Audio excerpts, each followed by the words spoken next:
YouTube. Got you. Okay. Who's this guy? Yeah, Boostrong. I get a freshie. Yeah, freshie. Yeah, I think a freshie. I can get it, bro. No chill. Oh.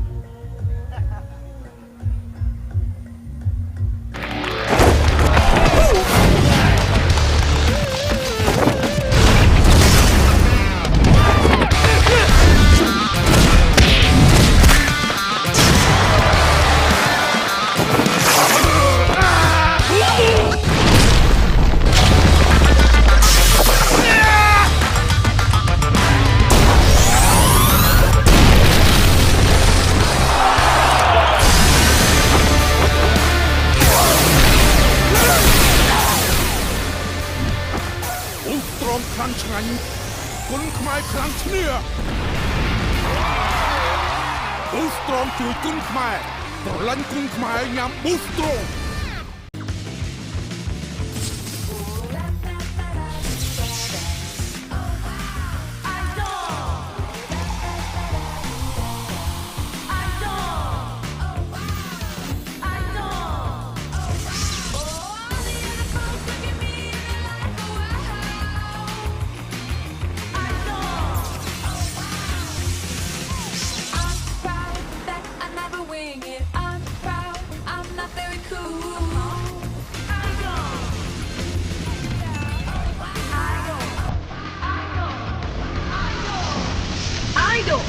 I confident.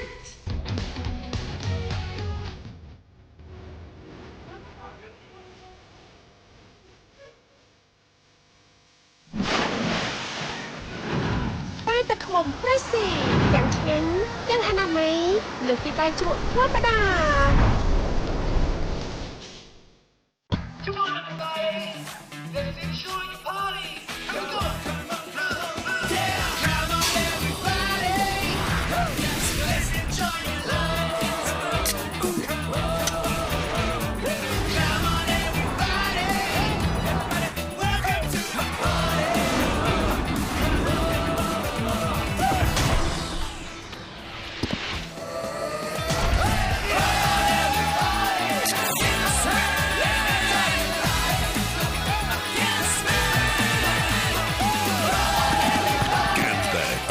German premium beer ពិសាដោយការទទួលខុសត្រូវ Boostrong Power Plus ប្រភពធម្មពលប្រគល់ជូនអ្នក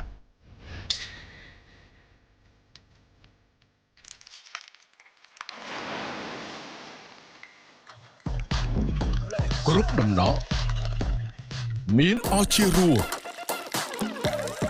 ឆ្ងាញ់រហូតដំណក់ចុងក្រោយ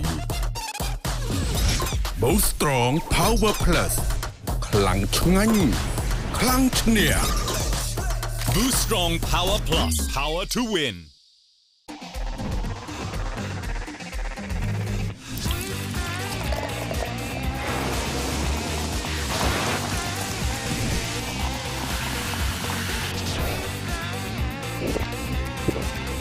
Gansberg Amazing Taste ពិសាដោយការទទួលខុសត្រូវ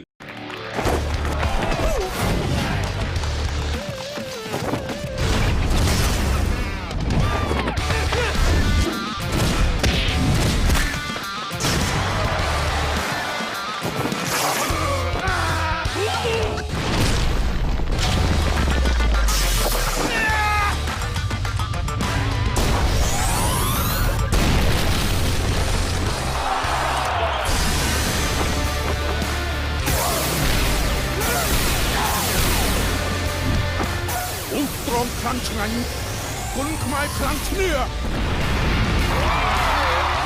Boostrong ជួយគុនខ្មែរប្រឡាញ់គុនខ្មែរញ៉ាំ Boostrong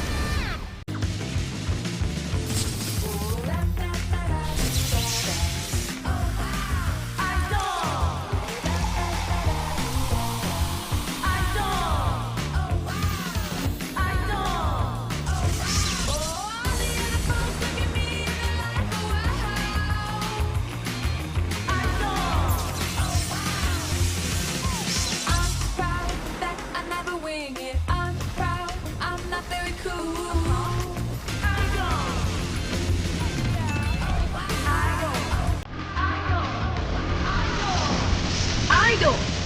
confidence.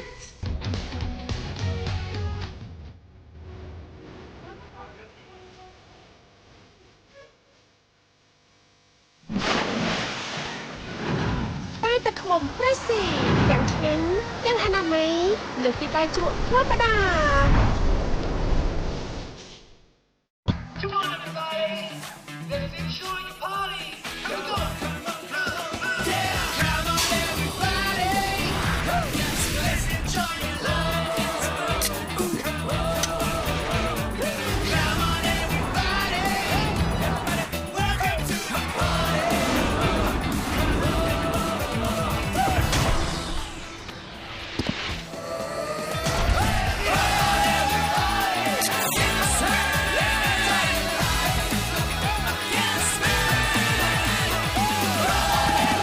Gansberg, a real German premium beer. ពិសាដោយការទទួលខុសត្រូវ Boostrong Power Plus ប្រភពធម្មពលប្រគល់ជូនអ្នក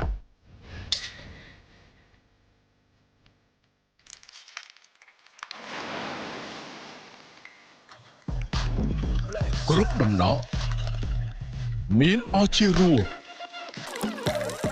ឆ្ងាញ់រហូតដំណក់ចុងក្រោយ Boostrong Power Plus ខ្លាំងឆ្ងាញ់ខ្លាំងឈ្នះ Boostrong Power Plus. Power to win.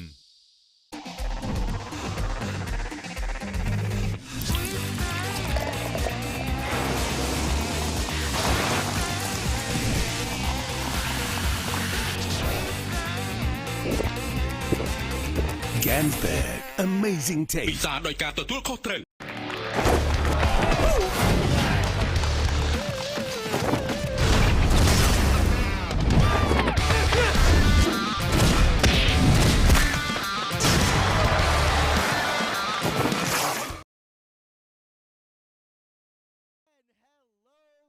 Two. Welcome to Bumrungsit. This is the Beat on TV Road Show. I am Rafael and I am joined by JP. How you doing, everybody? It's really great here in Cambodia. We got a hell of a crowd. All right, JP. So we have a very exciting fight card tonight. We will have 9 total fights. We will have 9 total fights on this fight card.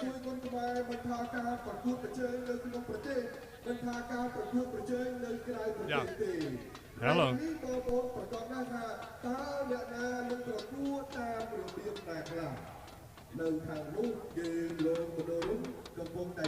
All right, JP. So we have 9 exciting fights on this card. Our first fight, we see Cambodia taking on Iran. That should be a heck of a fight, man. The Iranians come with a lot of power. Yes, they do. They really do. But the Cambodian fighters as well, heavy-handed fighters, right?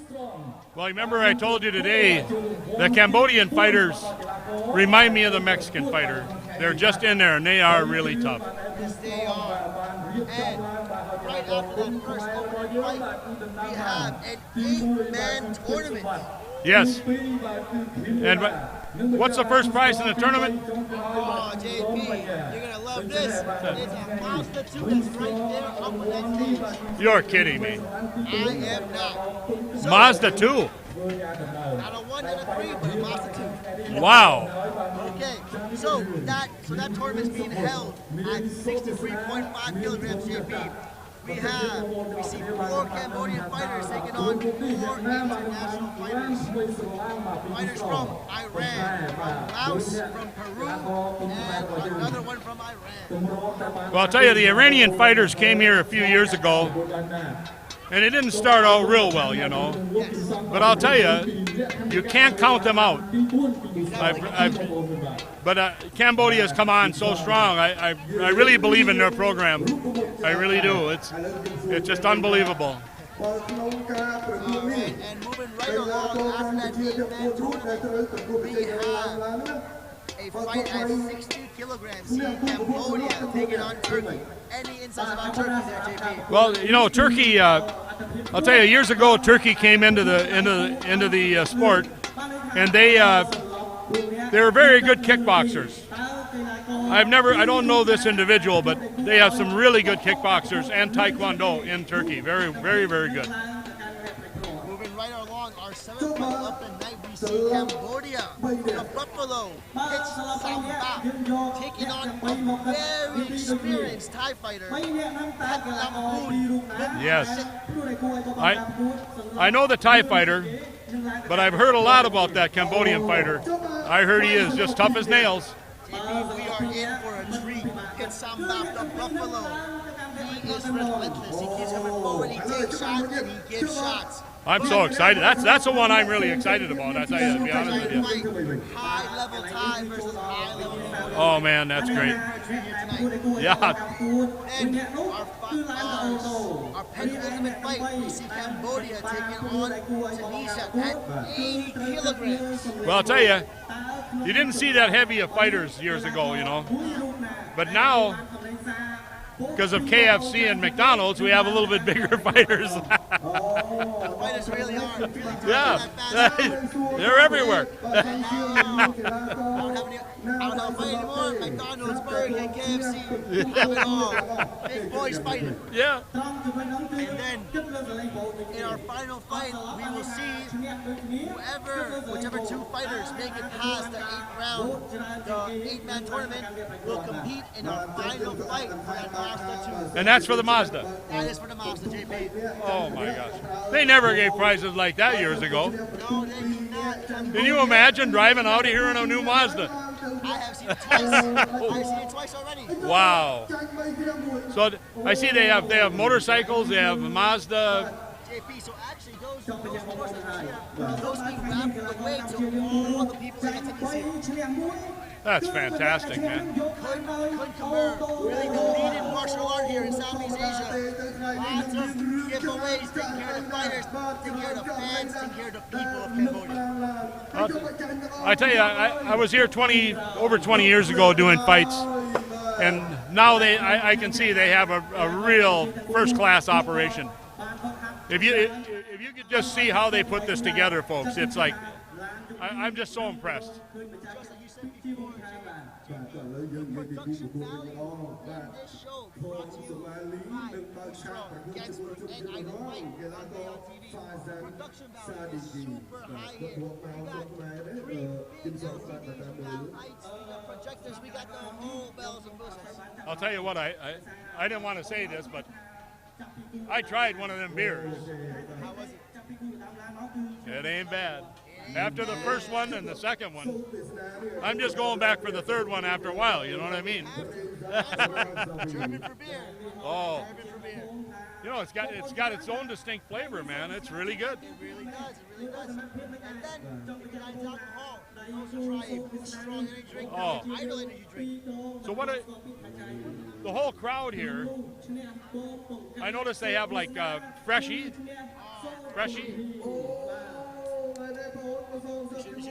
I saw a bunch of people drinking. Freshie is a watermelon, winter melon.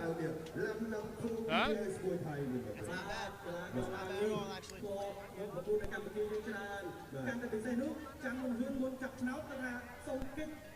Oh, that is smooth. That is really smooth. That is awesome there. Really smooth. That is really, really smooth. So the first fight. So right now in the ring, what's going on, JP, is our Cambodian counterparts are giving the crowd a rundown of the fight card, just like we did for you guys at home and YouTube. So what about the Boostrong?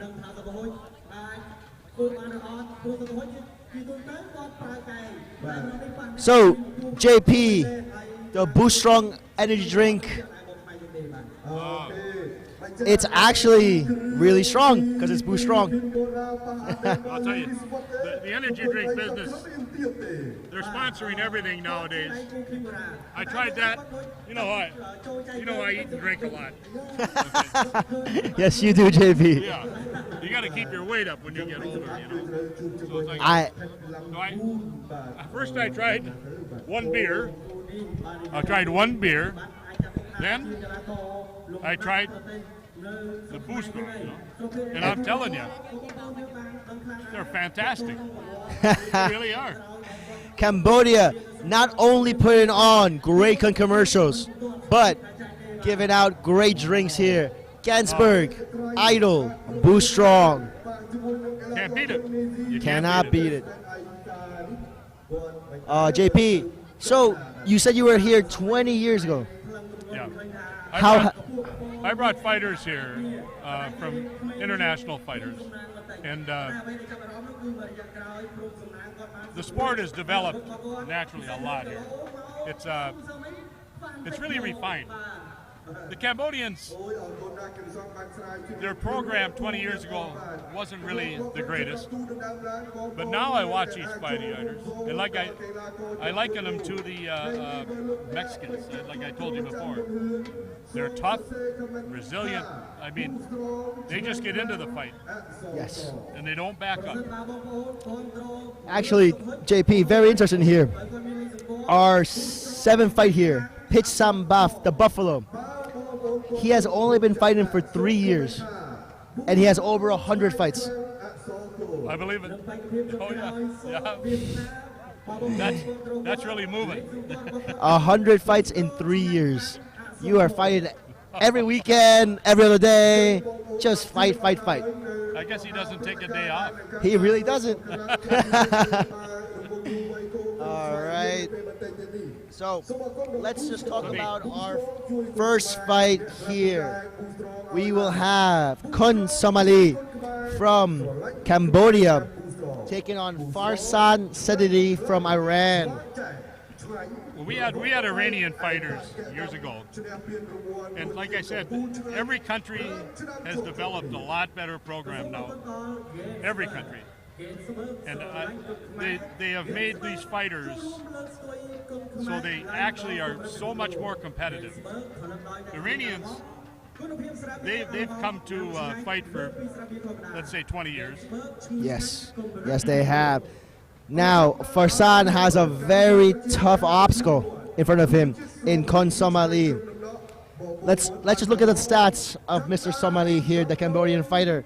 40 fights, 32 wins, 6 losses, 2 draws, and 12 KOs. When you have 12 KOs in 40 fights, that isn't too bad. But Farzan, not a slouch. 61 fights, 40 wins, 17 losses, 3 draws, and an impressive 8 KOs. Well, you know, I expect a fighter that has 8 KOs in 61 fights to be more of a carry the fight kind of guy, you know. He isn't looking for a knockout, that type of guy. Farzan, a fighter with a lot of experience, of course, is not going to look for the knockout. Right. They will wait for the knockout to appear, and then they will pounce on it. Exactly. And inexperienced fighter, of course, will go into that ring the first round and just swing, trying to find a knockout, and usually they get knocked out. Well, I'll tell you, when you get into 12 knockouts in 40 fights, you really you got power. You definitely do. 12 KOs, not TKOs, KOs. Wow, here they come. Here they come. The first man walking into the ring, Mr. Farzan Sedighi from Iran. Yeah, I'll tell you, what I love about these competitors is that I've watched how they just have this real urge to win. They really do, JP. And his opponent walking out to the ring right now from Cambodia, Kun Somali. 21 years old. Young, 21 years old. 40 fights already at 21. I mean, yeah. Wow. JP, I'm 33 and I only have 37 fights. He's 21 at 40 fights. What am I doing? I gotta quit this job. Oh my God. All right. I really expect a good fight here in this. I really do. JP, I've been doing Bay on TV, Boostrong, Idol, Gansberg fight for quite some time now. And every show does not disappoint. Kun Khmer is really bringing in some of the best international fighters all around the world. And you have great fights. Every single fight is non-stop action. I don't think most people understand it is very difficult to put fights together. It takes a real matchmaker. It really does. The two jobs that I do not want: matchmaker and referee. Referee judge. For sure, for sure. The hardest jobs.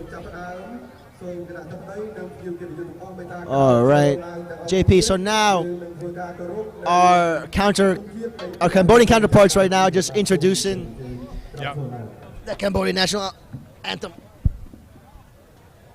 គោរពទង់ជាតិនៃព្រះរាជាណាចក្រកម្ពុជាគោរព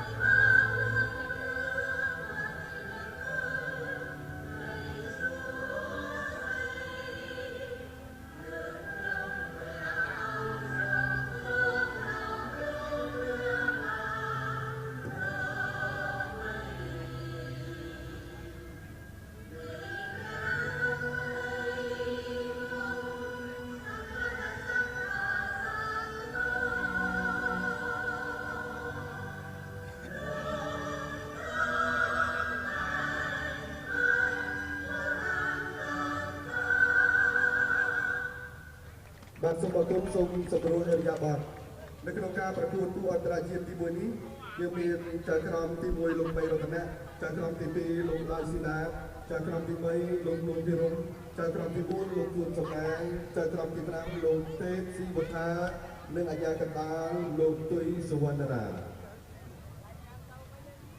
បាទឥឡូវនេះកលេចមកលើសង្វៀនរបស់យើងវិញកីឡាករគុនខ្មែរនិងកីឡាករអេរ៉ុបបានឡើងមកដល់សង្វៀនហើយក៏ត្រៀមខ្លួនដូចគ្នារីឯបង្គោលក្រហមនេះជាប្រភេទកីឡាករមួយរូបដែលអាចប្រកួតបានទាំងគុនខ្មែរទាំង Pich boxing ផងដែរបាទឥឡូវនេះកុំឲ្យខាតពេលវេលាយូរខ្ញុំបាទមានកិត្តិយសសូមប្រកាសនៅ You know, 54 kilograms.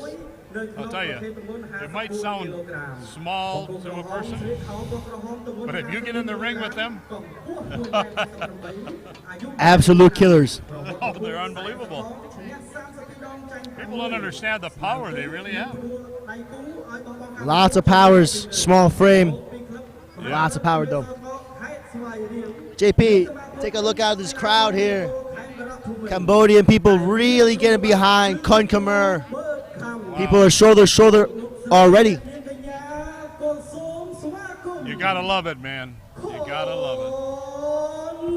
And I think they do. These people will be here for about 4 or 5 hours standing just here to watch Kun Khmer, to watch Cambodian fighters perform. You know, that's what brings people together. That's what our sports does. Very well said, JP. Yes, it does. You know, the international aspect of it is very interesting to me because the world sometimes seems like it's so much turmoil, but yet fighters, they're not in turmoil. They'll shake hands when they're done and it'll be all friends. You know, this is what the world needs. Yes. The world needs more controlled violence. As long as you have a ref and we keep fighter safety high, we can make the world a better place. I don't know if we can actually do that. Well, after a couple of those beers over there, maybe. I mean, Gansberg, German for beer, will definitely help out. And JP, right now, both fighters performing the Kun crew. They will seal the ring. This is a pre-fight dance. It's meant to show respect to their gym, their trainers, their family, and to the rich sport that is Kun Khmer. Exactly. Also, they loosen up. They loosen up, and that really helps. A lot of pressure on you when you go in that ring. You know that. So much pressure. And nothing makes that pressure leave, like dancing in front of 10,000 people. That's right. If you can dance in front of a large crowd, you can fight in front of a large crowd. I'm not that good a dancer, though. but you were a pretty good fighter. Let's look at this. Beautiful Kun crew by the Cambodian fighter, Kun Somali. You know that tradition, man. Kun Khmer heavily steeped in tradition.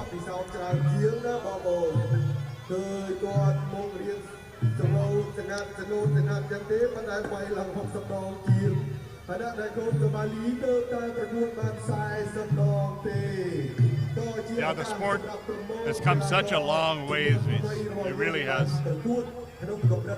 When you get an event this size and you get this bigger crowd, you're doing something right.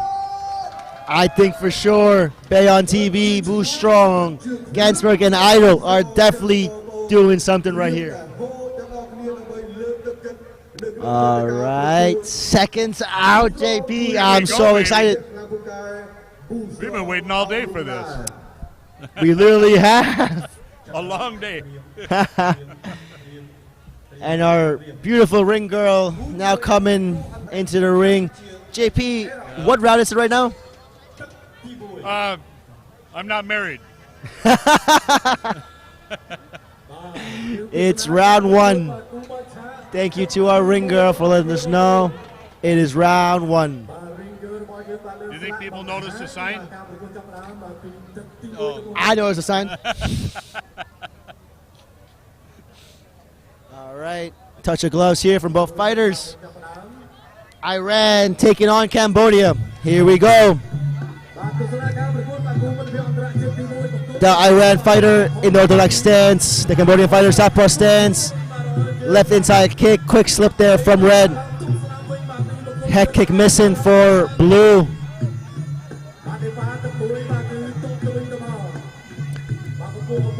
Both these fighters just feeling each other out. Now JP trying to find their range, trying to find some weapons. Big left kick there by Somali. Another slip. It seems like the ring might be already a little slippery, huh? Second time.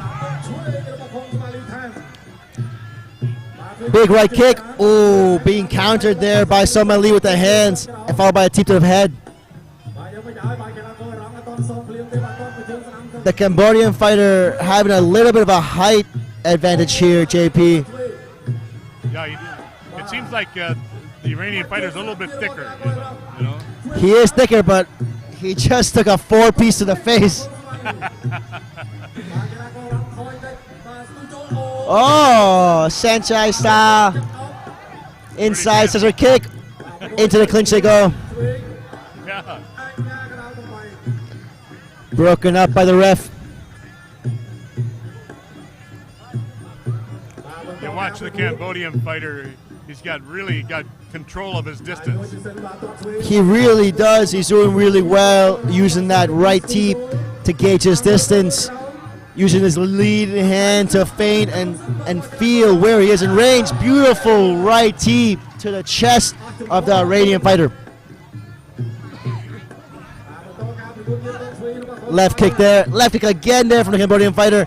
Into the clinch they go. Good turn by the Iranian.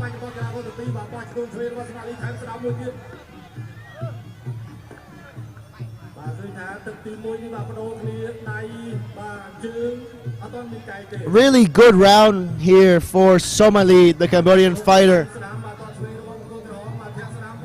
I think he has a lot better distance control, you know? Yes, he does. But Farzan still coming forward, trying to land a right kick of his own. Oh, big low kick and a big reaction from the crowd here. Those low kicks take their toll. Especially to the back leg. Oh. Oh, spinning back fist misses. Somali being able to capture his opponent in the clinch, knee him while taking his back. Big scoring technique there. Left kick by Somali. Somali looking very poised, and that will do it for our first round. It was a good round. It's a good round for sure. I think the Iranian fighters got to find his way inside. That's all, For sure. the only chance he's got. You know, the Cambodian fighter has such good range and distance control that when you have someone like you've got to be like a Mike Tyson. You got to get inside. And it's actually quite strange because the height difference is only 2 centimeters. But Somali, the Cambodian fighter, is using those 2 centimeters so well. He's keeping that range. He's staying long. He's got good long legs. I mean, the distance and height, like with that small, it's just hard to believe. It doesn't look like it when you're watching it. Definitely does not. It looks like it's at least like a 10 centimeter difference, but it's only 2 centimeters. Hard to believe. Hard to believe for sure. Now, just like you said, JP, Farzan needs to find his way inside, but every time he's found his way inside, he falls into the clinch of Somali, and he's loose in the clinch against Somali. What does he have to do? Well, I'll tell you, when you've got someone, the Cambodian fighter, you can see he's got more experience. Even though he has less fights, it looks like he's fought more experienced fighters because he's handling him. You know what I mean? He's handling him when he comes in. Right, so he's handling him more when he comes in. Right. More control. So then maybe Farzan needs to get in close, maybe use a little bit of his boxing, but stay outside the clinch. Yeah, well, it's so difficult when you got somebody that talented, you know? I mean, Again, easier said than done. exactly. And this is why we're here and not in there right now. Let's look at the replays. That's a good push kick, I'll tell you right now. Beautiful. That low kick to the back leg definitely hurt Farzan. Explain that push kick. That teep was beautiful. He timed it as Farzan was trying to throw the low kick. And so as Farzan threw the low kick, the teep lands, pushing him off balance, creating for him to tumble down. It's like a jab. Exactly. It really is. A foot jab. You notice that the fighters that really have that type of kicks can control the fight. Yes. Because, like, the Iranian fighter doesn't have a chance to set up. And I think that will be the difference in this fight. And here we go, JP, round 2. Farzan coming in with the low kicks. A little more bouncy. Low kick again. Finding a little more range here. Cambodian fighter right hand. And another low kick to the rear leg. The teep just keeps landing for the Cambodian fighter.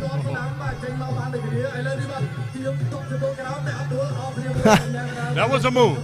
That was definitely a move. That was definitely a move. And it looks like Farzan's having fun in there, smiling, laughing.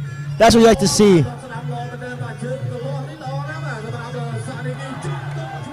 The Cambodian fighter now turning it up. Somali coming in. Yeah. Big combinations there. Good hands, beautiful knee into the clinch. Good control in the clinch there. Broken up by the ref. He's gotten more aggressive now. The Cambodian fighter. Somali very smiley. I think he knows that he can finish his opponent in this round. I don't think that was a knockdown. That was definitely not a knockdown. Oh my. JP, that teep. He's got some style, baby. Yes, he does. And he's looking for those left knees to the body, maybe to the head. Short left elbow there in the clinch by Somali. Somali completely suffocated his opponent in the clinch. The Iranian fighter trying to fight back, trying to throw his elbows. The ref being forced to break it up. Oh my gosh. He's turning it around right now. He's coming at him. Yes, he is. Somali going into his second gear in the second round. Into the clinch they go. He's got him really confused right now. The blue corner is having a tough time. While the red corner is just having a hell of a time. Into the clinch they go again. Somali dominating here in the clinch. Getting top position. Finding space for his knees. Beautiful control here in the clinch. Short left elbow over the top before being broken up by the ref. If there's any new fighters, this Cambodian fighter is showing you how to smother someone. And not only how to smother somebody, but how to play the range game. He's doing well in both ranges, the long teep range and the inside clinch range. That knee really hurt Farzan there. Spinning back kick from Farzan there, not effective. He's digging deep. Yes, he is. Lots of heart being shown by Farzan, and that will do it for our second round. I really think the red corner tagged him, and he's having a little bit of a problem. Going back to the corner, he's looking pretty sad. Yes, he is. Farzan in the blue corner. That second round, he started off really strong. But Somali came back, really dominated that second round. You know, domination, he started out, he was feeling them out. Then he knew he could dominate. And he's a good fighter. He's a really For good sure. fighter. As soon as Somali realized he was better in the clinch, he went for it every single time. When you know you're better in the clinch than somebody, you aren't afraid to throw your weapons. You can throw your kicks, punch, elbows, and eventually you'll end up in a clinch where you know you are stronger, more effective, and you're winning. Well, you know, every fight that you're in, even, the first round, you're feeling someone out. And you don't know them. It's really hard until you step in there with them. And all of a sudden, you know their weaknesses or their strengths. If you're lucky. If you're lucky. But a fighter like Kun Somali, high level, he realized that within the first round. That's right. You'll see him come on like that. You know he picked it up, like you said, second gear. Second gear. Let's see if he goes in his third gear here. Can try to put out his Iranian opponent. Or will Farzan Sedighi find something in his bag of tricks and stop Mr. Kun Somali? Well, Third. What the Iranian fighter's got to do is he's just got to go after him. He's got Yes, he no does. choice. He needs to bite that in the mouthpiece and swing. That's all they can do. Right now, he's been outclassed. Yes. He is down by 2 rounds. Third round, he's got to win by knockout. We all been there. Yep, yes we have. Yes, we have. All right. Seconds out from our third and final round. But I have seen these Iranian fighters come back strong. I have. And Farzan, not a slouch in any respect. He's fighting well. He's showing heart. He's just being outclassed just a little bit. Yeah. He for sure can still has a chance here in the third round to pull something out. So let's see if he does. Oh, he's coming after him. Somali high guard, a little bit on the back foot starting off. He knows he's up, maybe just trying to secure his points. That push kick is money. That's kind of been his bread and butter. It really has. It's helped him to set up all his other strikes, especially his left kick. Spinning back from Farzan. Misses. We need him to really bite down the mouthpiece and go in. Into the clinch they go. Taken down by Somali. Well, the Iranian fighter. JP, Somali just threw a beautiful jumping left knee. Went to the clinch. Got the down position. Beautiful, beautiful Khmer from Mr. Somali. Oh, he's picking him. Yes, he is. He's really trying to time that left knee. Oh. The Cambodian fighter is just so strong. Well, you know what it is? When you have a fighter that's dominating you, you get so confused, and you don't exactly know what to do.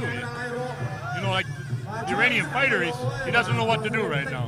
Farzan needs more of that. He needs to keep his guard high, kick the legs, punch, find something, create an opening for himself. Right now, he's just allowing Somali to get his weapons off, create long combinations, really control the fight. Yes. Flying knee. Unbelievable. He's got all the tools. He's got all the tools. This young Cambodian fighter, Kun Somali, definitely a superstar in the making. Big left head kick there by Somali. And he feels it. He sees the blood. He's going after the head. But Farzan may have recovered. Head kick again. Oh, big left hook there lands for Farzan. But he slipped at the same time. He's really mixing it up. Very interesting here. Hey. Wow. Somali really pulling out all the tricks. For a young fighter. Wow. Farzan needs to fight now. He needs to go. That's what he needs more of. Try to land a big right hand, big left hook, something. Oh, he hurt him. He hurt him. And that will do it for this fight. 3 rounds of absolute mastery by the Cambodian fighter, Somali. This kid's got a future. He really does. He really does.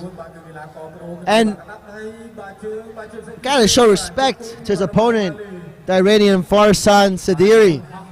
3 rounds, never giving up, showing lots of heart, trying to fight the entire time, just a little bit behind. You're looking at a champion here. I mean, you really are. This guy's putting it all together. You know, to be a one-dimensional fighter, you don't win. You've got to have all of it, and he's got it. And Kun Somali does have all it takes to be a phenomenal fighter. Big future in this kid. For sure. Kun Khmer, superstar. And we'll go to the judges for the official decision after 3 rounds.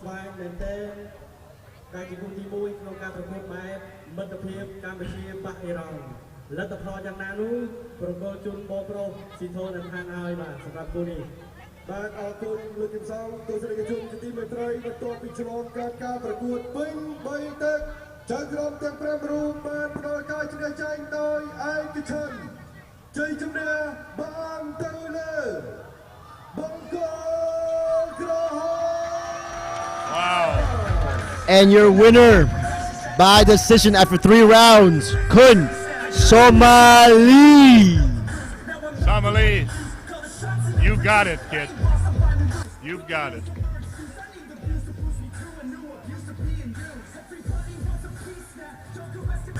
You know, you watch someone, that's a good fighter, that Iranian fighter. It's just that when you get against someone that has talent like that, they can make you look pretty bad. Really can. You are completely correct, JP. Farzan, high level fighter, but there are levels to this sport. Kun Somali on his way up to that top level, to that A-class ranking. styles make fights. And the style, even though their height was very close, didn't it seem like Somali had like 5 inches reach on it? For sure. He used his small height advantage really well. He used his teep to create distance.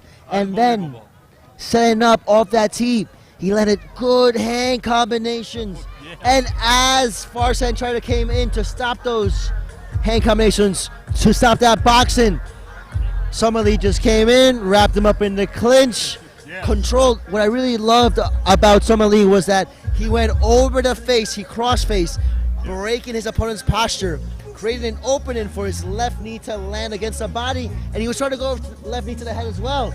Beautiful IQ there from the Cambodian fighters.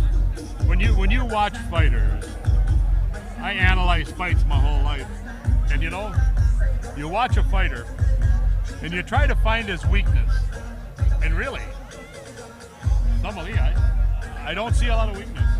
I don't see a lot of openings. Because you're a fighter, you understand. Yes. You're looking for an opening, and he doesn't really give you much. No, Somali gave you nothing. It was giving him. I mean, the Iranian fighter had a tough job there. Somali was really like a locomotive. Once it starts going, it was really hard to stop. And yeah, you're right. And, well, you know what it's like when you're fighting. It's rhythm. It's almost like you're dancing. And even though I can't dance, but, it's like you've got to have all of it fall in place. And I'm so proud of him. I really am. That's amazing. Great fight there from Kun Somali against a very game opponent, Mr. Farzan Sedighi.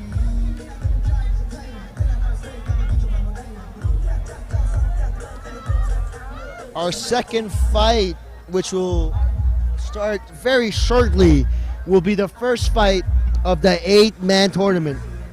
Explain that 8-man tournament, how they do it here. All right, so very simple.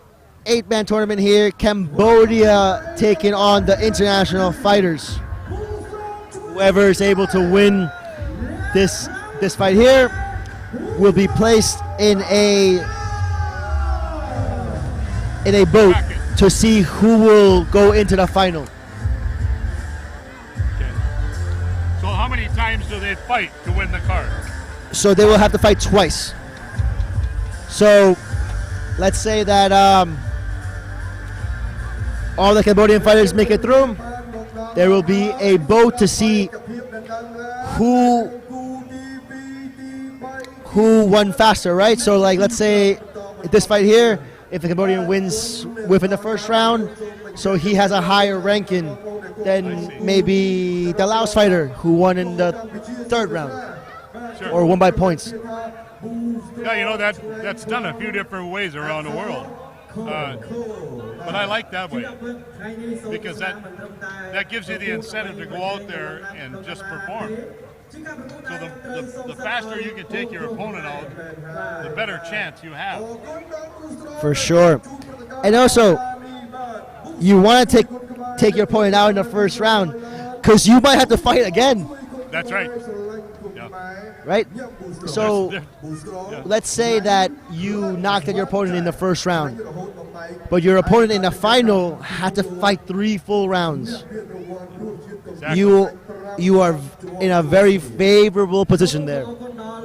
And also, I've always liked to be the first guy because you get a little bit of a rest. Yes, you do. If you are the first fight, you get 1, 2, 3, 4, 5, 6. 6 fights to rest. You get what I'm saying. Yeah, for sure. As opposed to being the 5th fight and you only get 3 fights to rest. That's what I mean. But actually, that might work in the opposite favor, right? Because maybe they'll have an adrenaline dump. Too much weight. Yeah. But usually, I'll tell you, if you have to fight all three, and the other guy fights one, it's got a little bit of a. Although these fighters are all in good shape, you got to remember they can fight 10 rounds. They really could, you know they could. But it just seems like a psychological thing, you know. Let's say you knock out your guy, and I go all 3 rounds, and I win by decision. Well, I've had to, maybe I had a really hard fight. Well, who's fresher? Yes. You know what I mean? And it makes a difference. It really does. Really does. And let's take it to our TV right now. Introduction of the referee staff. Some of the most professional referee staff here in Southeast Asia. Kun Khmer, brought to you on Bayon TV. Sponsored by Boostrong, Gansberg, German for beer, and Idol energy drink. I really like Gansberg. I'm going to have one more of those, later, Of the Boostrong, or the Idol, or the Freshie, or the Gansberg? Actually, Freshie. Cheers to you, JP. This is really good. It's not bad. It's my first one. This is about my 6th one.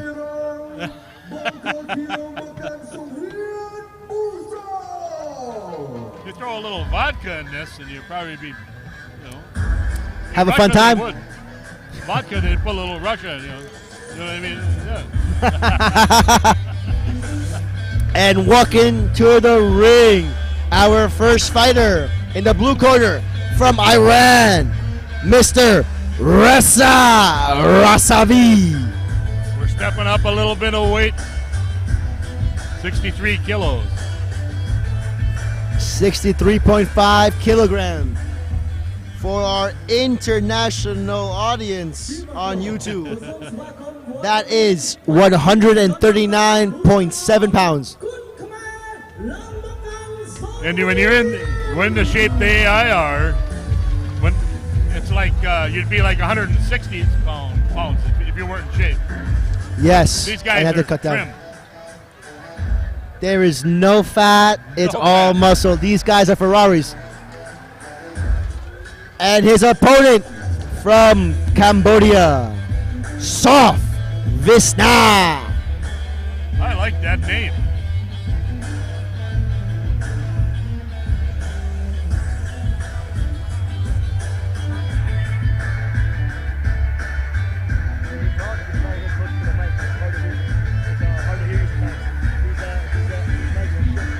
Okay.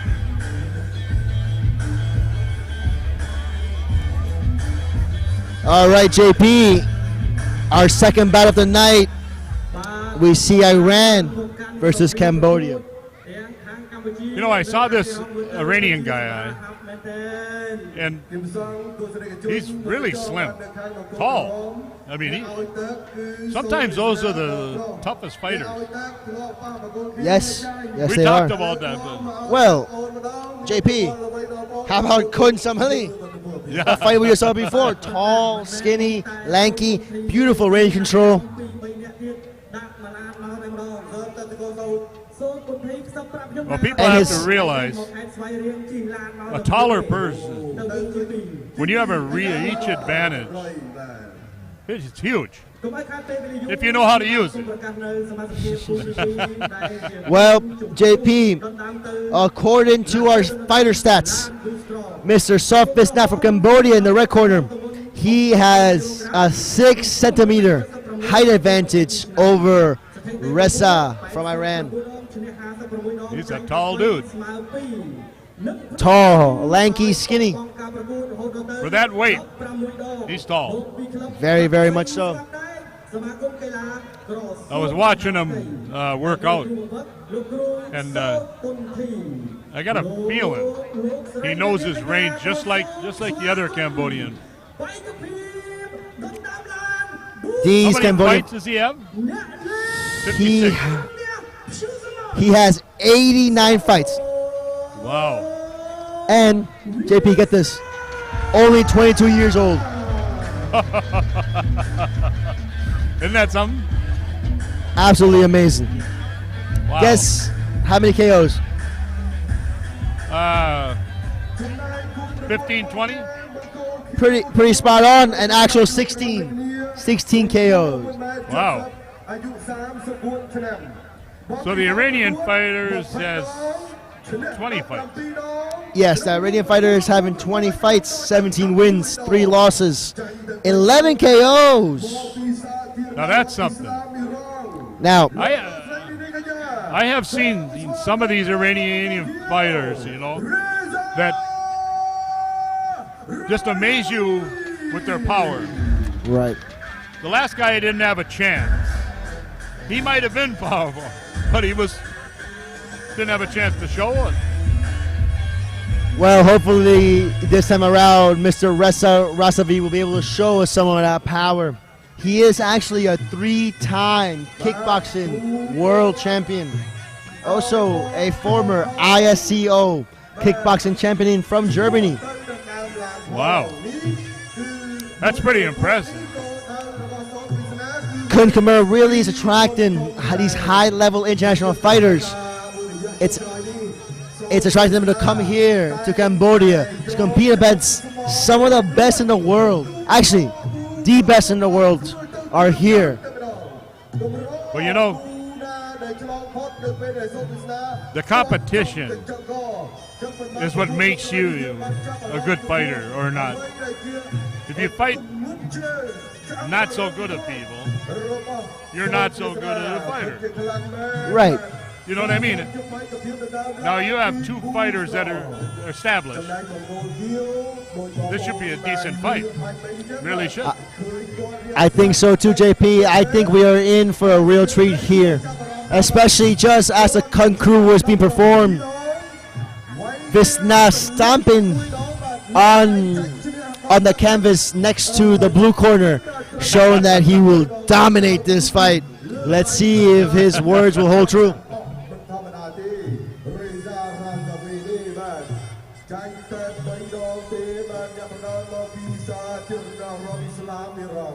There's the car. Mazda 2. Them are good cars. I'll tell you that. Solid cars. Mazda makes just a fantastic car. They really do. I've owned 2 of them. Really? Yeah, I've owned 2. I love them. The motors, fantastic. And they were so smooth. I haven't driven a car in years. I've only been driving motorcycles. Well, maybe if you're lucky, you could win one of them motorcycles up there. I will have to leave this post here, go into the crowd, become one of the Cambodian crowd in attendance, and if I'm lucky, I can win one of those motorbikes from the raffles. Have you ever won anything in a raffle? I have not. You know, I haven't either. So I'm not even going to try. I'll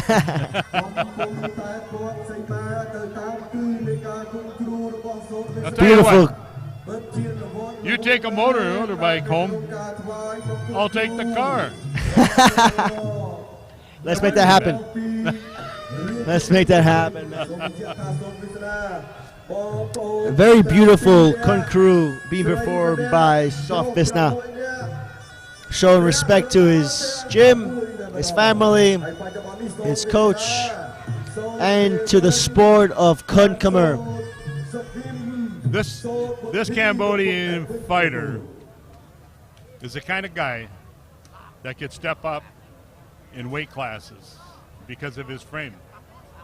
He could put on, like Manny Pacquiao did, you know? Moving up along the weight classes. He could move up he could. And JP, he's only 22, so he's only going to grow. I'll tell you, people don't understand when you weigh that much at that height, you could step up 30 pounds. Oof. Yes, you can. Yes, you and can. Still be an effective fighter. Seconds away from our second fight. I love it. Yet again, in this fight, we see Southpaw versus Orthodox. Reza, the Southpaw fighter. High guard, starting off with a low kick. Good inside low kick by Reza. You know, the kickboxer, a lot of time, they have trouble with this style. Veasna just landing a big, heavy right head kick. Really finding his control, really being cheeky in there. Beautiful three-piece combination, hook, cross, body kick. I like that, cheeky. He is very cheeky. Right hand lands for Veasna. Reza trying to find his range. Cambodians are training their fighters to be controlled. Look at the control. That is right, JP. Beautiful control, beautiful calmness. Seems like just another walk in the park there for Veasna. I think the Iranian has power. I don't know why, but it feels that way. Well, JP, he just landed a right hook and a left hook to the body. They looked heavy for sure. But Veasna coming in with a right hand after catching the left heap. Veasna stepping in with a right knee. Really feeling his range now. Controlling the range is Veasna. They're teaching. Reza's coming in with hands. Look at them go. They're teaching these Cambodians control. Whoever's coaching them really is doing a good job. Very interesting there. Veasna, the Orthodox, throwing the left body kick against a southpaw and going back to a right kick. That right kick keeps landing beautifully for Veasna. Going to the body. Going to the body and the head will fall. Oh, that right kick may have hurt the forearm of Reza. And again the right kick. Whoa. The crowd now getting behind the Cambodian fighter. Big right kick there for the Cambodian fighter, just missing the head of Reza. Reza's trying to come back with his left kick of his own, left cross. He looks like Muhammad Ali the way he's throwing it on them punches. Yes, he does, JP. Didn't he? Reza definitely being more of the puncher, while Soft Veasna being more of the kicker, staying more at range. Well, you know what it is? 89 fights shows you. You can see the confidence in someone's face. So much experience. Even in that first round, he got hit, stuck his tongue out, said, okay, let's fight. I like those where he went to the body. I really do. Yes. That right body kick from Veasna kept landing to the body, and they kept landing on the forearm of Reza. We're going to see that pay dividends off in the second and third round. As that forearm gets more and more damaged, it's going to start dropping, and Veasna, having such high IQ, will find that head kick. What Reza needs to do, needs to throw more of those body shots that he's landing. He's landing really good body punches, but he's got to follow that up to the head. Head, body, head, body, head. Well, you know that the styles, again, the kicks of the Iranian fighter are not the same. They're more like a kickboxer, and that's what he is. I mean, you tell the difference between the way they try to control. For sure. And Veasna showing a proper Kun Khmer fighter, using all 8 weapons.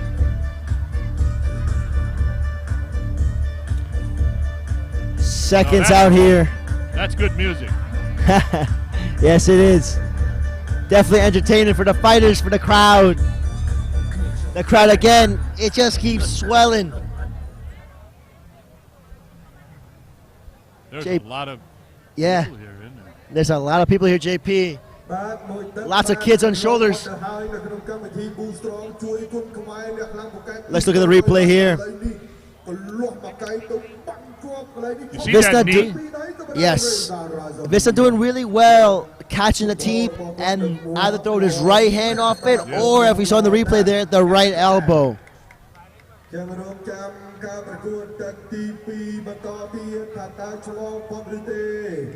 Tell me what round it is. I don't know, JP. What round is it? Last time she walked around here, you didn't know what round it was. Well, JP, now I know it is round 2. Thank you to our lovely ring girls, letting us know what round it is. Letting the fighters know what round it is. Letting the crowd know what round it is. Letting the commentators know what round it is. And here we go, round 2. Reza from Iran taking on Soft Veasna from Cambodia. Reza now pressuring forward. Veasna with that right kick. Second right kick lands. Veasna really finding that range with that right kick. Left kick for Reza lands. Reza now doing well, pressuring forward. Inside kicks. Coming at him. We need to see more of this from Reza. More pressure forward, more low kicks, more punches. Good knee exchange there.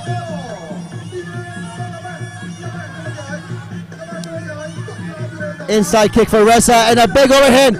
Reza really turning on now. Big left hand there lands for Reza, snapping the head back of Veasna. Veasna answering back with his left kick of his own. Right elbow just misses though from Veasna. Reza trying to find the opening yet again. Left head kick into a spinning back fist for Reza. Into the clinch they go. Reza's he's trying to bring down into his hands. Yes, he is, and as he did, Red just landed a short right up elbow on Reza. Ooh, catching that leg kick and going for a left elbow is Veasna. Big left hand there for Reza. Reza doing really well with the hands. He's just got to get out of this clinch here and go more for the hands. Veasna doing well, controlling the top position. Right elbow again for Veasna. Broken up by the ref.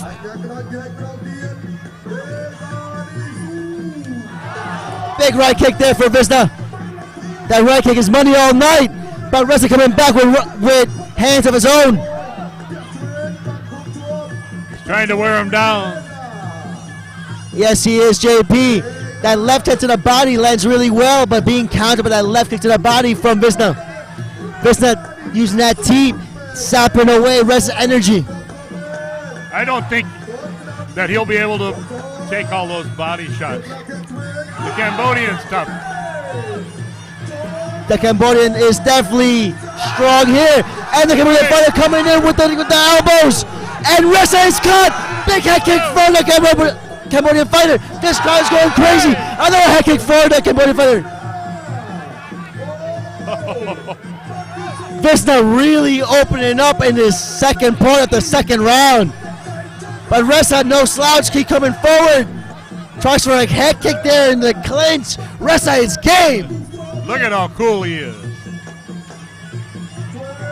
Left overhand for Reza. This round is super competitive. Wow. Best round so far. From both fighters. Best round. That's a hard round to score. Both fighters having moments of magic there. You know, the Iranian, his tactics, he's trying to come in and get at him. But these Cambodian fighters seem to be so well-rounded. And I haven't seen them for years, okay? But I really am noticing a kind of a pattern. We've watched two of them, and they both kind of like keep it all in control. Fights, if you're a good fighter, you keep control. You don't go out get wild. And that's what they do. Exactly, JP. That's what shows that these Cambodian fighters are A-class fighters. They're able to control their opponents. But Reza, again, not just taking it laying down, coming in. Reza landed the left punch to the body really well. But then after landing the left punch to the body, he comes over the top with a left overhand, changing up levels really well here. Well, you know, he tried spinning back this, and he tried spinning kicks. And he tried going to the head. But everything he did was countered. And that's very difficult with some of the head kicks. Very difficult. All right, JP. So after 2 rounds, how do you score that in your unofficial scorecards? Well, the Cambodian all the way for me, because he's controlling it just like the other Cambodian was. They've taught them well. Yes, they have. And let's look at the replay here. That's that left overhand that I was talking about before. Reza doing really well with his left hand. He needs more of that, snapping the head back. Yep. But then Veasna coming in with those vicious elbows. And the Cambodian crowd, of course, getting behind their hometown hero. As soon as he started to unload those elbows, the crowd erupted. I think we're going to have a hell of a round right now. I really do. Our second fight so far, packed with action. Seconds out from round 3, JP.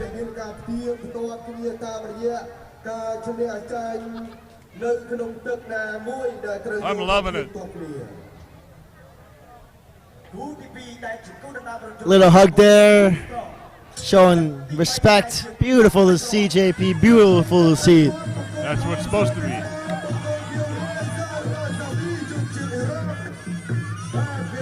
I think you're going to see this Iranian fighter come at him.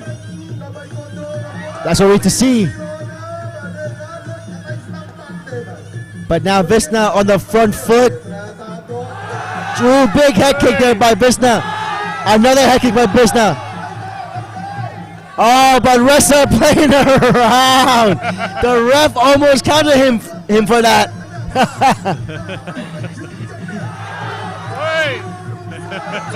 Into the clinch they go. Lots of control here from Veasna. Short right elbow lands. A knee to the head. Veasna really controlling the clinch there. Again, the top position. Right hand misses for Reza.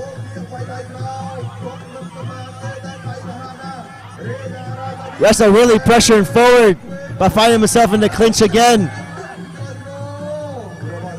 Reza's down again to a knockout to win, in my belief.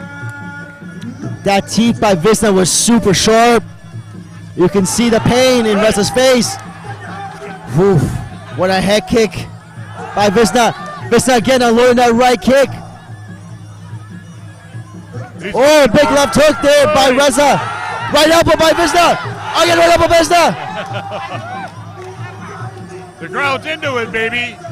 Veasna's corner right now telling him to push forward and elbow.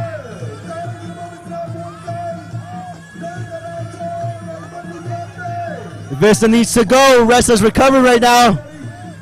Reza looking for that big overhead, and he just misses it. Short right elbow in the clinch there by Veasna. Into the clinch they go again. Oh, beautiful right elbow, and another right elbow by Veasna. Veasna's corner really cheering him on. And so is this crowd. The crowd's loving it, baby. Reza's arm is not loving that right kick, though. Wow.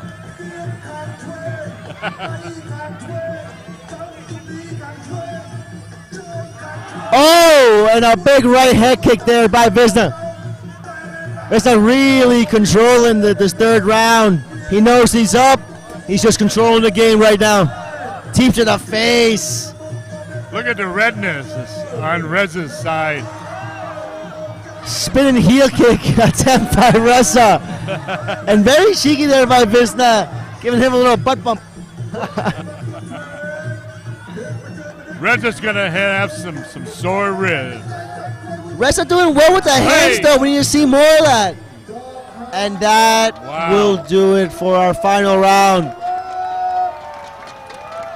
Boy. Let's look at replays here, JP. Those hands from Reza, they were landing. Yes, they were. He just needed more of it. But this fight was Veasna using that right kick, getting into the clinch, landing short elbows. Well, you know, when he started to the body, you see the left side of Reza? Oh, it's super purple. Oh. Here it is. Look. Boop. See that? You know what I mean? Awesome. It's unreal. Yes, for I'm sure. so proud of these guys. High level Kun Khmer on display for the people of Cambodia and for the beautiful people at home on YouTube. Yes. And I'm having a freshie. Here's to the dirt. Cheers.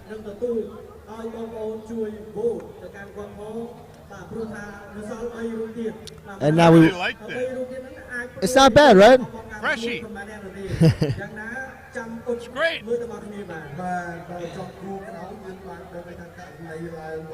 And let's go to our referees for the official decision.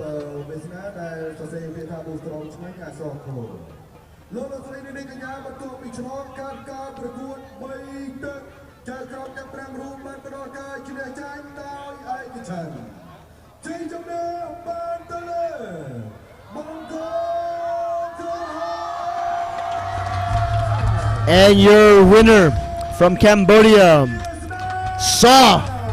Veasna. Well, what I'm always happy about is when there's no mismatch. These have been good fights. For sure, JP. Evenly matched fights. Nobody wants to watch a complete domination. Well, you know, like I said, you can just see the training, different style of training. They're giving the Cambodian fighter, they've gained composure and confidence. And I mean, you look at them. There's no, you can't just teach that. You got to have it inside them. You got to have heart. All that, you know, I love it. 100% JP. And I think right now in Cambodia, we are seeing the golden era of Kun Khmer. You said that today. I believe it. Because we are, JP.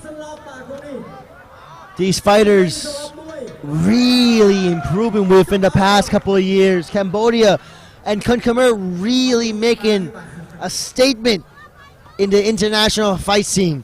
High-level fighters here in Cambodia.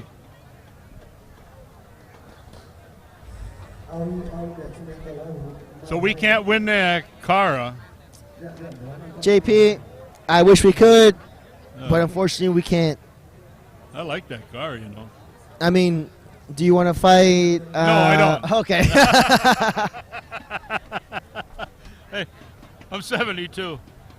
I can hardly get out of a chair.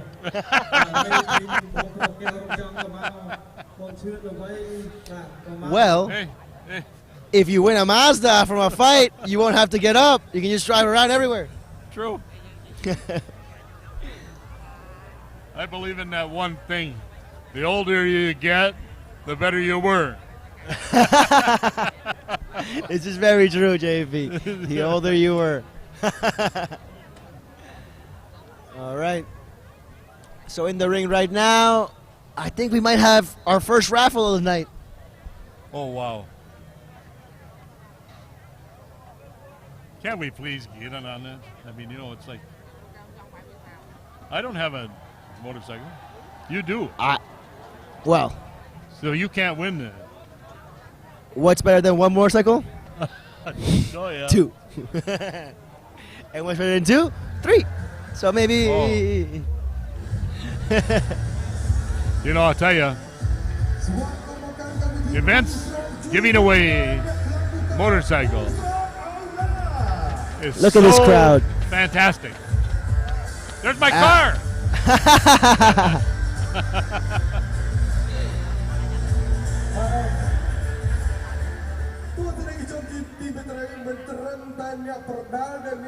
Wow.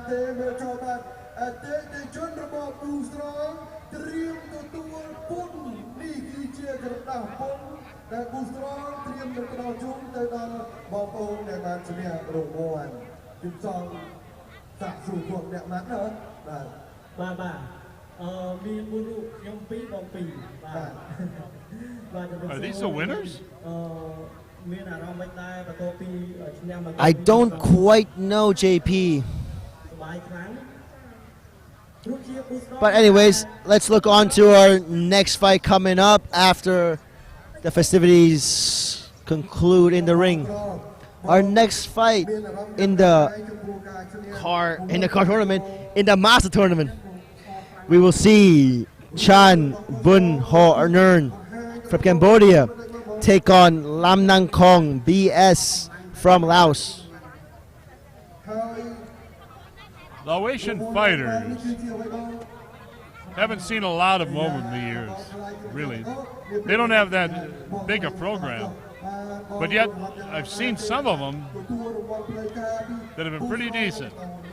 They really have. Well, JP, every fighter that makes it onto this card is high level.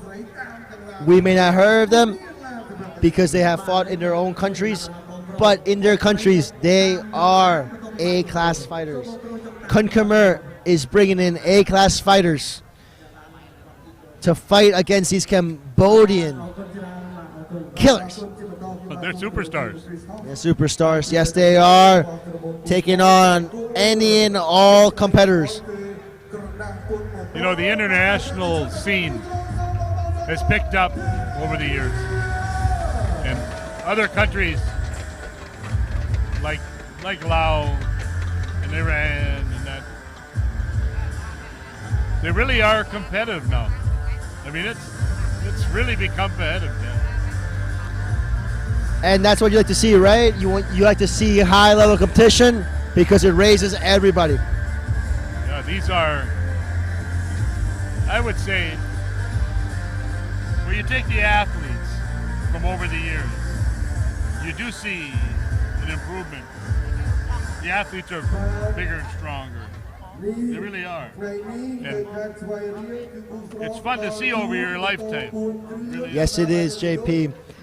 And even the fighters that we just saw, the two fighters from Iran, Farzan and Reza, even though they lost against some super high-level Kun Khmer fighters.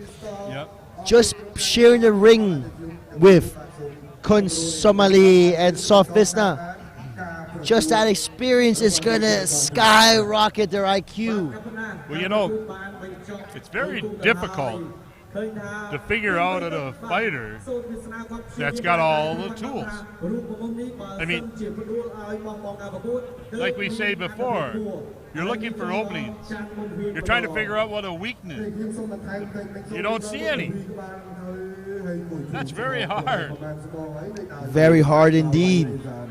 Very, very hard indeed. You can't see any openings. You kind of just gotta like fight down your mouthpiece and hope something lands at the end.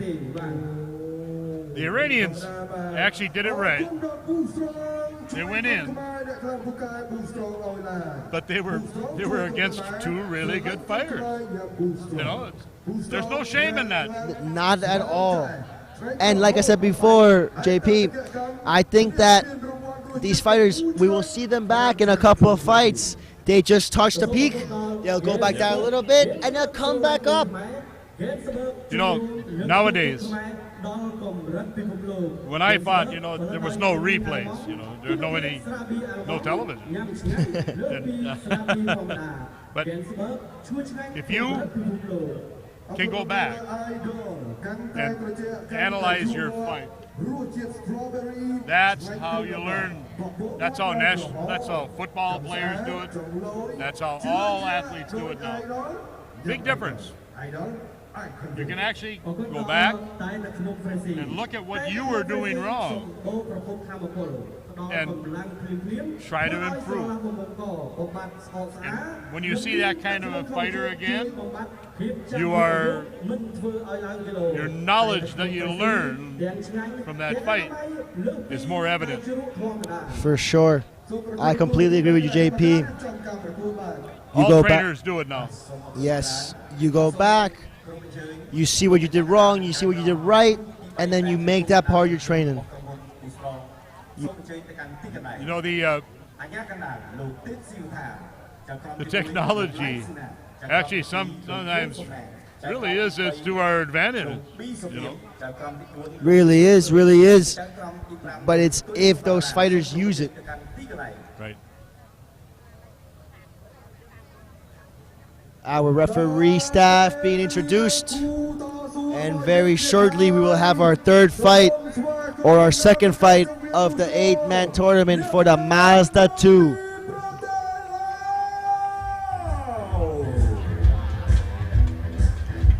And our first fighter making a walk to ring from Laos, Mr. Lamnamkhong.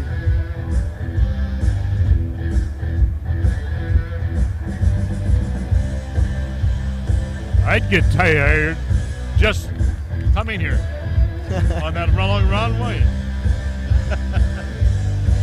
Quite the production value here, JP. Lots of lights, lots of fireworks. Beautiful, beautiful production. Oh.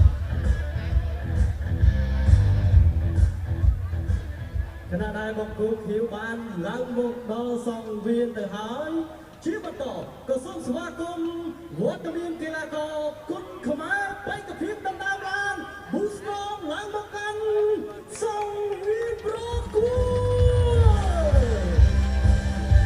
That is awesome.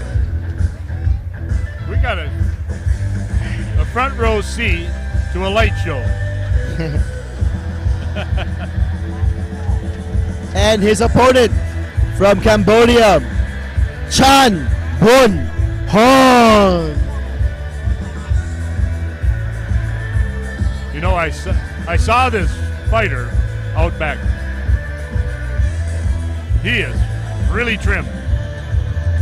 Yes, he is. Absolutely no fat on his body. Wow. โอ้ยสวาฮับเมนเทนจันบนหึงพบตรงนี้ค่ะตั้งปีจับอาชีพจีนเนี่ยบรรดาเนาะโจดอดชนำเลยหายบรรดาบานดอนดำล้าน This is again a pretty lean fighter from Cambodia. Both these fighters in very spectacular shape. But you know, usually the fighters from Asia aren't tall. I mean, these guys are pretty tall. Especially for his weight class. That's what I mean. The Cambodian fighter, 175 centimeters tall. That's quite tall. That's tall. That's like 5'7", 5'8". Well, 6 foot's 180, isn't it? Yes. Oh, so 5'10". He's tall. He's tall. He's very tall. And here are the stats. 94 fights for the Laotian fighter. 128 fights for the Cambodian fighter. Wow. High level. Kun Khmer in action here in Cambodia. Hey, he's sporting some blonde hair now. Yes, yeah. I'm liking that look from him. You gotta love it.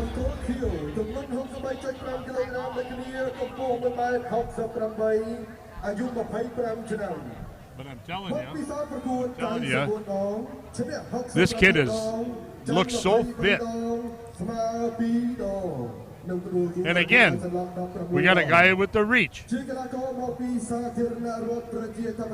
Yes, we do, JP.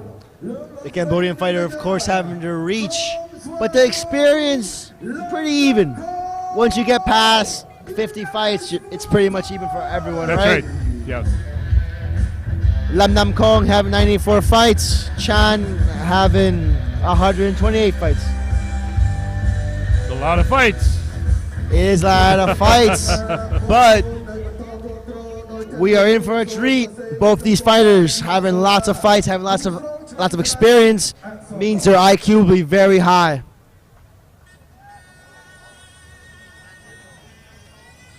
Both fighters now performing the Kun crew, showing respect to their gyms, their coaches, their families, and to the beautiful sport of Kun Khmer. You know, sometimes traditional things like this, they really make you feel good.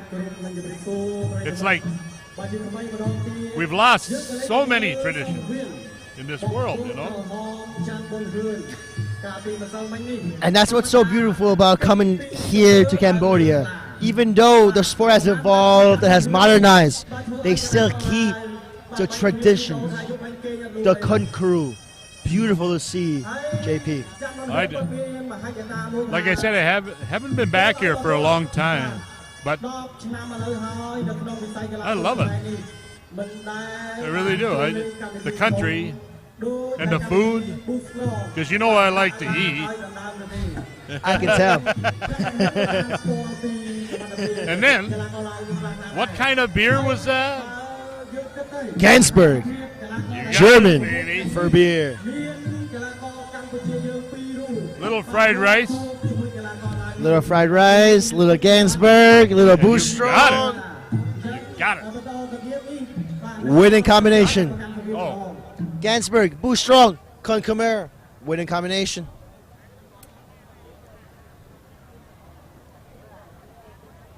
Final instructions here for both these fighters. Heading to their corners, getting the last sip of water, getting final prayers from their coaches. And in a few seconds, we will start our third fight of this evening. Cambodia, Mr. Chan Bunheun in the red corner, taking on the fighter from Laos in the blue corner, Lamnamkhong.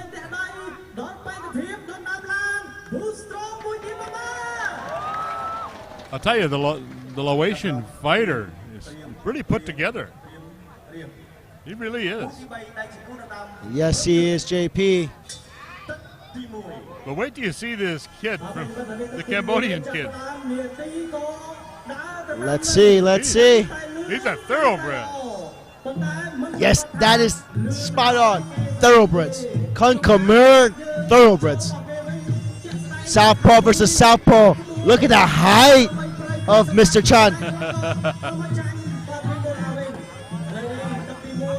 Both fighters starting off with a jab and a teep, trying to find the range. Big right hook to the body there by Chan. Right hook to the head from Lamnamkhong. Low kick checked by Blue. Exchange of hooks. Red hook landing. Red hook, Red coming in with the hands to the body. He might sense that the body's hurt, so he keeps going to it. That Laotian fighter saying, okay, yeah, let's go. Let's fight. These boys are not having any feel-out process, starting to bang. They're after it. Yes, they are. Blue on the back foot. Red keeps pressuring forward. Keeps landing the right hook to the body. And another right hook to the body by Red. Blue doing well, covering up. But he is on the back foot. He's covering up too much. Oh, and that right hook might have hurt him. Right hook again, left hook followed by Red. Red just going to the body and now going back up to with an elbow. Ref moving them away from the ropes, back in the open area. Oh, and a big left cross, pulling down the Laotian fighter, and the crowd here erupting. And I don't think he's going to be able to get up here, JP. Oh, and he did get up. The body but work. he's hurt. The body work, unreal. JP, he's hurt. Red coming in. Chan. Oh, head kick there from the blue. Red again stalking. Left cross to the body yet again. Looking for the knee. Going back to the body. Oh, and the Laotian fighter going down for the second time. What heart. What tenacity. He's getting up. All heart here from Lamnamkhong. Beautiful. I'll tell you what, that body work is unreal. Lamnamkhong trying to wrap up Chan in the clinch. Chan just keeps attacking to the body. Non-stop going to the body. He senses it. He wants it. He wants that stoppage. The larger fighter being smart, getting into the clinch, but he's getting his back taken. The Cambodian fans really getting back behind the Cambodian fighter. And that will do it. The ref waving it off. Seeing that the Russian fighter took too much damage. Really. That was a display of power. Absolute power. He wasn't messing around, baby. And the medical team right away, within a second of the fight being called off, going to see Lamnamkhong. Let's look at the replays. It was all Chan from the first bell, really going into the body. Very interesting though, JP. Chan being the taller fighter, you would have thought that he wanted to be out in range, long range, but he said, nah, we're trading. Going to the body, really ripping to the body like an inside boxer. The Lao fighter was taking it to him, and he answered back like another real pro. That's three of them. These guys aren't messing around. Yes, they are not. They are not messing around. Beautiful work there from your winner by referee stoppage, Chan Bunheun. What did I call him? Thoroughbred. Absolute thoroughbred, JP. Absolute thoroughbred. That was quite a performance. First round. Wow. You know, I feel like I'm repeating myself, but I feel like they're repeating themselves. Because here's another guy that could go up in weight because he's so tall, and look at the power. Unrelenting power. But not only power, accuracy. But he was so smart. These guys are smart. You know, the Laotian fighter was going to take it to him, right? He was. He was coming after him. He was going to take him out. Well, he found out. He found out. He ran into a train. And not a nice way to put it, but no, it's not. He really did move. He really did meet against a train in Chan Bunheun. And Chan Bunheun, very interesting, right? Because in Kun Khmer, we do have elbows. But Chan Bunheun chose to go for the body shots. In Kun Khmer, very dangerous because you could be countered by the elbow. But like you said, the power. The power. You know, I'll tell you, it's called good old-fashioned body work. And you know, if you take a guy's body, sooner or later, Mike Tyson type. Yes. Take the body, and sooner or later, the rest is open. 100%. Once you take that body, not only are you hurting their body, but you're sapping away their energy. You're taking away their soul. He was on him. He was really on him. I'd like to watch that one again. Well, we might get to see him again now in the finals. I really like that fighter. He was back there, and I saw him, and I went, there's a fighter. You saw him. Yes, JP, 100%. That is definitely a fighter. How's it going, everybody? Okay, what? What? Video, what? Okay. Let me do. Hey, everybody! All right, Boostrong. Bam, bam, bam. All right, JP. You know, I didn't know what to expect. Okay, been around a long time in fights. Like I told you, what, 1,000, 2,000 fights I've seen, and I didn't know I would be this impressed. I really didn't. I didn't know what to expect. Like you said, JP, these are thoroughbreds. Oh, all of them. And it's because they fight so often. And they have so much experience, so that IQ is so high. But you've got to have a good trainer to be like that. You know what 100%. 100%. You can have all the talent in the world. That's but right. if you're lazy and you don't have an architect, you won't go anywhere.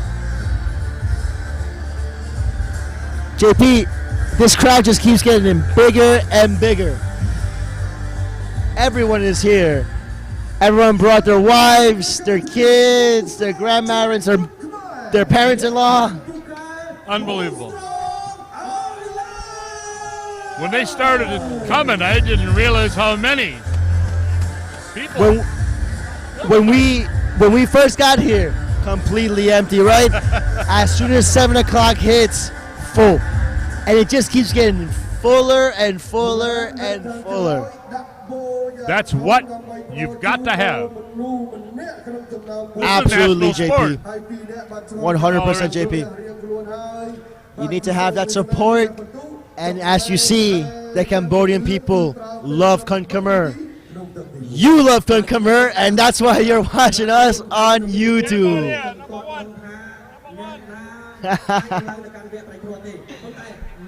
All right, JP. Our next fight in this 63.5 kilogram tournament, 139.7 pounds, I believe, if I recall. Give or take. Give or take, right? Let's just say 140. Right, so let's find out for exactly. Yeah, so like 140. All right. Our next fight here coming up, we will see Cambodia, Mr. Thon Chantak, take on a Peruvian fighter, one of my compatriots. Well, can you imagine that? Adriano, FA Group. You know, I've only known, well, you and about maybe 3 Peruvian fighters. You know, and Colombian fighters. There hasn't been many over the years.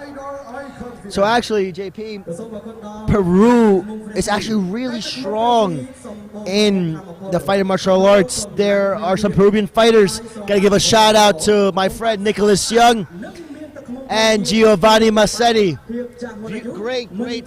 Great Peruvian fighters. Really high level. So, what martial arts do they have in Peru? All of them, huh? All of them. They compete in everything. And I would like to see more Peruvian fighters come and fight Kun Khmer. I think they will do really well. Wow. Right now on our screen, we have introduction of our referee staff and judge staff, of course. Hardest job right now. You know, I would hate to have to prepare for one of these guys we just watched. I would. Oh, my. The last one from Cambodia. I mean, they just keep getting better, better, and better. I don't know what to say. You hit it straight on the head there, JP. The last fighter we saw, Mr. Shun Bunheun, an absolute thoroughbred. Well done. And now coming into the ring from Peru, El Adriano, FA Group.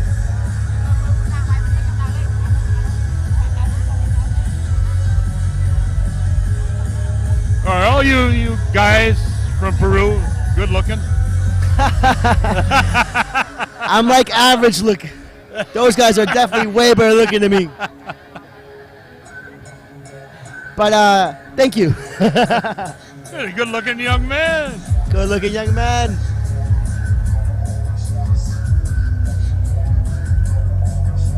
I saw him backstage, and he seems rather stoic.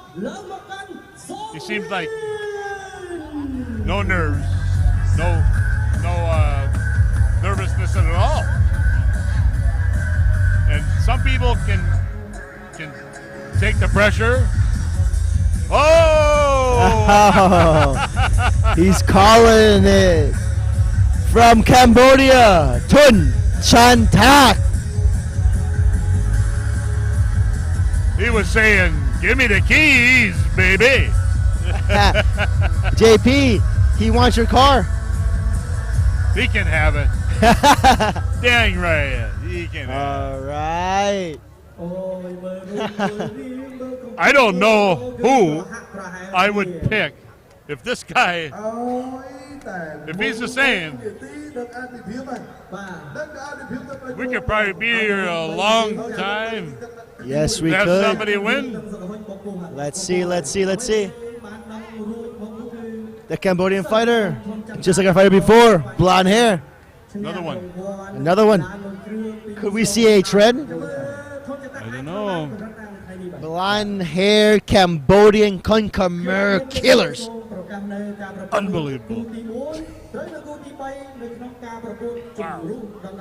Gloves being placed, some tape being applied, and we are moments away from our fourth fight of the night. Here are the tail of the tape.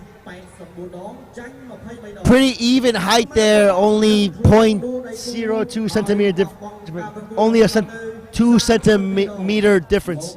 Sorry about that. You know, like I said, sometimes when you do it, everybody does in the fight game. You see a fighter back there, and you look at him, and some people shine. Some people have something. The nervous ones, you can tell in a minute. The composed ones, like your Peruvian fighter here, I like that. It's in the eyes. I like it.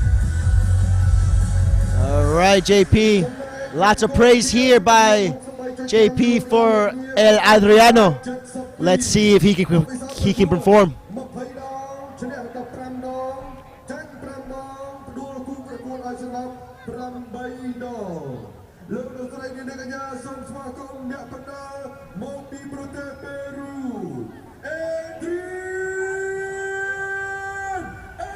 These guys match up pretty darn close.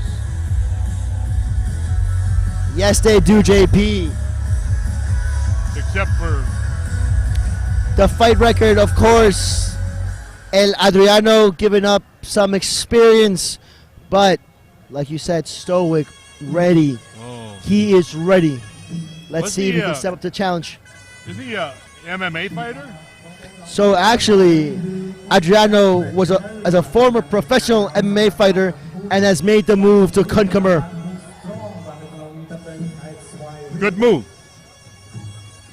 It's where the action is. You know, I've been involved in all types of fights. This is my style that I love to watch. Right here. I'm not really into the takedowns, you know. Neither am I, JP. Let's stand and bang. But also, let's stand and bang. Let me land more.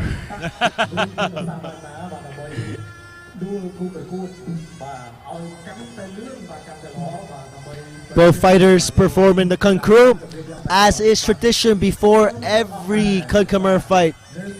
They show respect to their gym, their coaches, their family, and to the beautiful sport of Kun Khmer. A big shout out to our sponsors, Gansberg, German for beer.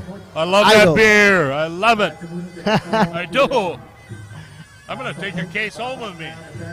Why not two? I stashed one right underneath that. Nothing quite like an ice cold Gansberg. Oh.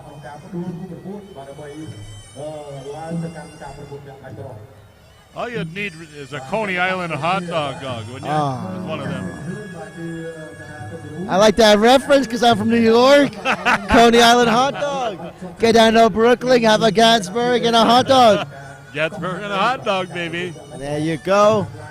And instead of watching baseball, we get to watch Kun Khmer. Oh. Actually, let's find some hot dogs and get some Gansbergs. Let's get going. Maybe some popcorn. I see some popcorn over there. Those Coney Islands. Yes. You got it. Long ones, yeah.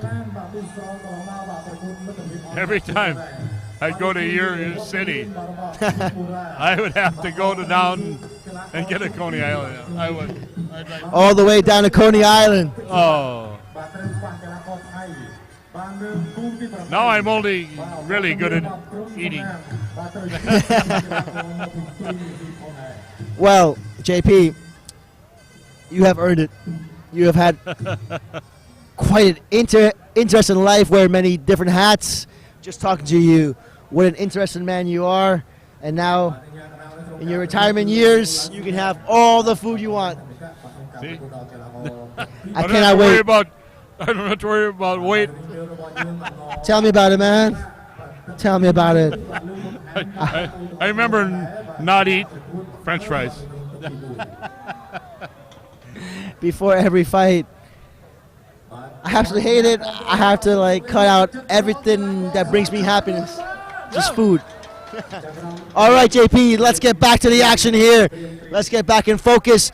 Trim, as they say here in Cambodia. El Adriano from Peru taking on Thon Chantak, the Cambodian hometown hero. 63.5 kilograms of action, 3-minute rounds. Here we go, JP. Let's do this. El Adriano coming in with a left hook, right low kick being answered by Thon, right kick. Adriano coming forward, getting into the clinch, they go. Trying to find the short elbows is Adriano. Oh, they're going for it, baby. Yes, they are from the opening bell. Adriano being a little more active. Thon taking it a little bit slow, trying to find his range. Good lean back, good range control there from Adrian. Right kick into a right cross from Thon. Thon now pressuring forward. Into the clinch they go. Adriano trying to find that knee to the head. Adriano doing really well here in the clinch. Very strong. The ref warning Adrian about hitting to the back of the head. They're going for it. Yes, they are. Right hand lands for Adriano. Right kick for Adriano. Adriano there eating some elbows into clinch they go. A back elbow from Thon there in the clinch as he was exiting. Ooh, knee to the head by Adriano. Down to the canvas they go, back up. Here we go, back in action. Left hook from Adriano. Adriano doing really well this opening round. This is action here. This is action for sure.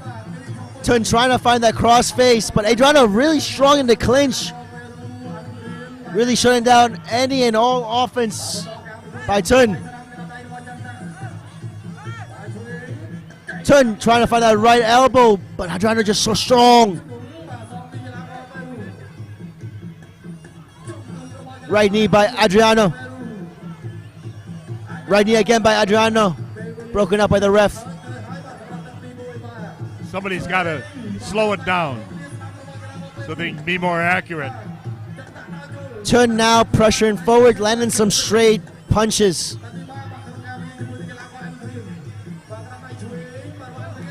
Big swing and a miss there by Thon. Adrian just walked into 2 left up elbows. He's got to be careful for that. And now Thon getting a good crossface, breaking his opponent's posture, bringing him down to the ground. Big left hook there by Adrian. Good straight punches from Thon. Adriano trying to come in with the elbows. Big left hook there by Thon, and a right hand after the bell. Wow. That was really the most even round. For sure, the most even round. I feel like Adrian really won the first 2 minutes, but Thon coming back in that last minute, landing some heavy shots of his own. Well, what they're doing is they're fighting a little too helter-skelter. Somebody's got, no, but you know what I mean? Yes. You got to control it more. Whoever starts to control it, whoever steps back a little bit and controls, that's what will be the winner of this fight. And I think we saw a little bit of that from the Cambodian fighter Thon towards the last minute, last 30 seconds of that first opening round. Maybe being a little bit overwhelmed by how strong Adriano started that first round. Well, you know, these two are the most even we've seen. For sure. But both of them wanted a knockout in that first round. They did. Yes. Both yes, of them. they did. Both of them were really searching for that knockout. Now, if you were in the corner of both these fighters, JP, what would you be telling them? I'd say think. No, you have to think. For sure. You have to control yourself. Yes. They're not in control like the other fighters we saw. They have to, when he's coming in, control it. You know, they just go wailing on the other. It doesn't do you any good. Not just aggression, not just control, but controlled aggression. Exactly. Let's look at the replays here. Very back and forth from both these fighters. Exchange of right hands there.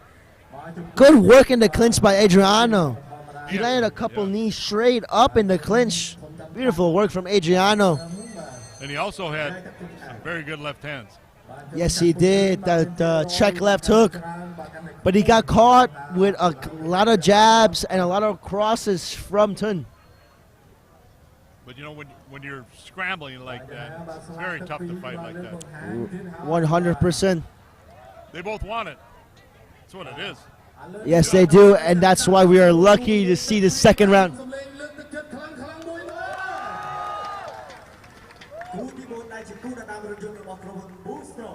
I think we're into the most interesting bout.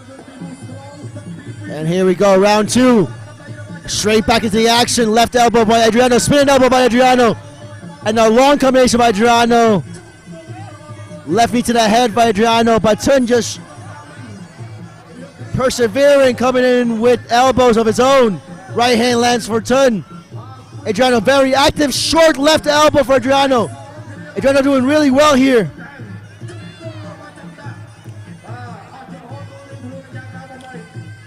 The ref warning Adriano that you cannot hip toss here in Kun Khmer.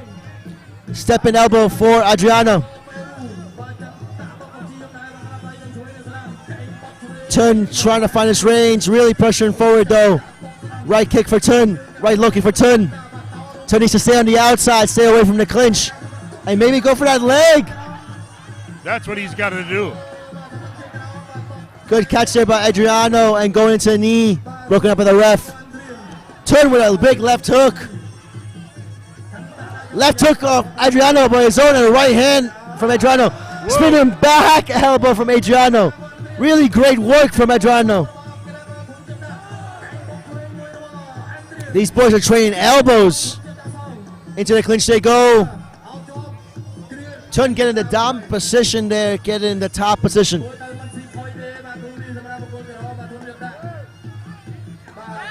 Thon going back to that leg. Adriano shaking it off.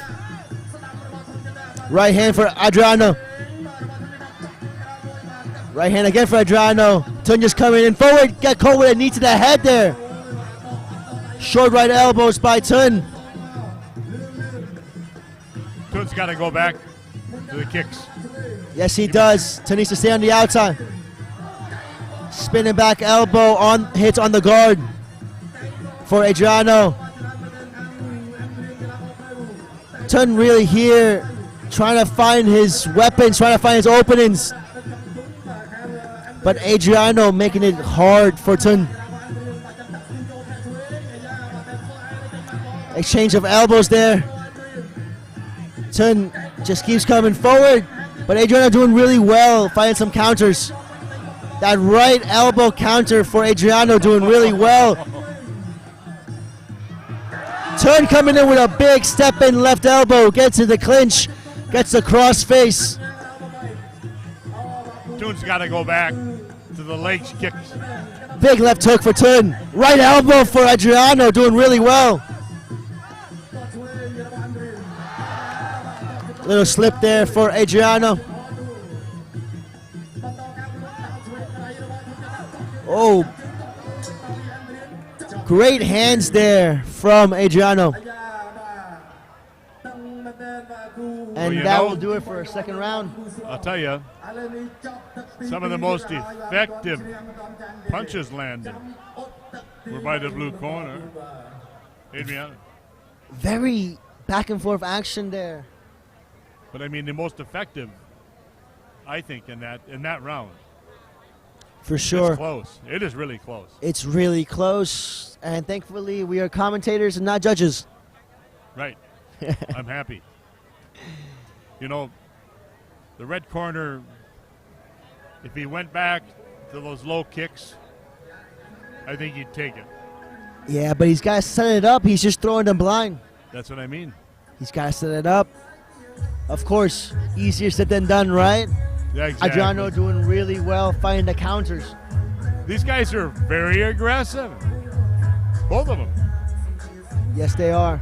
It makes a fight not quite as smooth as the other ones were.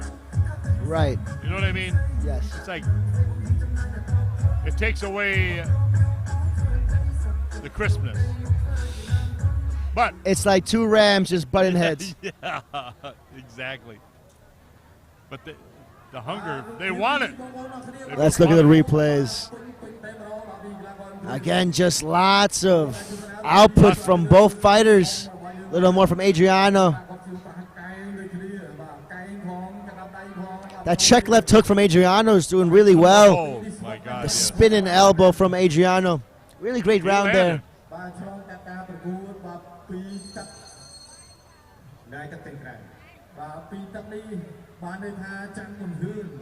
Adriano is a pretty cool fighter. Yes, he is. I think it's up in the air. It right really now. is. Anyone can take this in the third round. Third and Who final wants it? round. Who wants it?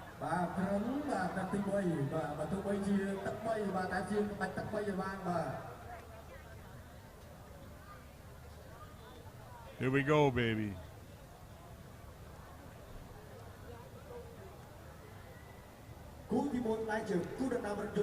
Third and final round, action-packed. Adriano going back to the hands and the kicks. Thon pressuring forward. Right elbow for Adriano. Thon is cut. Thon is cut over his right eye.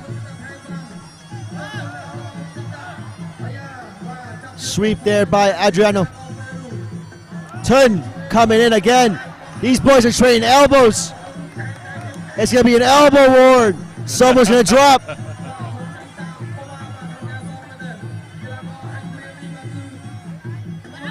It's like somebody's not going to make it get through this round. They're giving Thon, it all. Thon really pressuring forward, making this a not so pretty fight. And the referee making sure the cut is okay.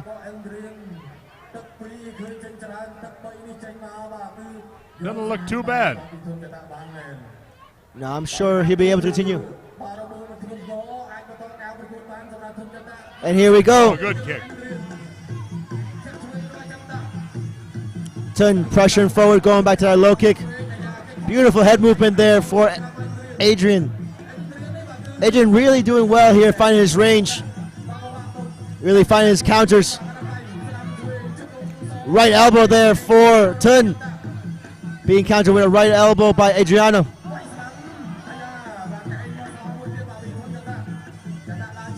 You're talking two guys. Thon stepping in with a left elbow and a right elbow. Wow. But Adriano coming in with a right elbow, left elbow misses as Thon ducks down. Thon non-stop pressure, eating elbows.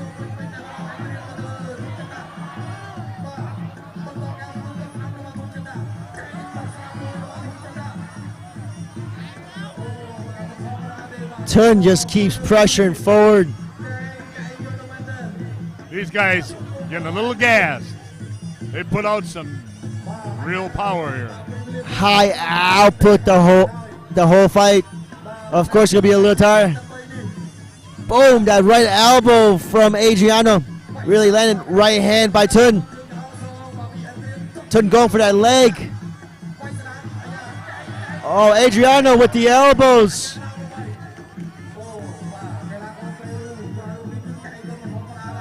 Right elbow for Adriano yet again.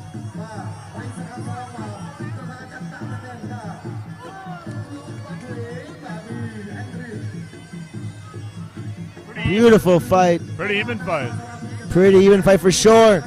Thon coming in, getting stopped with a right hand by Adriano. To the clinch they go.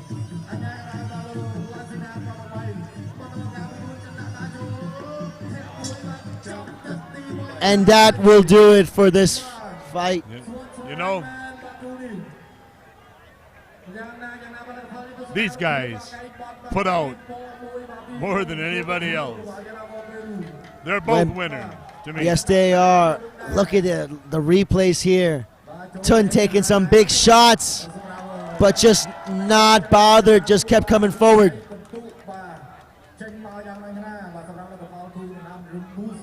Boom. Head movement from Adriano was on point. That right elbow, left elbow. Elbow war for sure. And we will go to the judge's decision.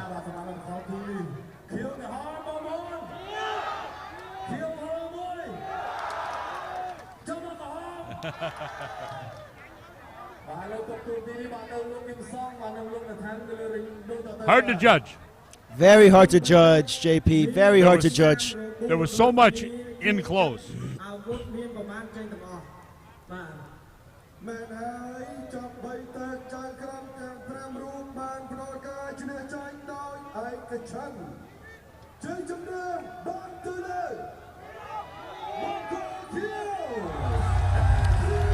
And your winner by judge decision, El Adriano FA Group.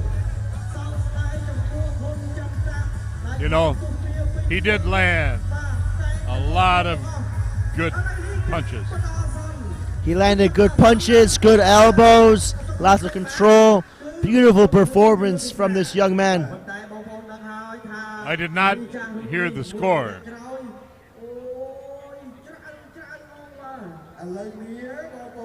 Good fight. Beautiful Beautiful win there for. They put everything out there, man.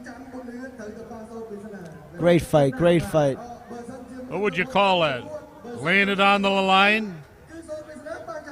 Right there. Yep. You know? Yep. And that was our third fight of our 8-man tournament. Our next fight will be the last fight of a tournament. We see Cambodia taking on Iran. These Iranian fighters really having a presence here in Cambodia, having a presence in Kun Khmer.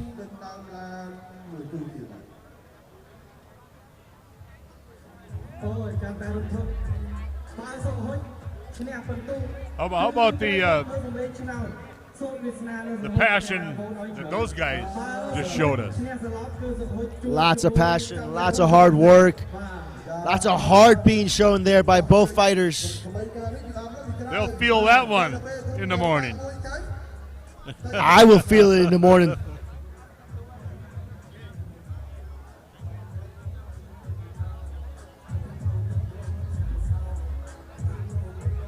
It was kind of a completely different fight than the rest. The rest were slower, more calculated. Yes, for sure, JP. This past fight, definitely not as controlled as other fights we saw, but still, a fight's a fight. You know, again, both styles, same. Just two aggressive fighters that go for it. Two rams butting heads. Yeah, that's it. It doesn't as pretty. No, it really is. No, it's not. But it's effective. Oh, yeah. At the end of the day. It brings the people into the fight. For sure. And the Cambodian crowd at the end there, giving a big round of applause to the Peruvian fighter, El Adriano, showing that they enjoy the effort and respect that he put into that fight. He landed the crisper punches, though. He really did. And crisper knees, he kneed that head a couple times.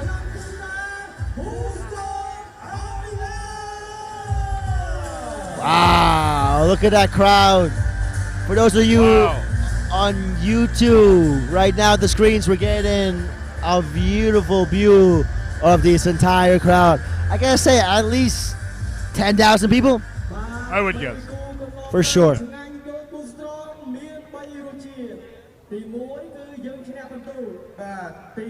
They do a lot of fights in this country. Yes, they do. Every week. Thursday, Friday, Saturday, Sunday, non-stop fights. Wow. No wonder some of them have 89 fights. 89, 100, 130. Some of these guys have 300 fights. And 21 years old.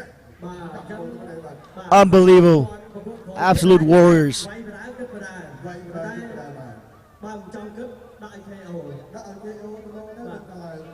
Well, you know, without the sponsorship, you don't get to have this. Definitely not. Thank you to Boostrong, Gansberg, and Idol for bringing high-level Kun Khmer. I love that freshie. You gotta try one. I really do. Can we get this man another freshie? Anybody?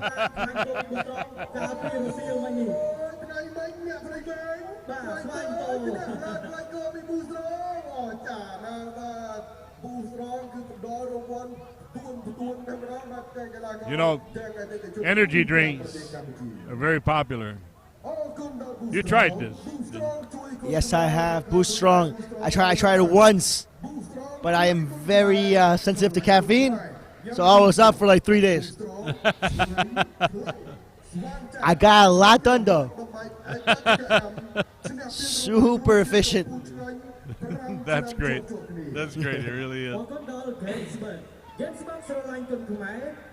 I had one, but then I had.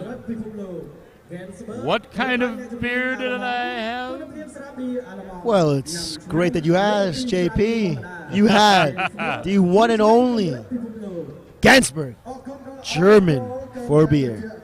The Germans know how to make beer. Yes, they do. Gansberg actually has a German brewmaster. They gotta. If you're gonna have a German beer, you gotta have a German brewmaster. Yes, you do. Yes, you do. There's no way you can have a German beer without a German. Yeah. It's like having Kun Khmer without Cambodians. I might have to take 2 cases home. I mean, just medicinal purposes. JP, between you and me, I know a guy. I'll get you 3 cases. All right. All right.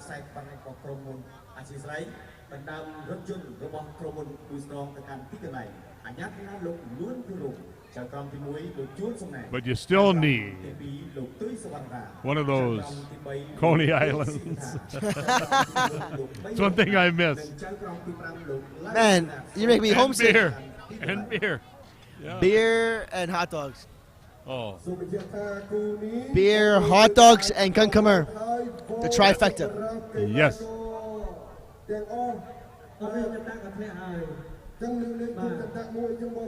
Our referees have been introduced. We will shortly get into our 5th fight of the night, our final fight for the 8-man tournament. The winner, of course, receiving a brand new red Mazda 2. I really like that color. I've had a silver one. Okay? Yeah, silver but Mazda. that red. Those cars. Stands out. You know those cars, seriously. They're so smooth. I just am impressed with them. You know? Really impressed.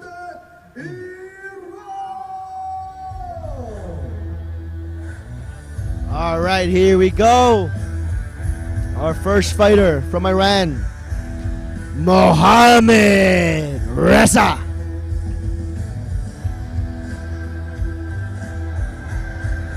Let's look at the stats for Mr. Reza. 185 centimeters tall, 25 years of age, 21 fights, 19 wins, only 2 losses, and 7 KOs.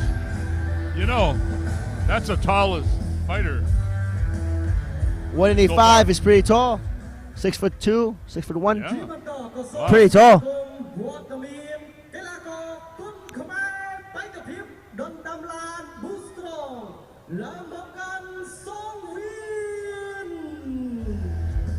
And his opponent from Cambodia, Moen Sokhoch.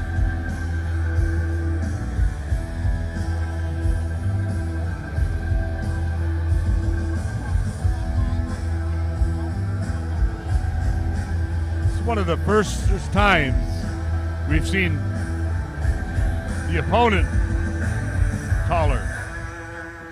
Yes, this is the first time we've seen the foreign fighter being taller than the Cambodian fighter. Right. The Cambodian fighter being 169 centimeters tall. Yeah. Quite the height difference. But you know, 99 fights. Well, this will be 100, right? Yes, he does. I'm pretty damn good at math. Pretty damn good.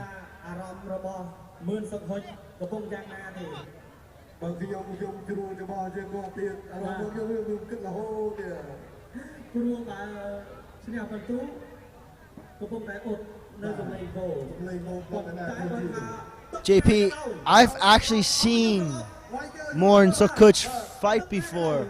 The last time I saw him was for another tournament, for Mazda 2 again. He actually lost to Lorne Panya. Very even fight, 3 rounds of pure action. You know, That height advantage will be interesting. The Iranian fighters,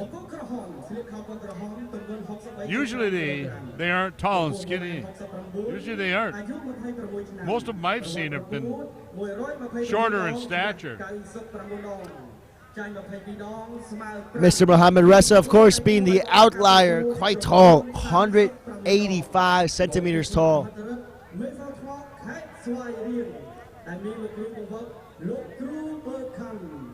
Big difference in experience.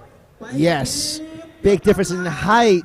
The foreigner having a height advantage, but the Cambodian fighter having the advantage in the number of fights.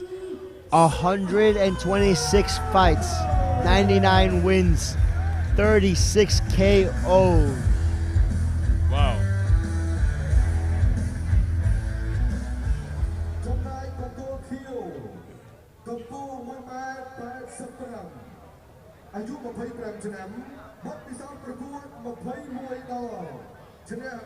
So this Iranian fighter, what's his experience?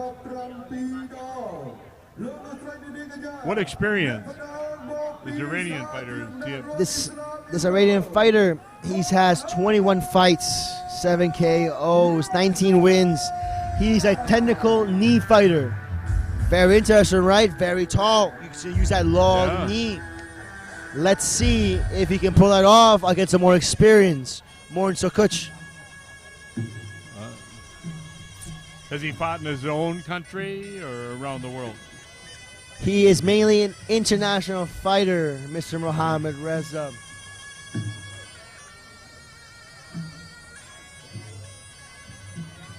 Both fighters performing the Kun crew, showing respect to their gym, their coaches, their families, and to the sport of Kun Khmer. I like that technical knee. When you're tall, his knees really stick out. I mean, when you're 185 centimeters tall, your punching range, your knee range is my elbow range. You're so tall. Yeah. You know, you look at these two fighters. This Cambodian fighter, very cut, very well built. Both of them, the Iranian fighter, very trim as well. Let's look at now. In person, the height difference isn't quite as apparent. It doesn't look, no. Doesn't look quite like it. Maybe a little typo here on Morja Kun's height. It didn't look that much different, did it? Not at all.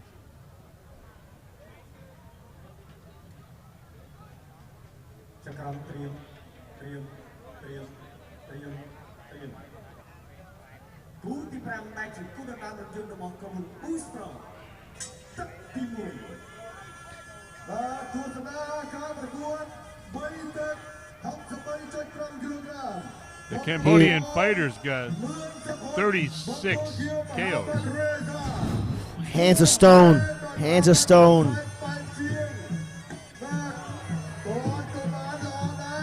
Morn versus Mohammad. Mohammad trying to pressure forward, right cross to the body, followed by a head kick landing on the guard of Morn. Cambodian fighter on the back foot. Mohammad coming forward with hand combinations and low kicks.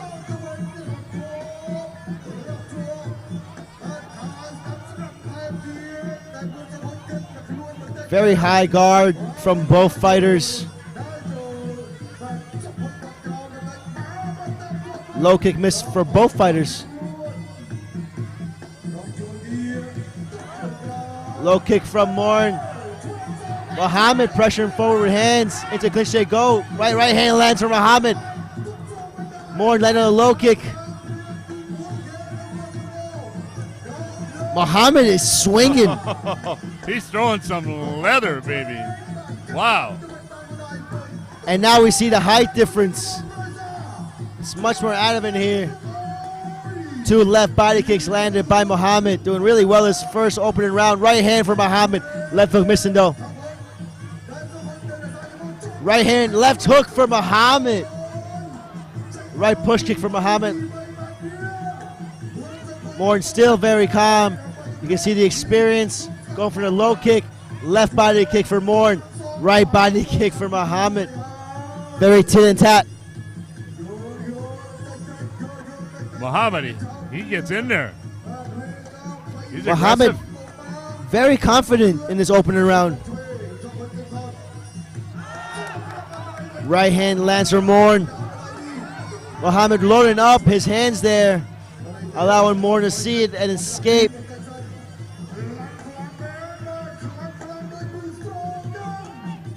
Moern looking for an opening. Switch right hands missing both fighters. Right kick just landing for Moern.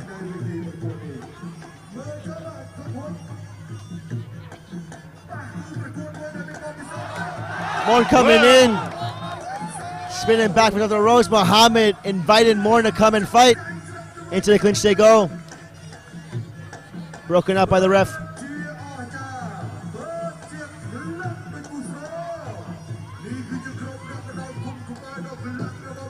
Moern having a little bit of trouble finding his distance here. Right across the body by Mohammad. Very even round so far. I'll tell Let's you. open it out. They, I like the aggression of this Iranian fighter in the blue corner. But you can see the experience. I think it looks like he caught him a couple times more in the way in, you know. But boy, this Iranian fighter is the most aggressive we've seen tonight. Mohammad, not only aggressive, but very confident. Yes. Super confident. He threw some leather there, man. If he'd have connected with one of those. Big swinging left hooks. Wow. But you know, the experience of Moern, the Cambodian fighter, he was closing them down as he took those big wide lefts. He was stepping under it. I mean, it was pretty cool.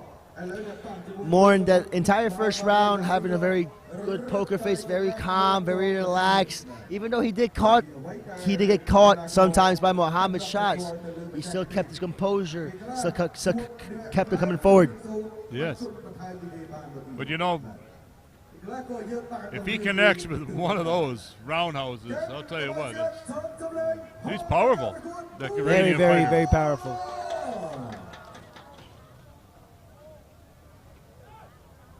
Let's see if he can.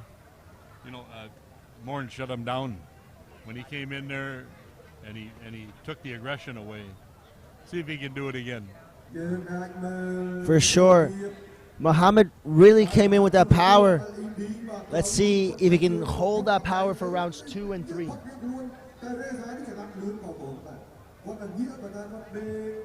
Look at it, he holds nothing back.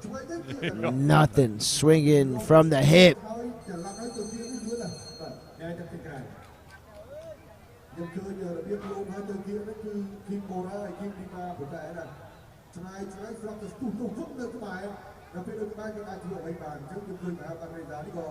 You know, we've seen a lot of real trim fighters, tall, haven't we, in this card? Yes, we have, JP. Yes, we have. Round 2. Here we go. Some more action. Oh, I can't wait for this. Moern trying to start off, attack those legs. Small groin strike there. Touch of gloves, good show of respect, good sportsmanship from both fighters. Right hand lands from Mohammad. Left kick from Moern, and wow, they're swinging. Second round really starting to open up.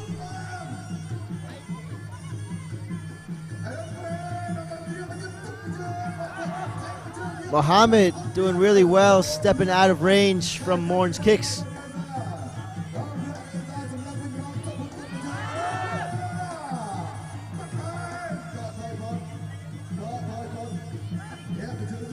Teep from Mohammad. Mourn stepped inside last round. That was he was very effective. Mourn just got caught with the hands. Big left kick there from Mourn as he came in. Oh, big sweep there by Mourn. Mourn's going to the body. I think he feels that he can drop Mohammad to the body. Big left knee for Mohammad. Beautiful step in left knee. Mourn going back to that left body kick. Oh, catches a teep by Mourn. Unloading with a right hand and a left hook. Mourn really stepping up in the second round. Left kick again for Mourn.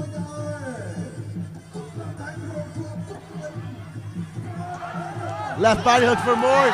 Knee for Mourn. And I said it, the body. The mouthpiece comes out for Mohammad. And I don't think he's getting up. Oh my. The crowd going crazy. And that will do it. Now that shows you what an experienced fighter he really is. That guy, he was getting look at his highlight. Coming at him so hard.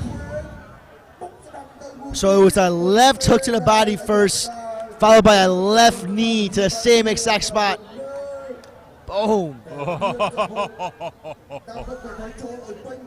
That left hook was nasty. Would you call that textbook? Textbook. Mourn took his soul. Now we're talking. Now we're talking.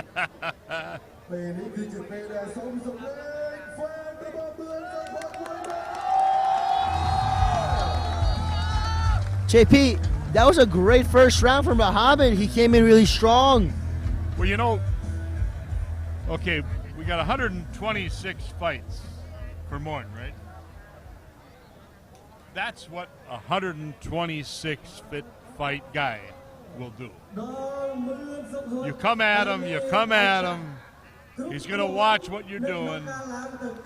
He stepped inside him, and he took that away from him. He took the aggression away. At the end of the first round is when he started. Yes, he did. Yes, he did. Mourn, that, just like you said, the experience. Just weathered the storm of the first round. Mohammad coming in really strong in the first round, landing a lot of big shots. But Mourn just calm, smooth, collected, cool, and just finished it in the second round. You know, the fight before, they let it all hang out. Neither one really took the control like that fight. Mourn took control. And I think what that started was in the second round, if you go back and watch that second round, it was a left body kick that really hurt Mohammad.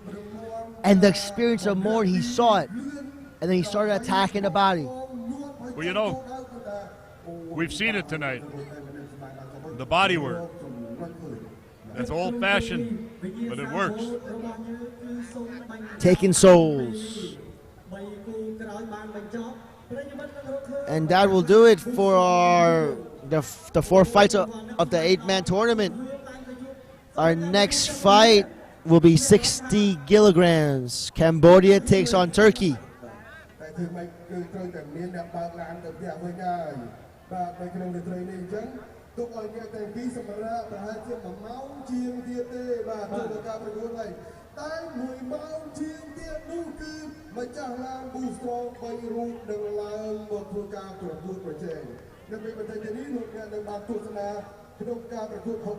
the past, we had a lot of really good Turkish kickboxers.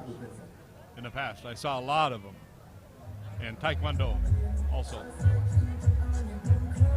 They improved and improved, just like every country has, like we were talking about before. You cannot stand still. You got to move forward. You got to improve. And that's what you see here in Cambodia. well, this, to me, this outshines any other kind of fight style. Yes, for sure. Kun Khmer, absolute violence, entertainment, high level fighters. We are lucky to be here, JP. I fell in love with this sport 30 years ago, even though I never fought in the sport like you. Never. I think that's why the world is recognizing this sport. The action. It's And not action. You don't have the takedowns, and you're not doing everything down on the mat. You're trying to watch this. They're laying on the mat. I mean, I'm not into that. It's just, most of the time, clean and crisp action. And what's really great about these fights, brought to you by Boostrong, of course, and Gansberg and Idol, is that they're all 3-round fights. Non-stop action. We've talked about that personally, you and I. And really, when they're 3 rounds, you gotta lay your ass on the line because you have no time. You have no time. You have to risk it to get the biscuit. That's it. I think you're perfectly right. 3-rounders. 3 rounds, full action, non-stop action, right? You can't take the first round off. You can't take any round off. You have 3 rounds, three 3-minute rounds, 9 minutes. You have to go. Oh, our conversation today, when we were having lunch, we said 3 rounds. That's where it should be. Definitely is. For the entertainment, for the fans, for you guys watching home on YouTube. 3 rounds, non-stop action. You're welcome.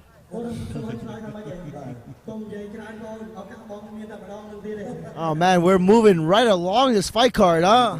We're up to fight number 6 already. They've been really good fights. Yes, they have. You know, you don't always see that. You don't always see it. You definitely don't. We are very lucky to be here, especially Bessie's in the house. Not only do we get a screen, but we get to watch the fights live. I could go for one of those beers right now, you know. Gansberg, here.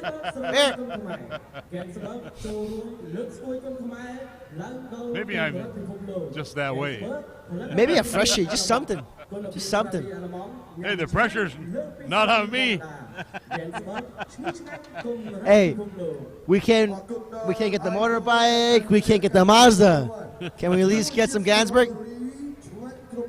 What was that? What kind of beer is that? Gansberg, German for beer. Oh, you gotta love it. Smooth beer. I'll be right back.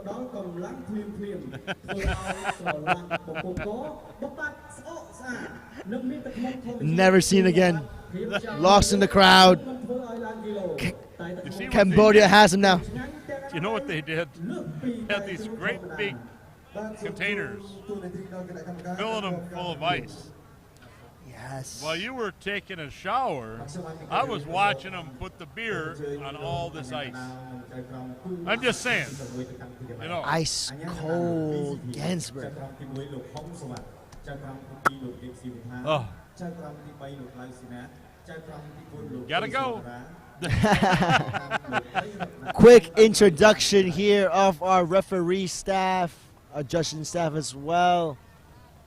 And we will shortly get on with our 6th fight. Cambodia taking on Turkey. Kun Bora from Cambodia facing off against Adem Balli from Turkey.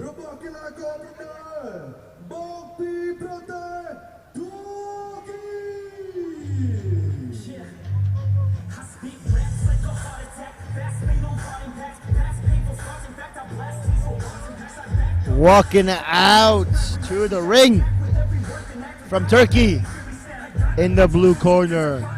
Adem, Balli.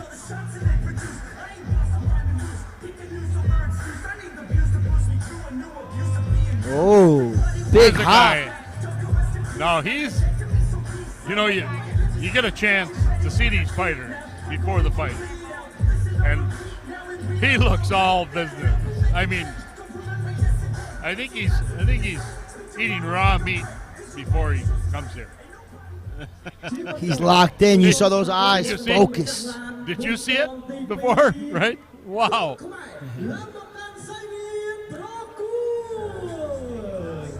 And his opponent from Cambodia in the red corner, Kun Bora.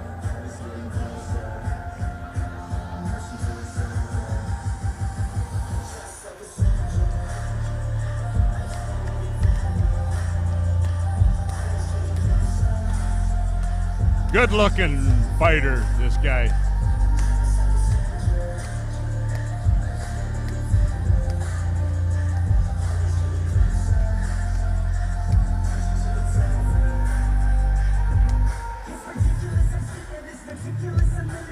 Only 142 fights. Only Kun Bora, 25 years of age, just like JP said. 142 fights, 112 wins, 42 KOs. That's a third. Yes, it is. Yes, it is. Quick math there. Well, I didn't have a calculator either. I took my shoes off. Use your fingers and toes to count. Old school. Yeah. Both fighters in the ring. Gloves are being placed. The Khun crew will start, and we will have action for you shortly. Kun Khmer, presented by Bayon TV. Brought to you by Boostrong, Power Plus, Gensberg, German for beer, and Idol energy drink. So what? Idol energy drink. Where's that beer from? Again, Germany. You don't know? Gensberg. God, It's German. I just love the sound for of beer. it. I love the sound of it.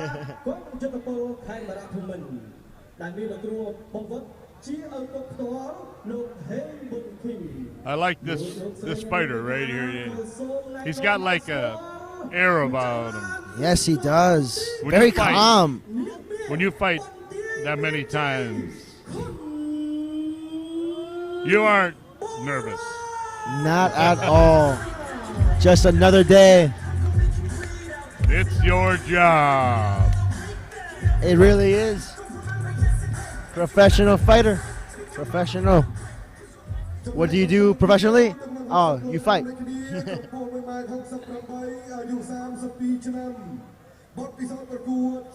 He never smiled. when I Never saw smiles. him Very before. serious. Looking around, taking in the crowd, the environment. He's saying, let's just do this. Yes, he is. 10,000 plus people in attendance. This place is jam-packed.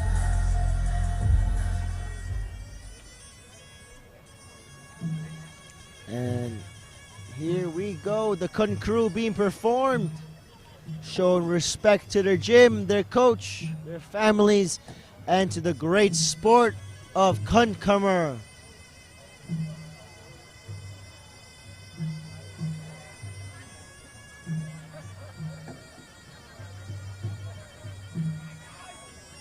You know, they still have that word, respect. Their coaches are like their fathers. It's really amazing to go to a gym. Is it not? It is. The camaraderie. If you look in their corners, the whole gym will be there. You train together, you go fight together. Even though it's only him in the ring, that support from your corner, it means the world. Oh. It's the only one that you hear in the ring is your corner man. It's very true. It's the only voice you hear. And every great fighter, every great one, they need a good corner man. Yes, they do. The corner man can really make it or break it for you. They can see things that you may not be able to see. They can see your openings for you. The thing is, they know your weakness. They know your strengths. Yes, they do. And if you don't listen to them as a fighter, you got a big problem. Yes, not listening to your corner is only detrimental to you. Yep. It's not going to hurt your corner. It's only going to hurt you. Yep. But then again, you got to have trust and faith in your corner, which, like you said, they do. Yep. Here we go. Round one. Kun Bora in the southpaw stance. Adem in the orthodox stance. Adem coming in, trying to find some inside boxing. Being wrapped up by Kun Bora. Right kick for Adem, followed by a 4-Pich combination. Big left knee there by Bora. Into the clinch they go. Bora just holding onto Adem. Really showing control there in the clinch. Big swinging hooks from Adem. Bora really coming in with the knees and the elbows. Wow. But Adem, not worried, throwing the hands as well. Ooh, big left knee. Right elbow for Bora. Adem shaking it off, giving a smile.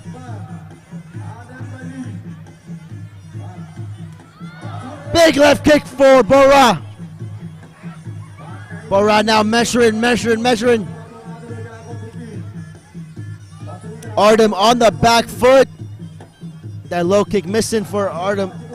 Big step in right knee by Bora. We're getting back to control. Yes, we are, and we're seeing the control in the clinch. Beautiful control in the clinch. Adem doesn't really know what to do here. You can't block knees with your hands like that. You gotta try to find a cross face. You gotta try to get out of that clinch position. Good inside kick by Adem. He needs to stay on the outside, use his hands, good, and get out. Left elbow onto the guard. Bora really having fun in there. He really is. Wow, so much strength being shown by Bora.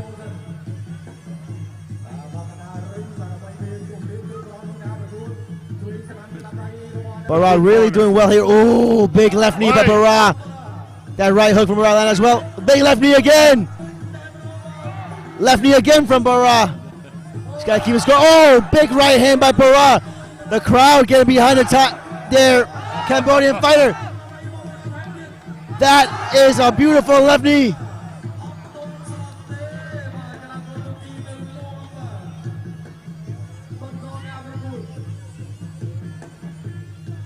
He really took some punishment there, didn't he? Yes, he did. What a great first round. You know, that blue corner sure showed some heart right there. Those knees were vicious. And that a really class act right there. That showed you again the training of these Cambodian fighters.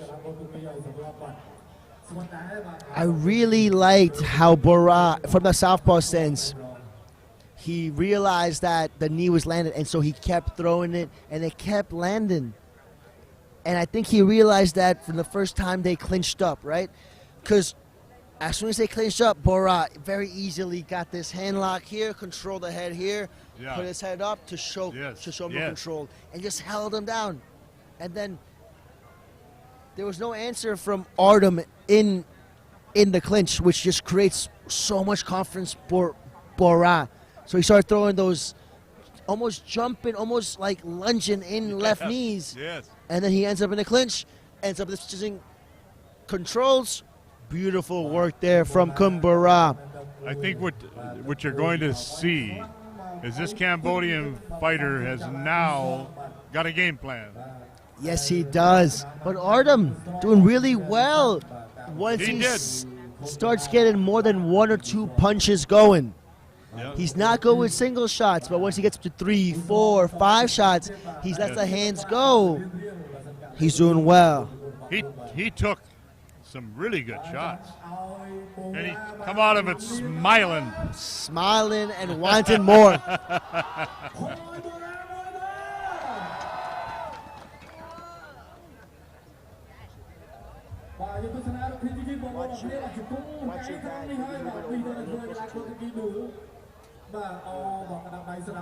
Oh.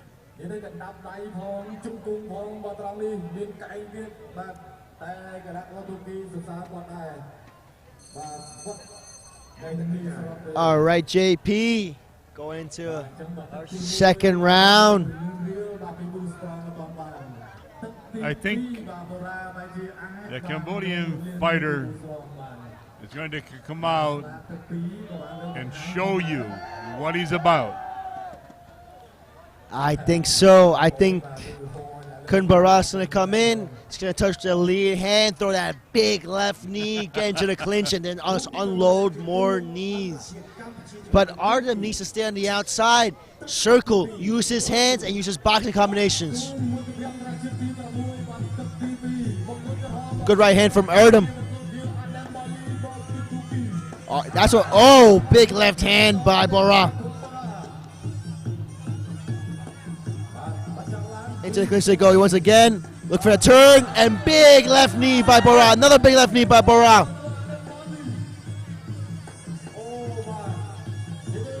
Adem showing lots of heart. Spinning kick missed for Adem.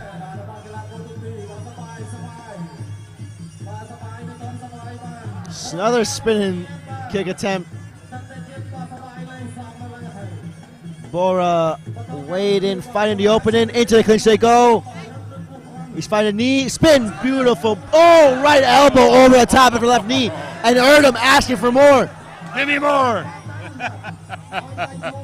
And Bora does have plenty more.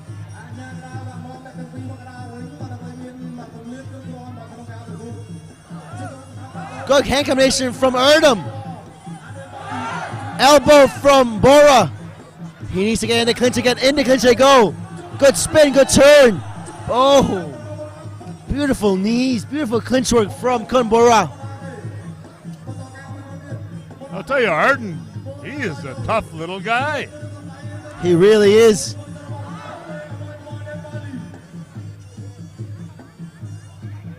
He's looking for that spinning attack. Is Adem. He sure is.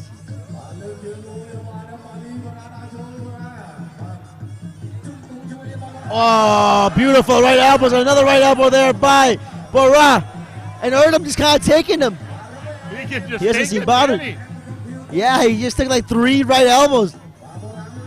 Oh, left hand to the left knee by Kun Bora. Right elbow by Kun Bora.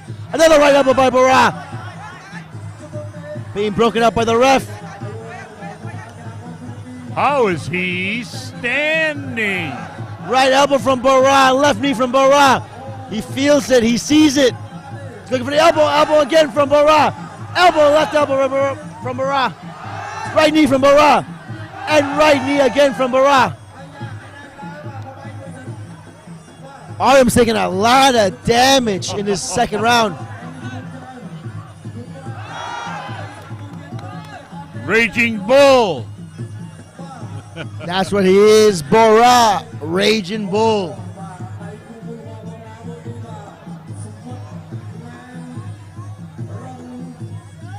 What toughness being shown by Adem, the Turkish fighter.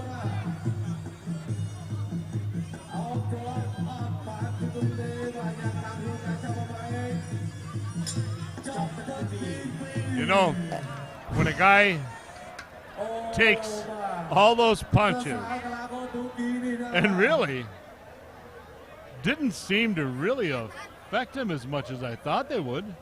Those were some heavy knees. Unbelievable. What a chin he's got. He's got a chin, he's got a body, he's just tough. Wow. Oof.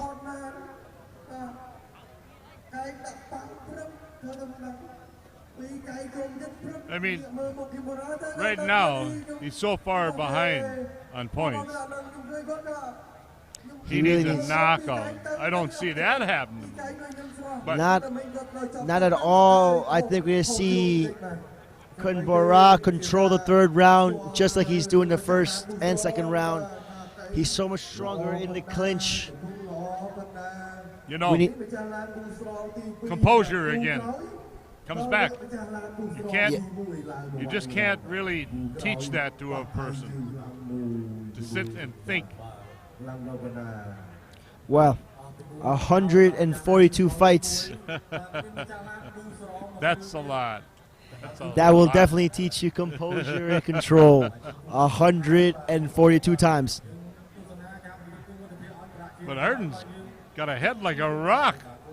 Oh man, you can hit that dude with the sledgehammer. Just hit him with the kitchen sink. I mean, he He'll still really stand up. took it. Wow. He really did. Let's look at the replay. Watch this. Big knees. Boom. Knee again. And boom, right elbow. Oh. Just beautiful work from Kun Bora. But amazing that Adem is still standing. You gotta give him props for that. I can't believe it.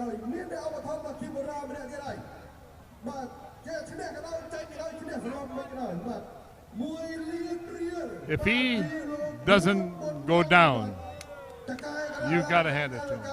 You have to. You have to. He's not gonna win. No. But you know what? Oh, the punishment. I haven't seen anybody take something like that for a while. Those aren't little shots. Not at all. Those are big, heavy shots from Kun Bora. Here we go, JP, round number 3.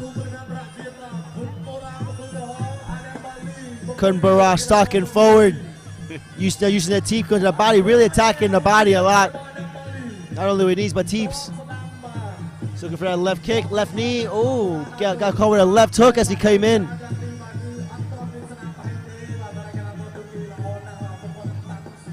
I'm trying to find some offense here with his hands. Faking the spin. Kun Bora, that experience, just using the teep, Left knee again by Kun Bora. You have to wonder, how many knees can you take like that? Oof. The blue corner's just absorbing them. Really is.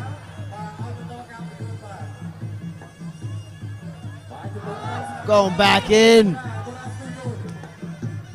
Kun Bora. Oh, right knee. Right knee again. Spin, looking for the elbow. Broken up with the ref.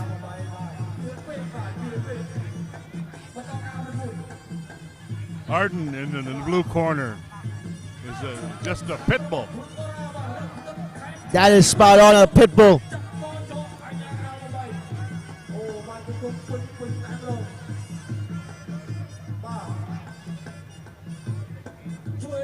Oof. Right knee followed by a right elbow and a dump by Kun Bora. He gets right back up. Oof. Good control in the clinch.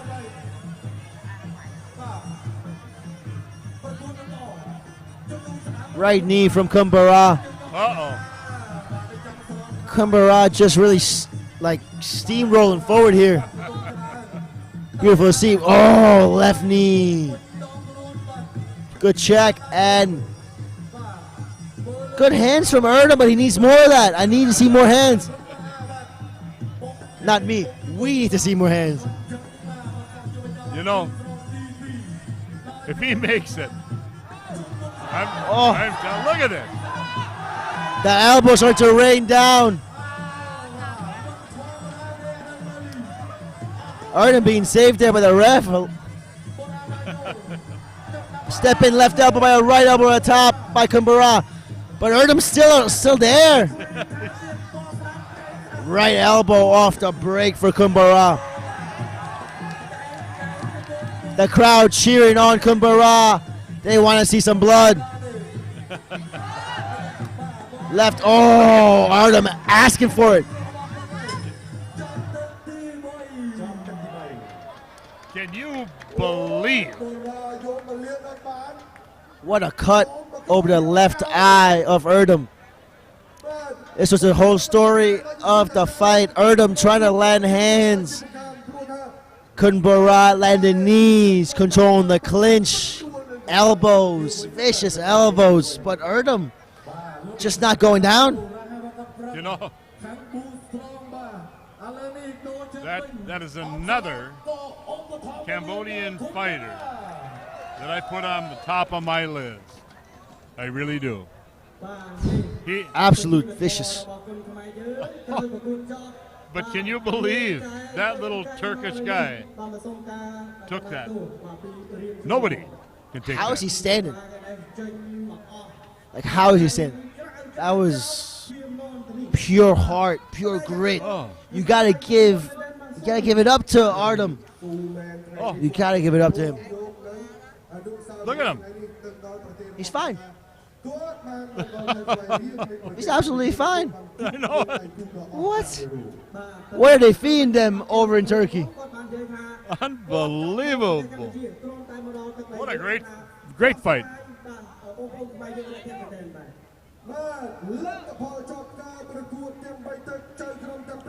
Absolutely great fight here. As far as talent, we've got some Cambodian talent that surpasses what I ever expected. I never expected it. High level Kun Khmer. What a trophy here being bought for Mr. Arden's Kun Bora. walking back, and he's happier than hell. Completely normal.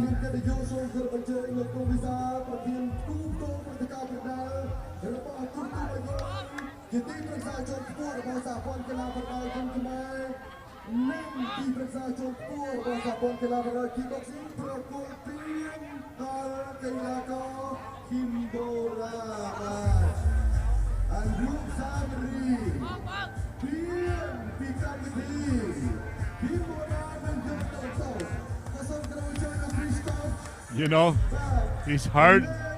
This Cambodian fighter is barely breathing. What kind of shape is he in, huh? Crazy shape.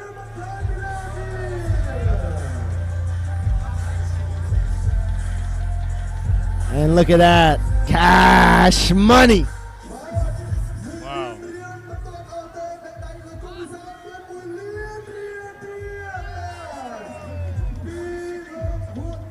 He deserves it. 100%. That was quite the performance for.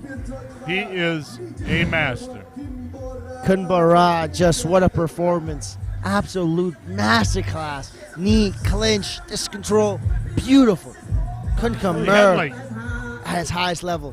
His record, like 46 or 42 knockouts, was it? I'll tell you right now, Kun Bora, 142 fights, 143 fights, 113 wins, 42 KOs. We got to update it now. Hey, so you take that Turkish fighter, he should have been out. He took the most punishment of any fighter here tonight. Yeah, he took all the damage, for all the fighters prior. And he walked away.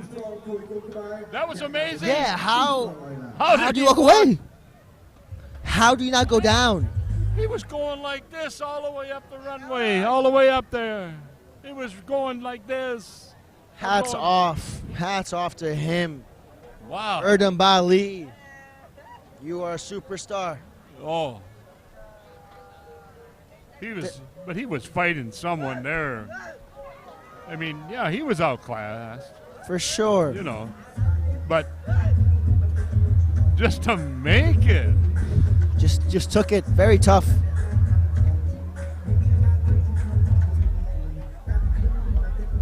What a great night. I need a beer.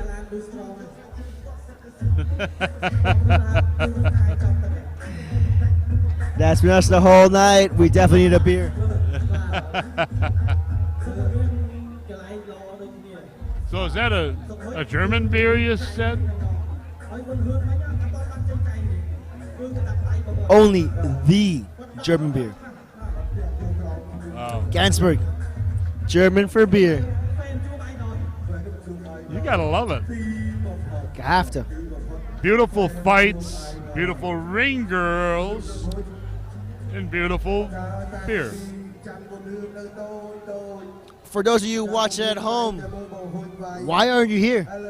Yeah. Just like JP said, you got Kun Khmer, you got German beer, and beautiful ring girls. Cambodia, you should come here. Exactly. You know, to see the crowds that they're getting.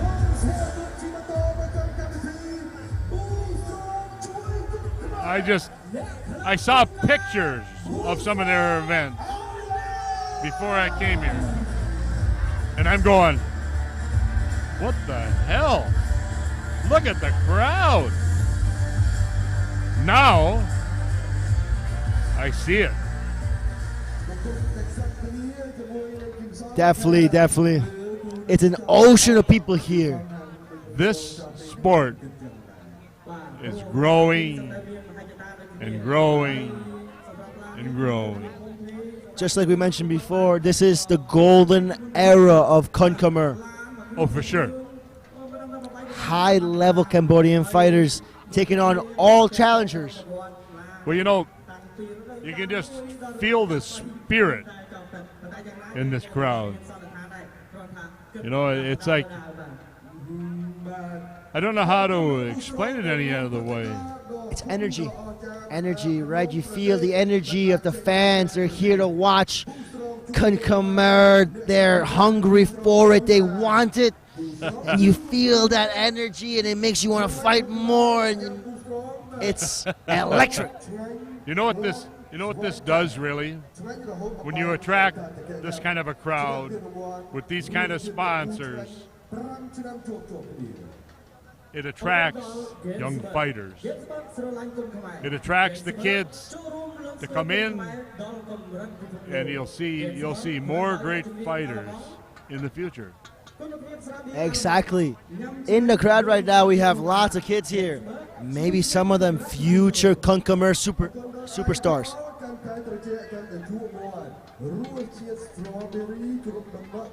Now, JP, our next fight, it's going to be a barn burner for sure. This is the one, your favorite fight of the night.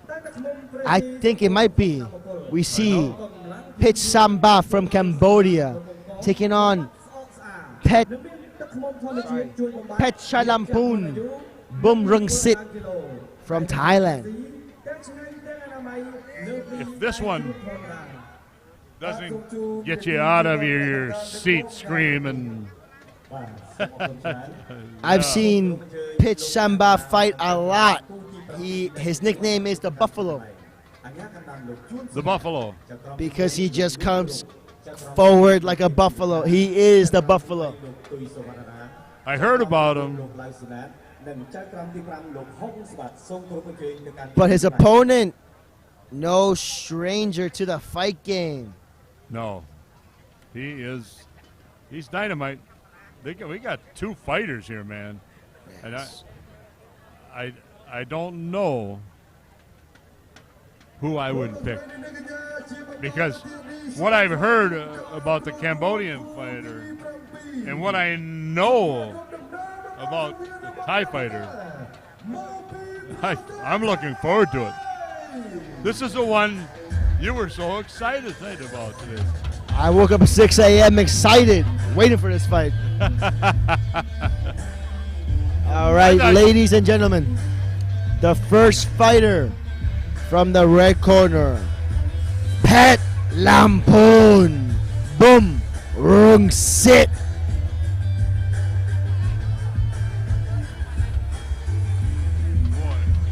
We are going to see some action here, baby.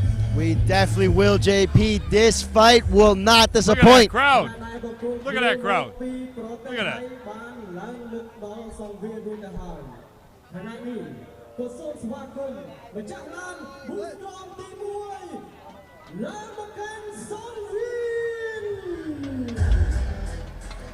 And his opponent from Cambodia, the Buffalo, Pich, Sambath.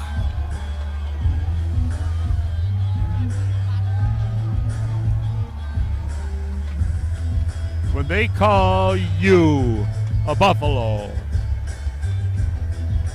you know, that's an honor. An absolute honor. And Pich Sambath is the buffalo. This young kid, only 21 years of age, does not stop coming forward. He takes shots, he gives shots. It's make or break.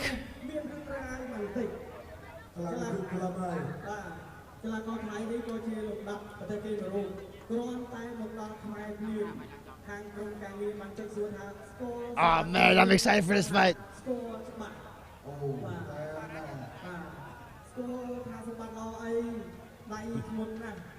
You know, look at the experience you got in this fight. You've got, between these 2 guys, almost 200 fights between them. Actually, that's the typo on Pich Sambath's fight. Pich has about 80, 90 fights, actually. Wow. Yeah. Yeah. I like that line. I really do. The buffalo. The buffalo. I like that. Pich Sambath, the buffalo. It's kind of like maybe where we come from, the bulldozer. The bulldozer, yes, the bulldozer. Well, Yeah. buffaloes are bulldozers here, right? Yeah.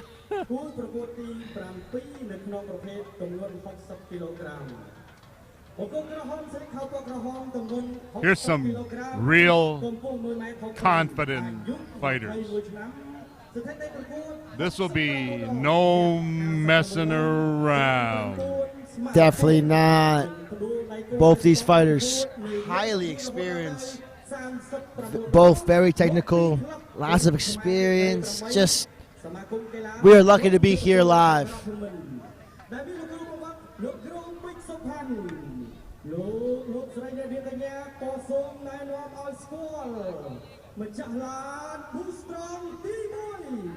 Look at it. This young man, Pich Sambath, hometown hero.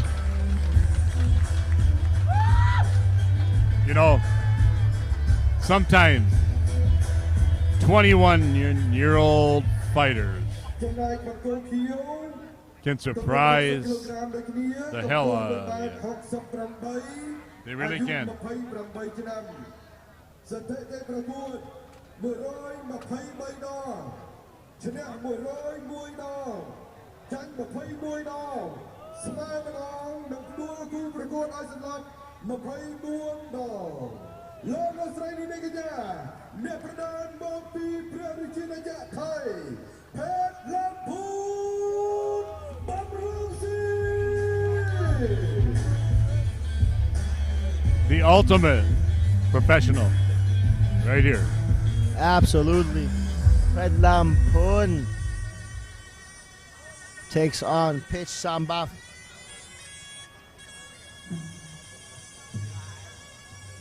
Both fighters performing the Kun crew, showing respect to their coaches, their gyms, their families, and to the sport of Kun Khmer. You know, the Thai fighter is 7 years older.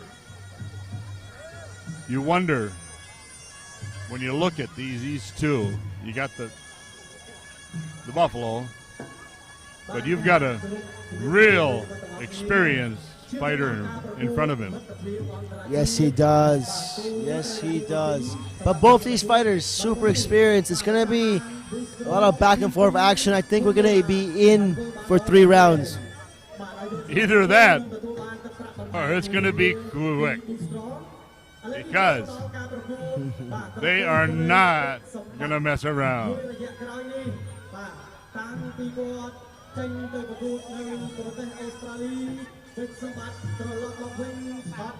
21 years old from Cambodia.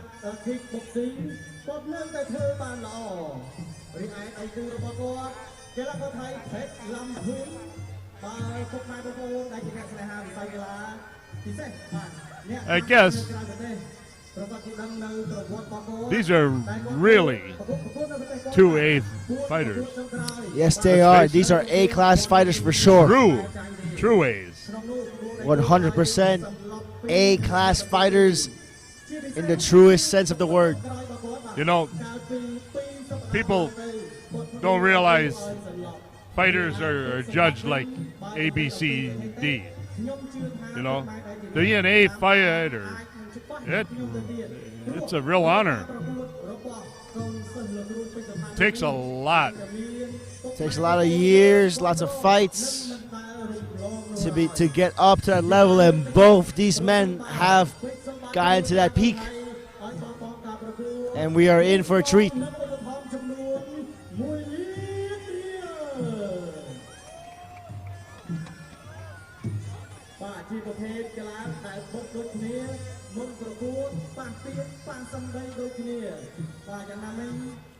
Beautiful Kun crew by both these fighters.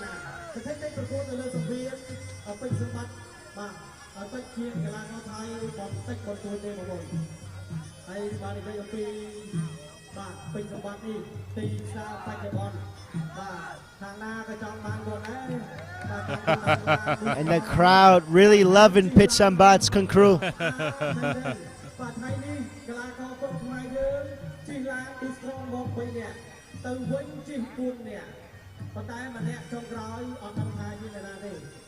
You know, at 28, you're starting to get to the end of your career. At 21, you're just really getting going. So it's like the old dog and the young dog right here.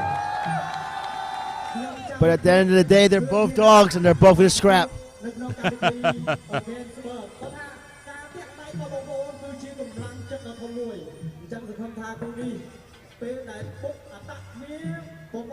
You've told me a lot about this Cambodian fighter. I've seen him fight many times.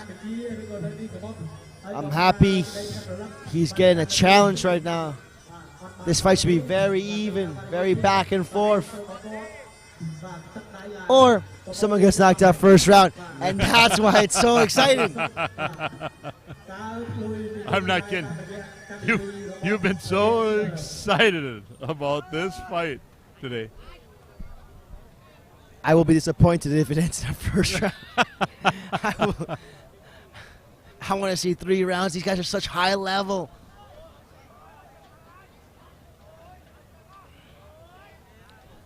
Oh, and the crowd getting antsy too. They want to see the action.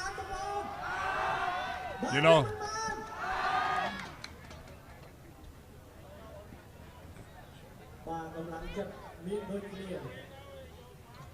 I don't care who you are. you can feel this crowd. You really can. Yes, you can. The energy is electrifying here.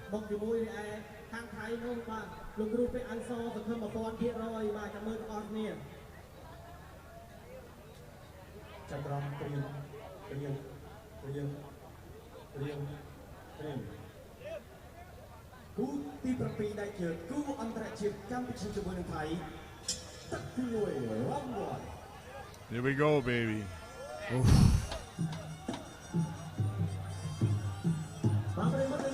Both fighters feeling each other out. Sambath orthodox. Petchlampun southpaw exchange of kicks from both the fighters. Teep from Petchlampun. Pet having really good range control in the opening round.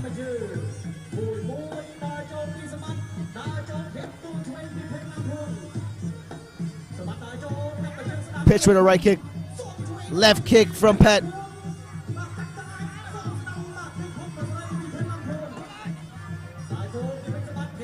Teep from Pet on the back foot. Doing well. The circle to his right. And that left kick, but a right kick counter from Pich. Step in right elbow from Pet. Good jab combinations from Pet. Checking that left kick from Pich. You're right.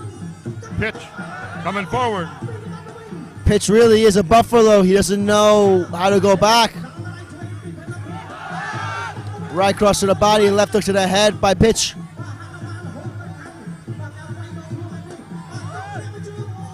Pet is so fast. Every time he's attacked, there's so much speed behind his strikes. Oh, right hand by a left hook by Pet. That was all set up by a fake from a left kick. Pich just coming forward, unrelenting pressure. Really smothering Pet.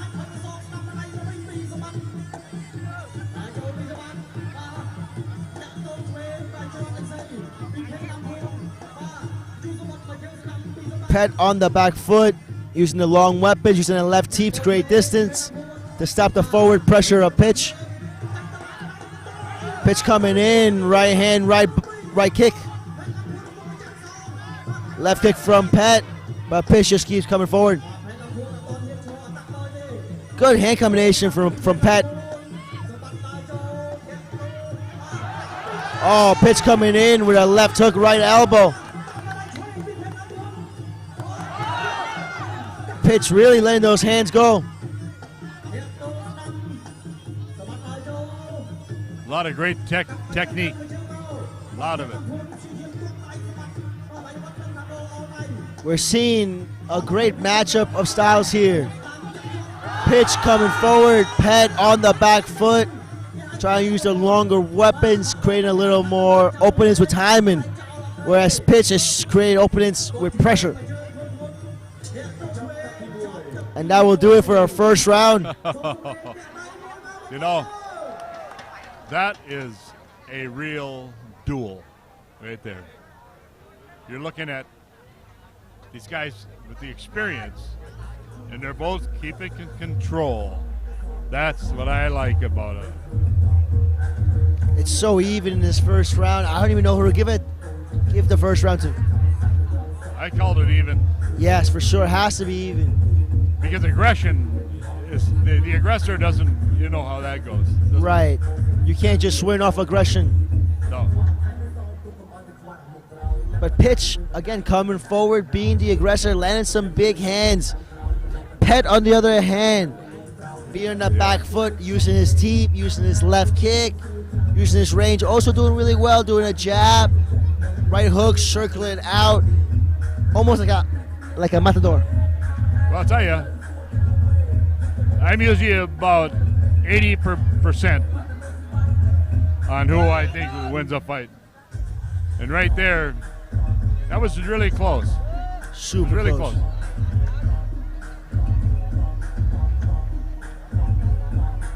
It's going to be the guy who turns it up a notch. That's what it's going to be. Yes, it is, JP. It's going to be who's going to turn it on. Rounds 2 and 3. Round 1, even. So we're going to throw that out. Rounds 2 and 3, that's where it counts. You know, the Cambodian fighter, the bull, what is it? Buffalo. The Buffalo. He's got 39 knockouts.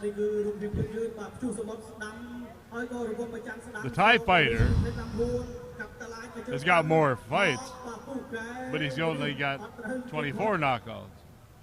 I mean, that's a big difference. Power is essential. Two slick fighters, man.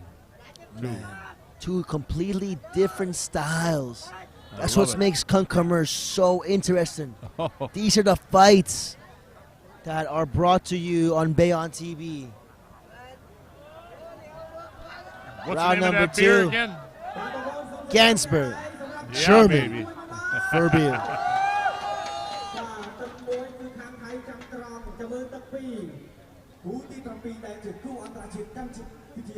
Here we go.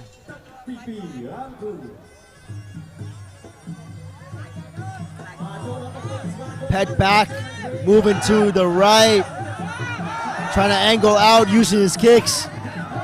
Sambath just pressuring forward. The crowd really getting behind Sambath. Every strike he lands, the crowd's erupting here.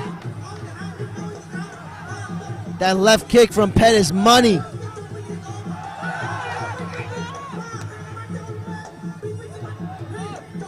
Good boxing exchange. Sambath doing well going with the cross to the body. Don't blink. Don't blink. Oh. Oh, my.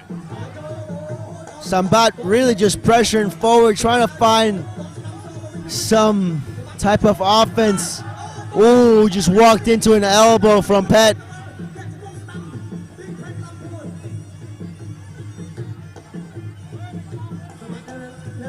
Great fight so far. That left kick from Pet is good, but that left hook from Sambath just landed. Crossing the body from Sambath. The hands starting to be let go there by Sambath. Low kick by Sambath. Good control in the clinch by Pet. Beautiful stall. Oh, wow.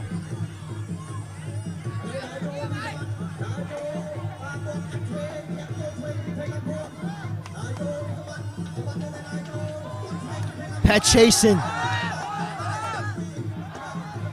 Good turn by Pet. The ref stopping the action right there.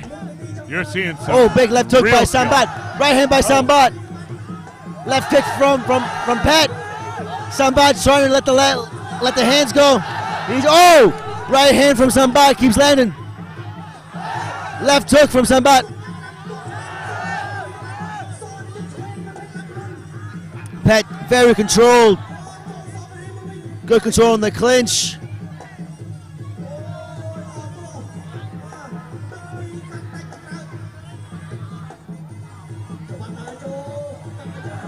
Right hand by Petchlampun. Petchlampun is a bulldozer. No, sorry, he's the Buffalo. Oh, keeps coming forward, but getting caught up by the veteran. Pet, very smart to start the clinch, slow down his opponent. Oh, left hook by Petchlampun.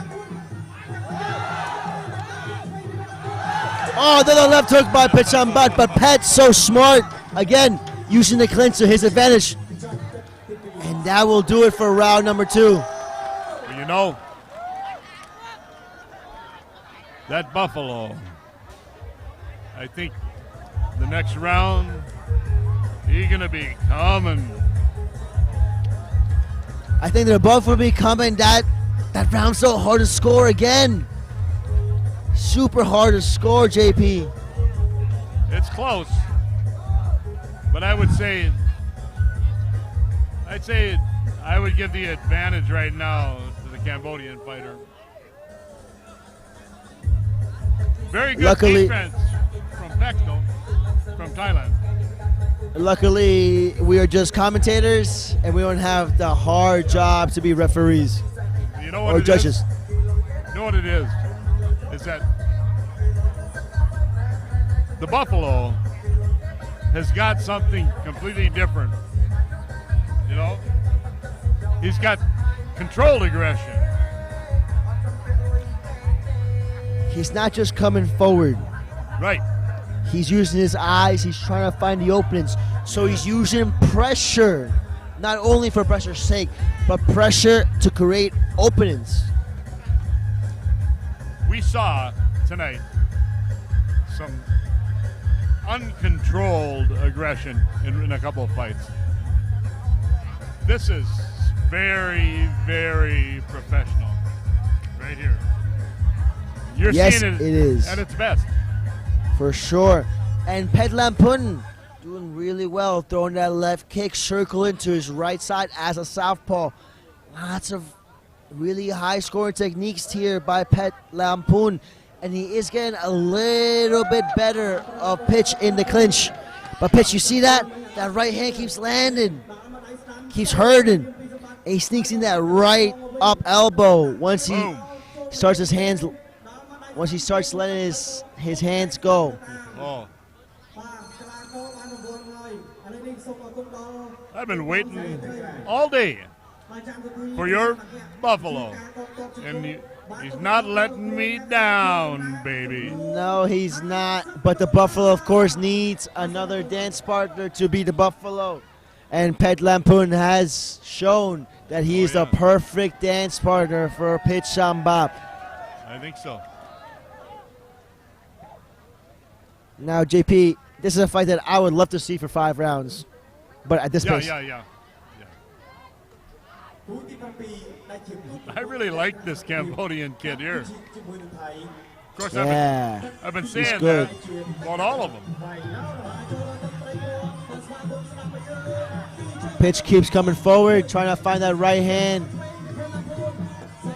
Petchlampun on the back foot, using his kick and teeps.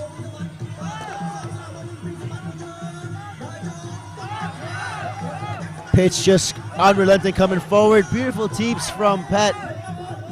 Doing really well here. Exchanging the left kick for the left teep. Really on the back foot chasing. Oh, right elbow for Petchlampun. Into the clinch they go, broken up by the ref.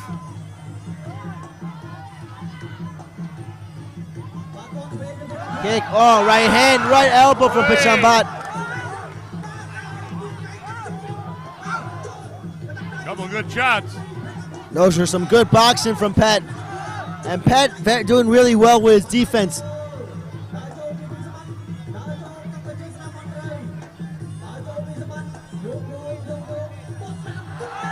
Oh, walking into elbows, both guys. Oh, and Pet is cut. Pet is cut. That is quite the cut. That was an elbow. Yes, it was one of those up elbows landed by Sambath. And the crowd, as soon as saw the blood come out, the doctor taking a look at the cut.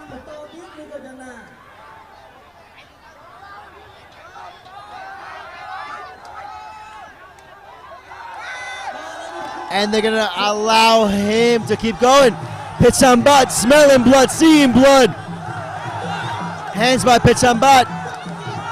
Sambath really putting on pressure right now. The crowd getting behind the Cambodian hero. Pet doing well though on the back foot. Landing some shots of his own. Sambath coming forward with the hands. Pich really jumping in. Trying to pressure, find something here.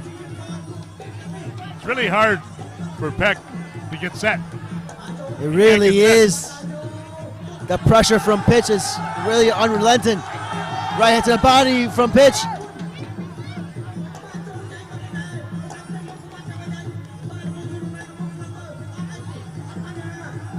Don't have much time left. Oh, left hook by Pich. Pet very much still into this. That blood might be bothering Pet's eyes. Broken up by the ref as they go to the clinch.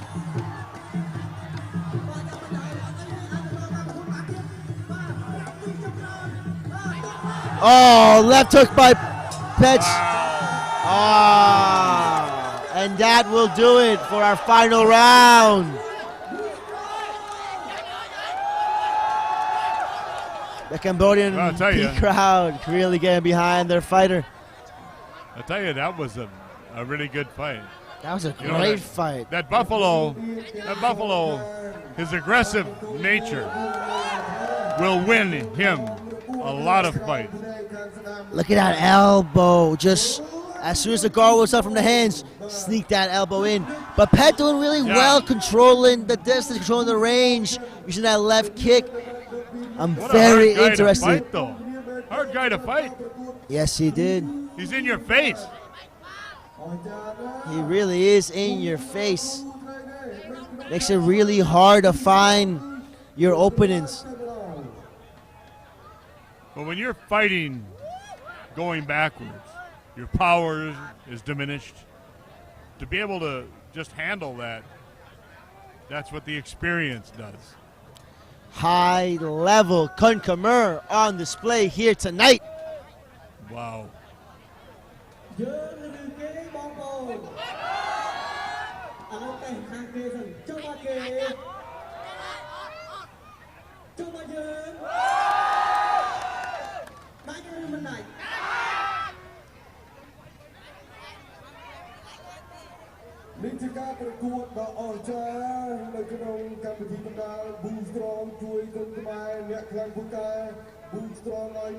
I gotta tell you, that lived up to what you said it was gonna be.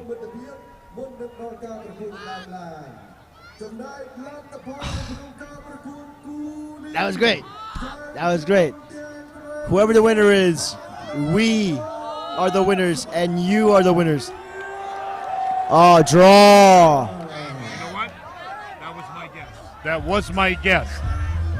I'm not mad at that. I'm not mad at that at all. That was a very even fight. We saw a lot of forward, controlled aggression from Pich Sambath, and a lot of technical work on the back foot from Pet.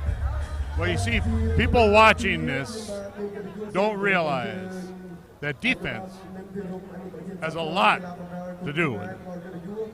It's not just the aggressor. We've always said that together, right? Yes, yes we did. It's not just aggression. You need to have controlled aggression. Anyone can be aggressive. Anyone can come forward. Anyone can have big looping shots. But it takes a master to come forward and have controlled aggression. You know, if you've never watched one of these fights, you would have said that Cambodian fighter won. Am I right? Yes.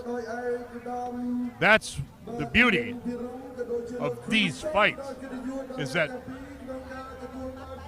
not only aggression, but skills are counted. Just like you said, JP, skills are counted, not just aggression, skills. And you know what? What do the Germans do best? They make beer. Really?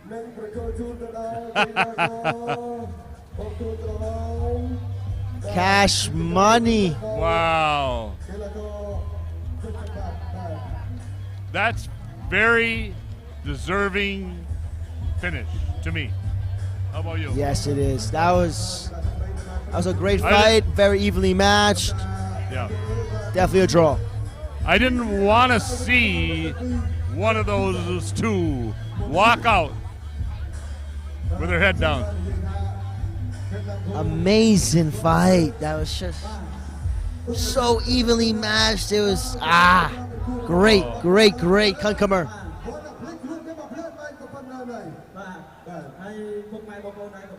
Wow, we really are moving right I along loved here, it. JP.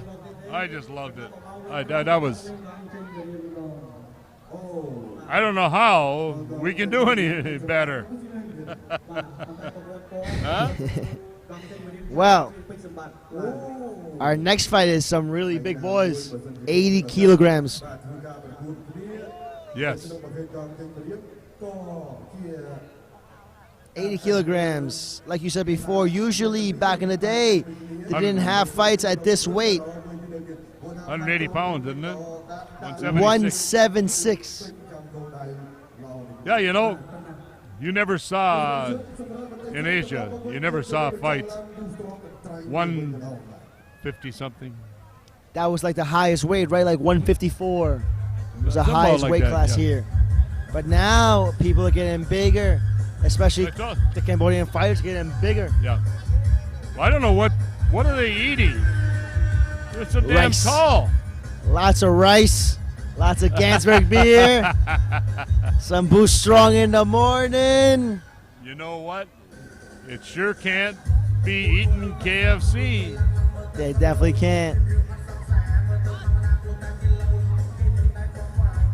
God, I loved that fight. That was worth it. That made the whole show worth it. Even though we had we had what? You know 6 great fights before that. You know what though? All day I heard you talk about that fight. And you were so right. Did I have to say that? I guess I had to. You were right. You said, this is the one. Because And I it was said, the one, man. Well, I don't know. I've never seen a buffalo.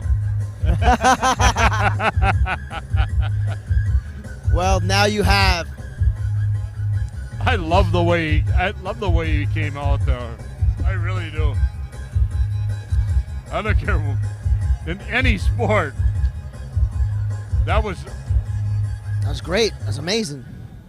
That was such The high counter. level Kun Khmer. yeah, but the counter of the Thai fighter. It was literally seeing the buffalo versus the matador, the bull versus the bullfighter. That's exactly what it was.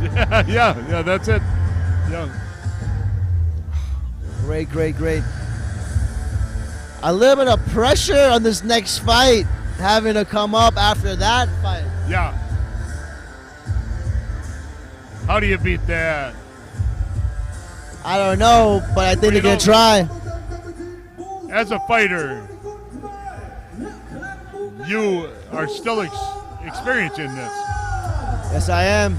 And what does that say to you when you see these younger guys fighting like that? What does it say to you? JP, it tells me I'm getting old. And I don't have much long in this sport. Yeah, but you love it. I do. But again, I'm 33, maybe 2 more years, 3 more years, and that's it for me. I can't be fighting these guys 21 years old. Hey, Endless energy. They probably You know get what? amazing sleep, you know. I don't want no buffalo running at me. Who knows? Maybe in like 2 years, the buffalo will be my weight class, and I'll have to fight him. Or I just retire. I don't want to fight buffalo either. No. Well, in 2 years, if they said, you're fighting the buffalo, you said, no, I'm going to Buffalo. Yes, I'm going back to New York. Not upstate, but New York City. Queens, get the money.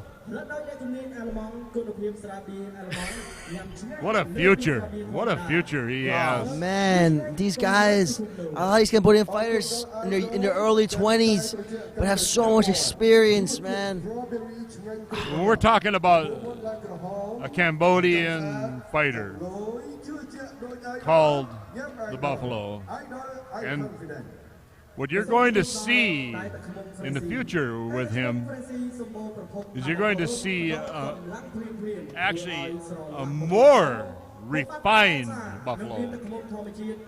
He is going to develop a style. He's already got like 40 knockouts and 100 fights. But he's going to, at 21, he's going to develop and get stronger. And he's going to learn a little more controlled aggression. Yes, That's he my belief. is. Yes, he is. Especially after having a fight like that. I feel really bad for whoever both those guys have to fight next. I do too. Because you know they're going to come in. They've already leveled up from this one fight. They're going to come in sharper, stronger, fitter than they ever were. Well, the Thai fighter showed you. What that fight actually showed you, there's two completely different styles. How you have to adapt to a buffalo. Peck showed you how you adapt. Oh, here we go. Styles make fight. And coming on in our 8th fight of the evening from Tunisia, Moetez Ben Aicha.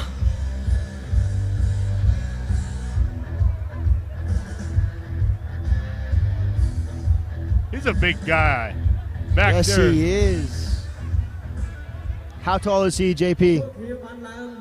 What is he, 187? 80 kilograms.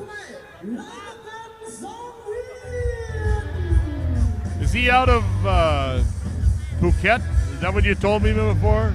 Yes, Mo is out of Phuket. His nickname is the President. His opponent walking out into the ring, the Boostrong poster boy. Looking at that car, he wants it too. Wow, that's my car. From Cambodia, Prum, Samnag. He looks mean. Wow. He is mean. Mr. I mean, tough. Mr. Prum, 33 years of age, 183 centimeters tall, 157 wins out of 173 fights. Guess how many KOs? 69 KO. You gotta admit. You gotta admit. That's a record.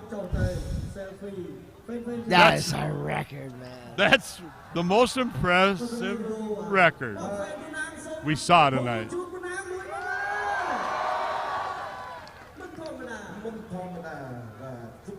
He's a damn fighter, I'll tell you.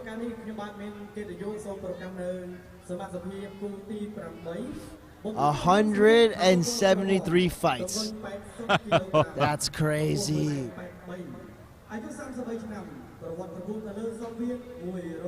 33 years old. He's at the end. 173 fights. So that's about 20 to 25 hours inside the ring. Depending on whether he fought 3 rounds or 5 rounds. Well, or a mix of both. He's 11 years older than his opponent. Yes, he is. The elder, more experience. Let's see if the young lion, the president, can make an impression here in Cambodia. You know, I'll tell you, this Tunisian guy, he is a cool character. Yes, he is. Very cool character. The president. We're lucky we had a chance to meet these guys. Very lucky. When you meet them before the fight, it tells a lot.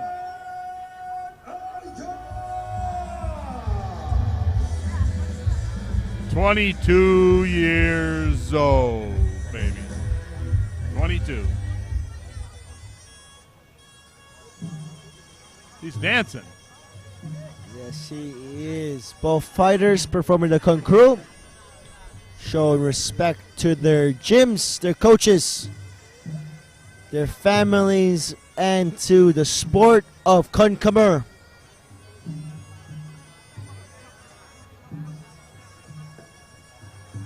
The old master.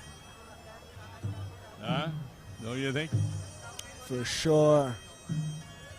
បាទដោយការជឿជាក់ដោយការគ្រប់គ្រងពីបងប្អូនក្រុមសំណាងមិនទាន់វាយផងមានរង្វាន់ហើយ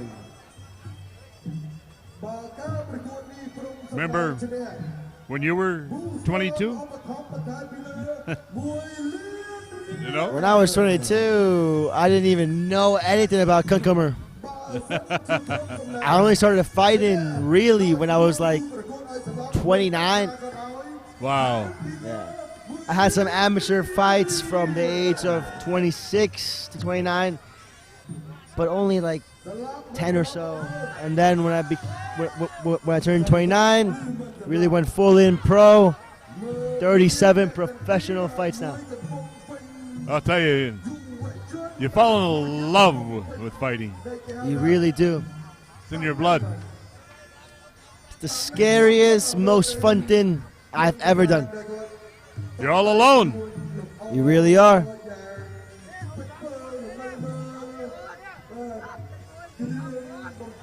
This kid was dancing to the music, walking over to the venue when I saw him. He's cool. Very confident, very happy. Excited to be here. Excited to perform. Tunisia. Tunisia. You ever been to Tunisia? I've never been to Tunisia. How about you? You have? No, I have never No. been. You? No. I've never even really known someone From Tunisia, yeah. Neither have I. I think it's the first Tunisian fighter I've ever seen. Yeah, I think so too. This might be the first Tunisian fighter that I've ever seen. No pressure.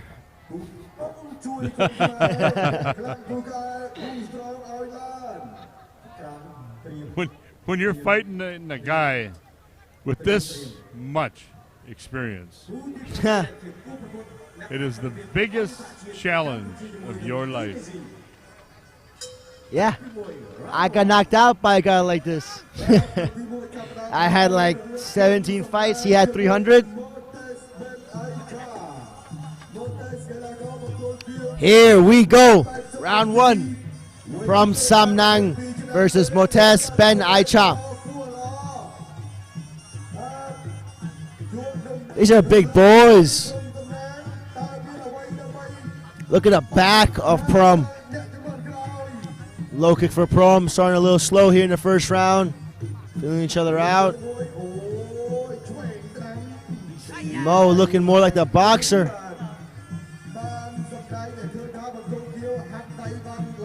Exchange of low kicks. Prum's low kicks looking a little stronger though.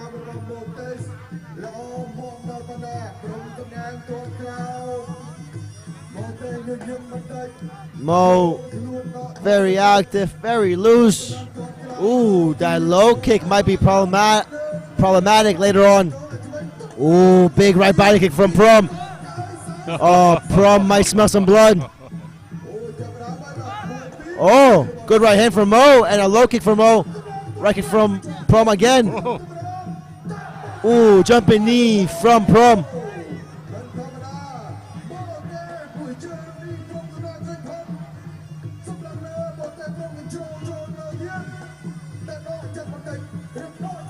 Big right kick from Prum.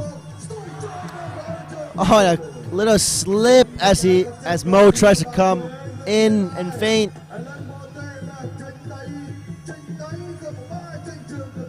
Good combination from Mo.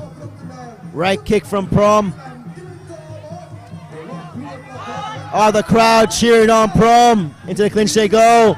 Look for the elbow from Prum. Oh, right hand from Prum. Right kick from Prum. Prum really starting to open up. Left knee from Prum, right elbow from Prum. The crowd getting excited. Right hand from Prum. Prum really just starting to unload. Knees, elbows, punches too. Short up elbows in the clinch. Mo still in there, trying to create some offense of his own.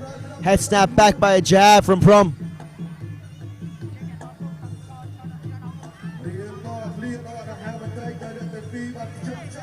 That Moetez is hanging in there. Exchange of jabs. Oh, jumping elbow from Prum. Into the clinch they go. Left body hook for Prum. That might have hurt. You see him wincing. The body might be hurt.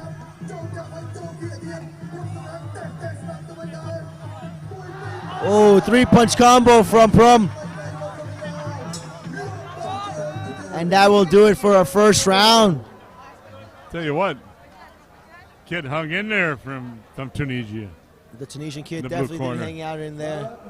But Prum, as soon as he felt that the Tunisian fighter was hurt to the body, he started coming forward, throwing knees. Not only knees, but using the elbows, exchanging, going from the body to the head with knees to the body and elbows to the head. Especially the short right elbow coming across in the clinch. Beautiful work there from Prum Samnag. See if he wears him down. Second round. Let's see, let's see. You know, we have another Cambodian fighter that's an aggressor. But just like we said before, controlled aggression. That's right. That's right. He doesn't know what this guy's got. You know, he's feeling him out. So Prum in the first round actually had a really good round. Yeah, that was a very solid round from Prum. I would, on my unofficial scorecards, I would actually give that first round to Prum Samang. He really controlled the entire round. Yeah, for sure. But again, we have a fighter in the blue corner not backing down.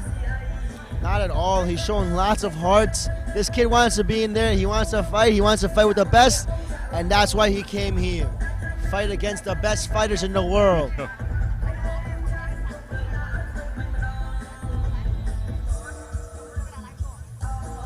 I don't know if he has the skills or the power, you know, to take him out. You never know. He does have a puncher's chance. We all have a puncher's chance. Yeah. Yep. But I love when somebody hangs in there, you know.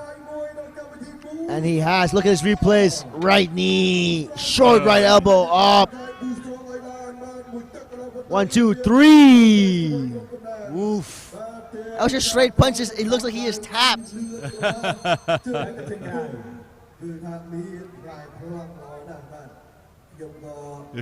If Prum does in this round the same, I don't think that the Tunisian fighter can make it through. You know what I mean? It's going to wear him out. For sure. Mo needs to find some offense.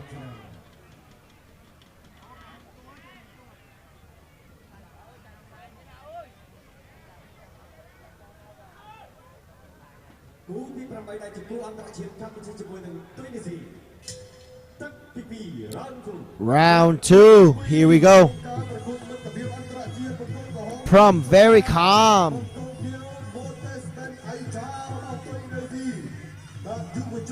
Measuring. Waiting for the opening to start his aggression. To start unloading his knees, his elbows, his straight punches. Right kick time very well by Prum.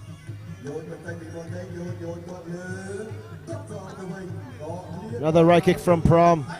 Oh, Mo. Not the time to play around. Prum, the veteran, he's not here to play.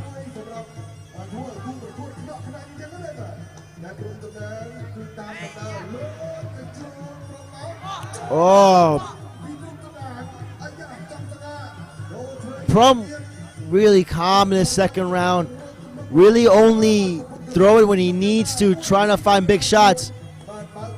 Mo with some offense of his own there. Hook to the body, followed by a low kick. And now Prum back on the forward foot. Mo throwing 4 different strikes, all missing. Prum just feeling it now. Find it, find it. Oh. Prum using the hand, using the knee, showing the right short elbow. Right kick, right hand. Oh, Prum.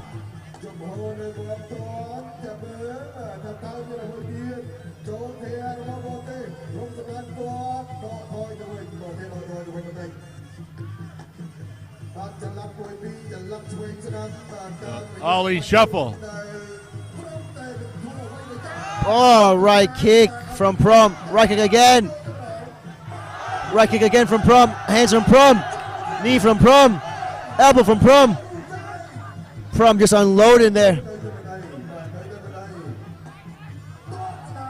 That right kick lands the whole time.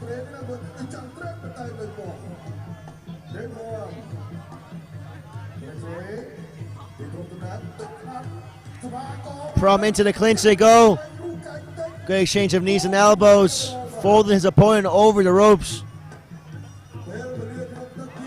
Jab from Prum. Prum really just taking over right now. Not much of an answer from Mo. And the crowd getting excited. Oh, right hand from Mo. There you go, Mo. Stiff jabs. Prum just unloading here. Finding his weapons. Prum stalking forward. He's stalking. That second round, Prum Sambang was in the driver's seat the entire time. He chose when to engage. He chose when not to engage. He controlled the entire second round. You know, I really think if Prum just goes after him, I think it's over. I think he'd overwhelm him. I think so too. There were points there where you saw Prum was about to start going, but he chose kind of carry the younger fighter, give the people a little more entertainment. And you see, that's the kind of stuff, that's the kind of IQ you get from a fighter with 173 fights. Yeah.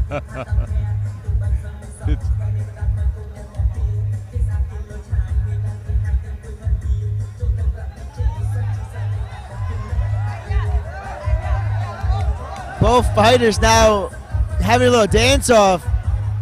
Really showman to the crowd. Beautiful to see, beautiful to see. Very fun, very fun.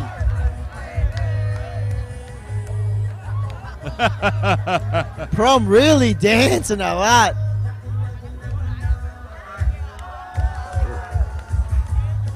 You would think the fight was over, but it's only in the second round done. Third round coming in. I tell you, Mo, he's got some moves. He does have some moves, but we need to see Mo more active in this round. He needs to start his hands go. He did well landing a left hook in the second round, but it's really just been Prum in the driver's chair the entire time. Exactly.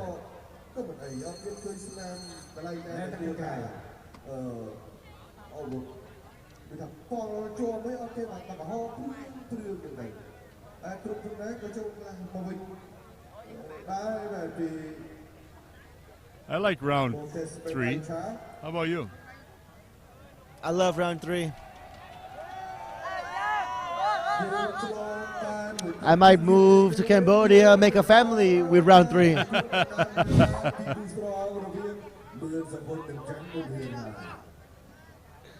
Well, let's see. Will he turn it up? Round 3. Tunisia versus Cambodia. Stiff jab from Prum. That right kick from Prum lands whenever he wants it yet again.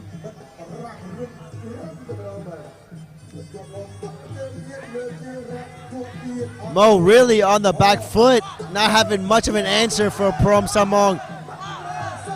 Prum, it's got to put him out. It's got to come forward, put the pressure. Mo doing well. Lands some punches, but then being backed up by Prum yet again. Right hand by Prum. Long combination by Prum. But Mo still in there.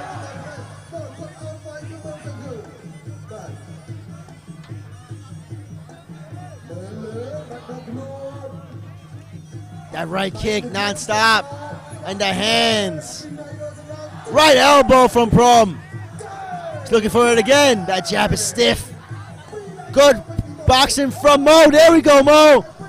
We need to see more of that from Mo. We need to see the hands. He's going to bite down and fight. Prum, big hook, elbow, knee. Wearing him down. Measured aggression. Measured violence. Calculated offense. Mo just shaking his hand, but he's not doing much in this round. Watch for the elbow from Prum. Prum just casually walking forward, hands down. Doesn't really feel a threat from Mo. But Mo with a chin, he's taking some shots in this fight.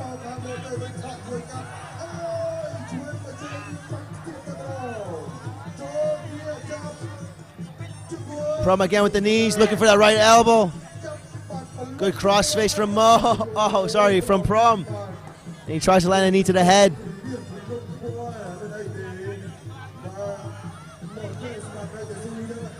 Prum again just pressuring forward.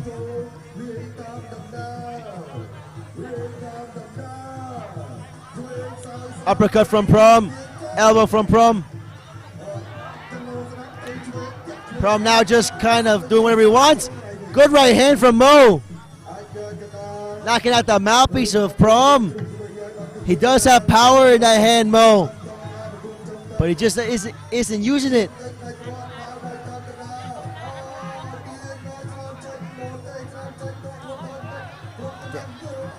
Oof.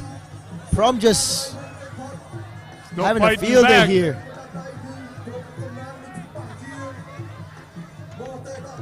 Teep from Prum. Prum just casually walking into his strikes. And that will do it for round number 3. Well, you know, that's a dead giveaway on that fight right there. For sure, it was all Prum Samnag. That's why. 173 fights.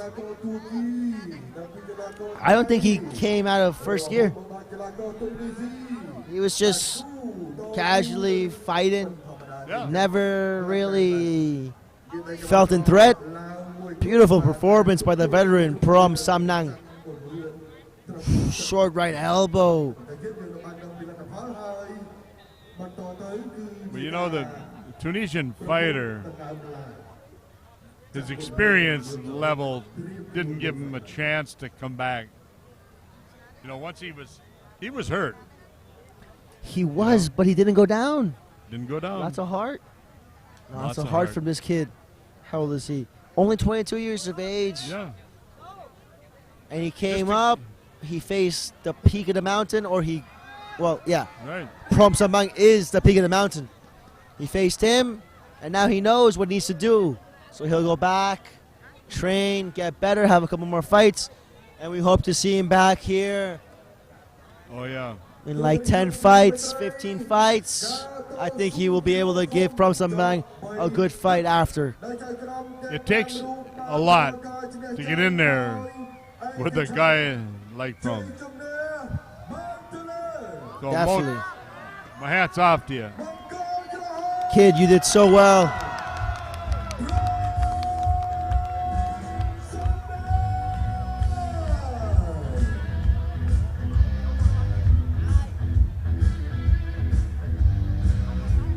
Beautiful show of respect from both fighters.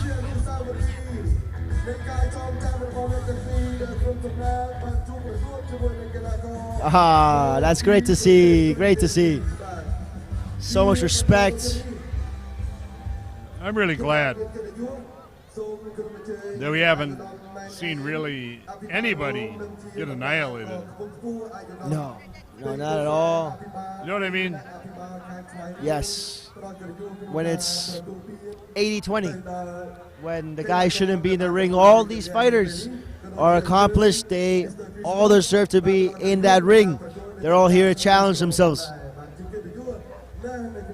Just to get in that ring, the average guy doesn't realize what it takes. Not at all. You're all alone. Completely. And you have another man trying to kill you.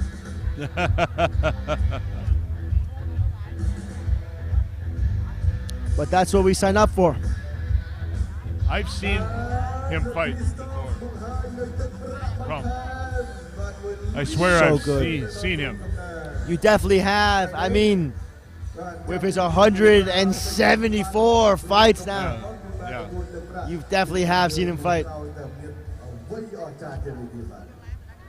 ម្ចាស់ឡាន Boostrong ទាំង3រូបប៉ះសិតអ្នកតាមបាទឈ្នះបន្ទុក2និងស្មើ1ឥឡូវនេះយើងរងចាំការប្រជុំរបស់ប្រវត្តិនាពេលបន្តិចទៀតនេះតើកីឡាកររូបណានឹងក្លាយជាម្ចាស់ឡាន Boostrong រដូវកាលទី4 បានសូមសម្រាប់ Petchlampun Boostrong, Power Plus.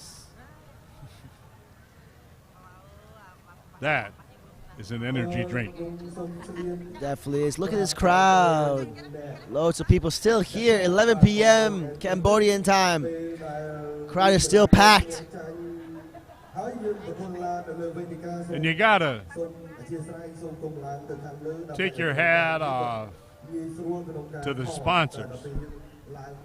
Of course. Look at that shot. Look at that. Packed with people to the brim.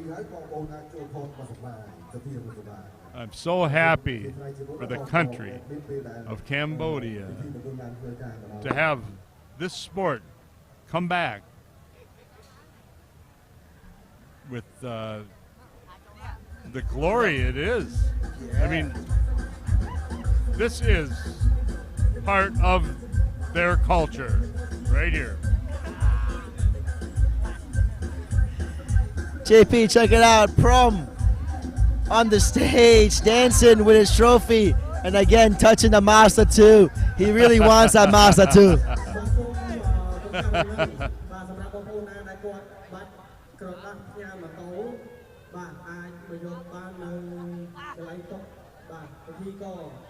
I don't know, but the picture over to our right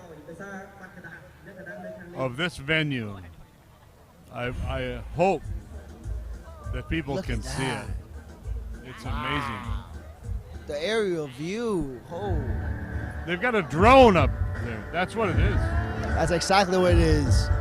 Showing all the people, and there it is.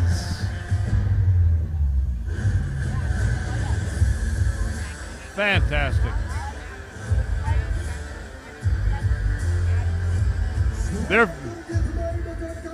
Their fan base is getting huge. Yes, it is. And how could it not? Look at the production value, right? We have Boostrong, we have Gansberg, we have Idol. The production value here is crazy. Lights, cars, motorbikes, ring girls. Come down to Cambodia. Why are you not here? First class. Absolutely. First-class production, A-class fighters. What more can you ask for? I think it's going to be pretty hard in the future, starting now, to compete with these venues. Outdoor venue, thousands of people here in attendance, definitely hard.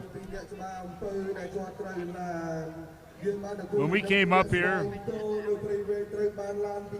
I told you, out of all the hundreds and hundreds of venues that I've been in, everything they have done, these sponsors, is first class. State of the art, everything, the ring, everything. That's why they're attracting these crowds. The entire production value of this show brought to you on Bayon TV by Boostrong, by Gansberg, by Idol, by Freshie is A-class, just like the fighters, top level. Yeah, for sure. You can go to Las Vegas, and I'm serious, this is as good a venue as you'll find. That's quite a compliment. It really is. And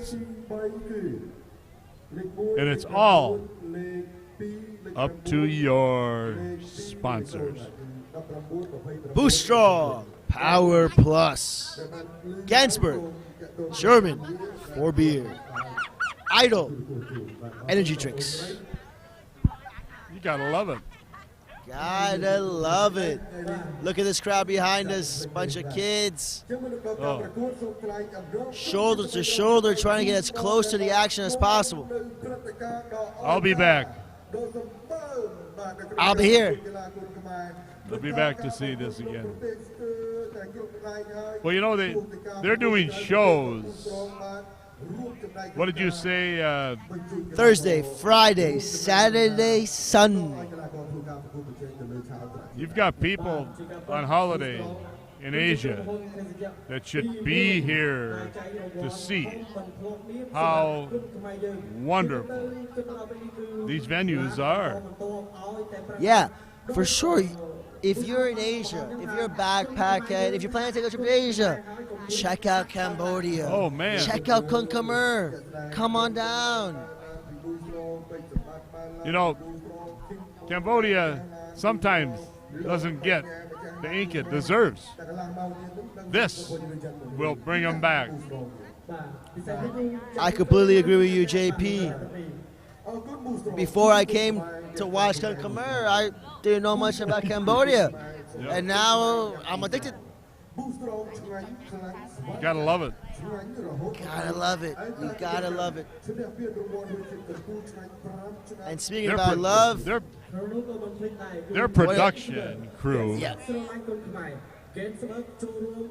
I'm impressed with every single thing they've done here. 100%. And they put up this venue today. It takes a lot of work to do this. It really does. Who do we got next? Next, we have the final of the 8-man tournament right now in the ring. The announcers are letting us know who will come and have a chance to win that Mazda 2. To win my car. That is your car for sure. Yeah.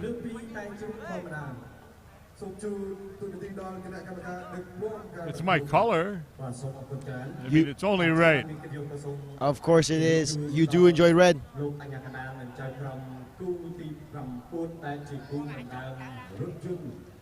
You know,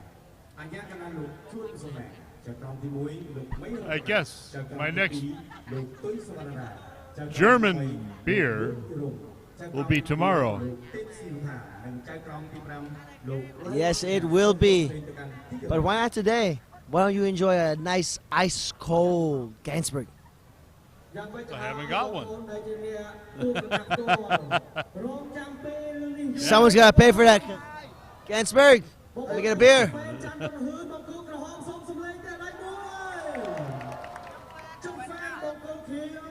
Now you can see it.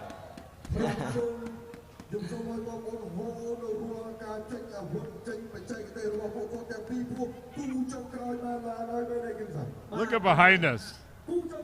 Yeah, man. People these guys should are hanging see out. these booths.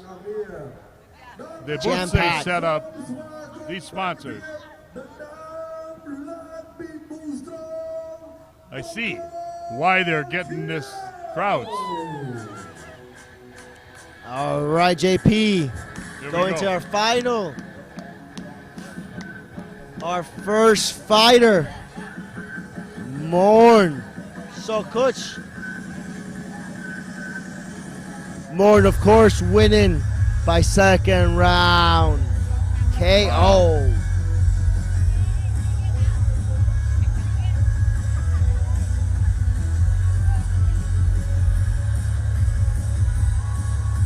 I'll tell you what.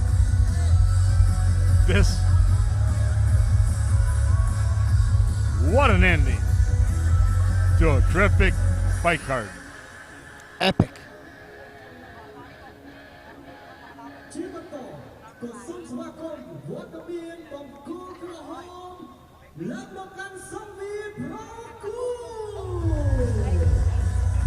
And his opponent, Bunheun.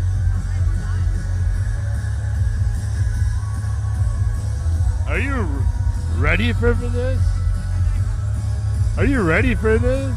I am ready. I am hyped. And here's your man. Here's my guy. There's your guy, Bunheun.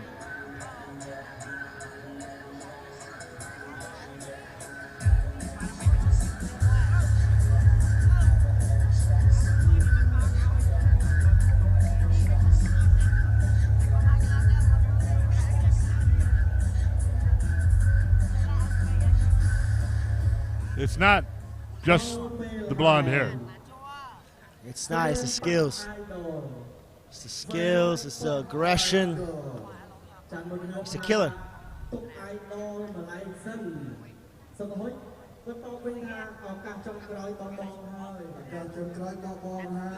So what are you thinking? This is a hard one. It's a hard one to predict. I predict that everyone in attendance, everyone watching at home, and us will be in for a treat. Yeah. The gloves are being placed, instructions are being made, and we should shortly get on with our final fight. The winner, of course, gonna drive home in a brand new Mazda 2. You gotta love that. You have to.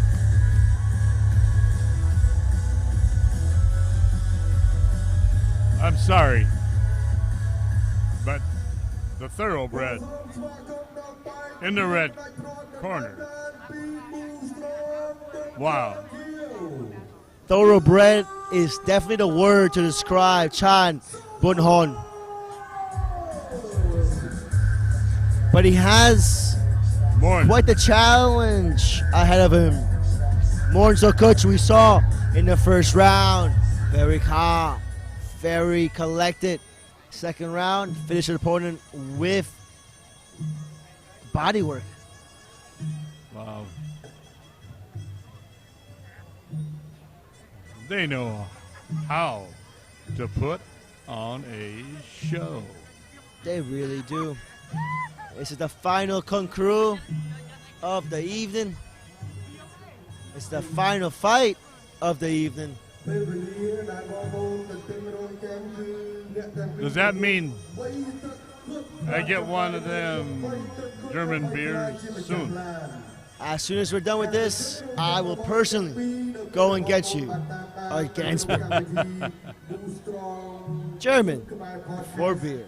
យើងទាំងពីរបានសម្ដែងនៅអារម្មណ៍ពិតបាទលោកជំនួយលោកហួយគាត់សម្ដែងថាគាត់សោកស្ដាយចំពោះការប្រកួតលើកមុនដែលមានការប្រើកម្លាំងច្រើនទៅធ្វើឲ្យការប្រកួត Kun crew being performed. មិនបានដូចអ្វីដែលគាត់រំពឹងទុកចំណែកចាន់បុនហឿន So they have គាត់និយាយទាំងទឹកភ្នែករលីងរលោង Thursday, Friday, Saturday, and Sunday fights in Yes, Cambodia. they do.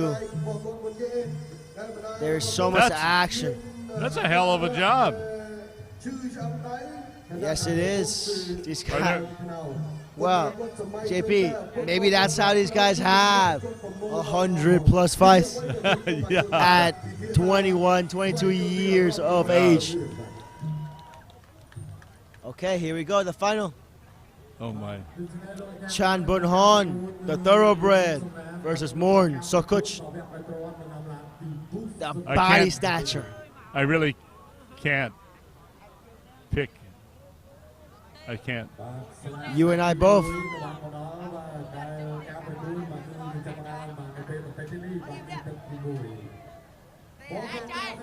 I'm so proud of the Cambodian fighters. I really am. Yes, they've come such a long way in such a short time. Oh,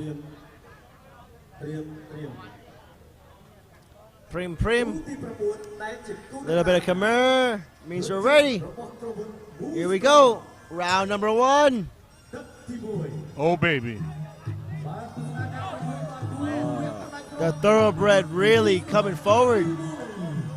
Heavy weapons being exchanged by both these fighters.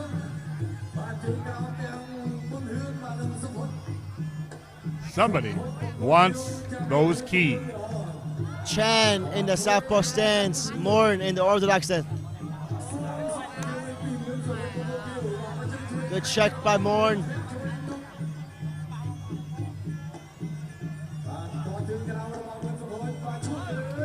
Oh, the ref stepping in very quickly there.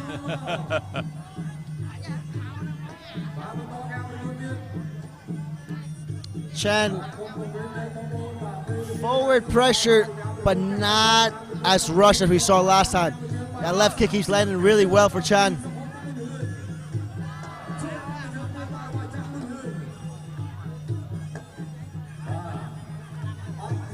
It seems like Moern, just like in his first fight, first round having some difficulties finding his range with the taller fighter. Change of kicks there. Left cross to the body by Chan. Big right kick by Meun. Followed by a two-piece combination. But Chan just taking it, wanting more. Oh, beautiful. Lean back. Kick by Moern. Moern comes in. He catches does. him. Right kick by Moern lands. Left hand by Chan. Moern asking, let's go. I want more. Ooh. It seems like Moern's going to start attacking the legs. Steps in with an elbow. Unsuccessful. The ref having to work a lot in this round. These boys are banging.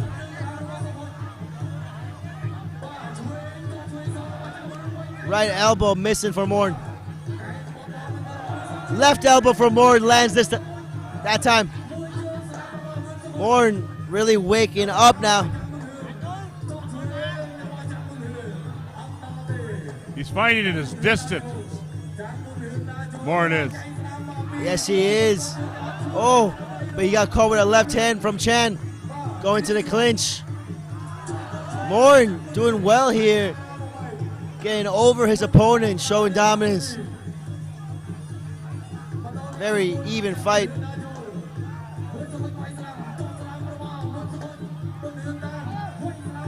Right Superman punch by Moern, missing the mark. Low kick by Moern. Right hand by Moern. Left low kick by Moern. And that will do it for the first round. You know, Khorn started it out the same way he did in the last fight we watched. He took his time and figured his man out. Yeah, but it seemed like in this first round, he figured him out faster. In that last minute, he really started to open up, started landing his shots, seeing his openings, of course. He finds the opening, and it takes him about the half of the first round. It seems he finds it very quickly. He does. High-level fighter, A-class. Both these guys, A-class fighters.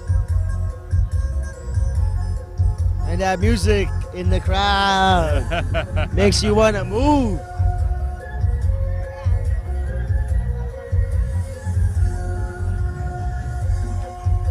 That was a pretty even round right there. Very hard to score. I would say Chan won the first half of that round, while Khorn won the second half of that round. So let's just say that first round, even.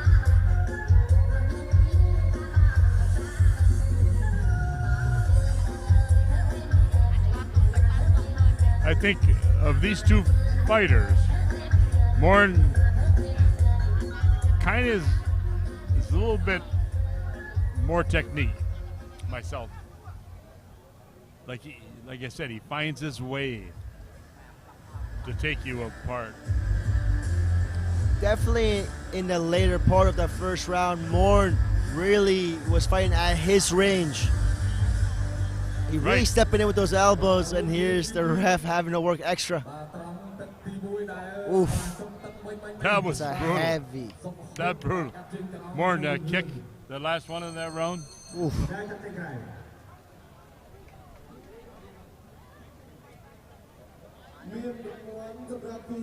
So is Khorn quite a bit shorter? So Khorn is 169 and Chan's 175. It's quite a bit. But just like we saw last time, Khorn didn't really care about the height difference.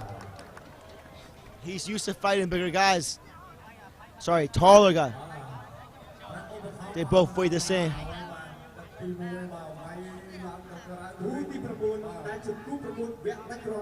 You always hope for a good final. And now I think that's what we're getting. That right kick from Khorn landing well. And again from Khorn. Chan trying to find his left hand. Beautiful lean back by Khorn. Right hand by Khorn. Oh, that wobbled him. Chan still pressuring forward. Chan trying to find some offense.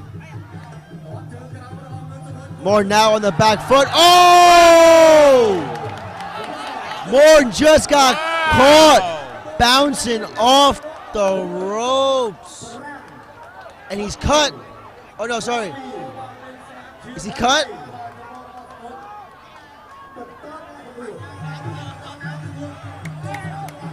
Chan feeling in that find his range, but Khorn just still coming in, still pressuring forward.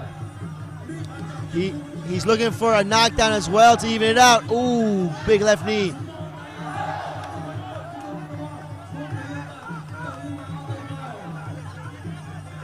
Some words being exchanged between the fighters. Chan wants to keep the range. He scored a knockdown already. Oh! Khorn coming in with a right elbow, like a call with a left hand. Left kick by Chan.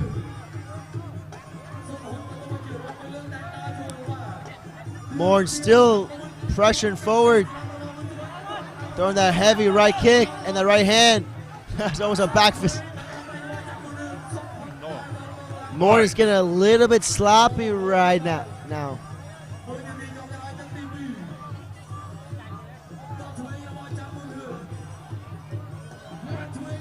Well, he got rocked. You know, it's tough to come back. 100% JP.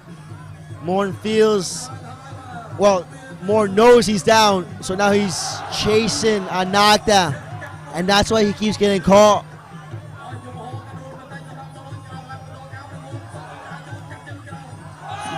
Spinning back fist from Mourn. Needs to slow it down. Go back to what he was doing in the first round. Chan very smart.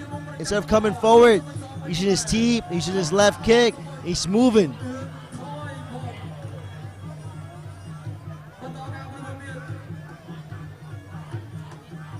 Chan waiting, left kick for Chan. Right inside kick first for Mourn. Oof. But Chan doing well. Left hand, left kick. Great southpaw tactics. Good sweep there by Mourn. And that will do it for our second round. Wow. Now that was an interesting round. How do you score that? You got to score that second round for Chan Bunheun. He did get the knockdown. 1-1. So it's 1-1. Let's give it 1-1. Make it interesting. You know, Chan had him in trouble. Yes, he did. And he didn't finish him. You know what it's like when you have somebody here in big trouble. You got to get on him. You got to get on him, but I think Chan played it smart. Yeah, he did. He used a T, used the left kick, safety. But also, yeah, maybe he should have kept coming forward a little bit. But at the same time, when Mourn got up from that knockdown, he just kept coming forward again, putting pressure back on, almost like he wasn't hurt. But you can tell he was hurt because he became sloppy. Right. But you know, when you're hurt like that, sometimes those fighters are dangerous. Yes, they are. Super dangerous. Especially a person like Mourn. 127 fights. Yeah. He has definitely been knocked down and knocked out a couple times. So he knows where he's doing. He knows where he is. You know, we have to see right now if he actually is come out of that. Because that was a really hard one. As we wait for the replays, I really want to see what put him down. I think it was an elbow. As Mourn bounced off the ropes, he kind of just fell into the elbow of Chan. I think so too. Here we go. So we're looking for that replay. He's bounced off. Boom. So it was his force meeting the elbow of Chan. Beautiful left knee from Chan in the clinch. Chan won that round. There's no doubt. No doubt at all. This is it. This is it. It looks One like round to one. he's gained his composure. He definitely is game. And why wouldn't he be? It's a master two. Yep. Up for grabs. Well, let's Mourn show us.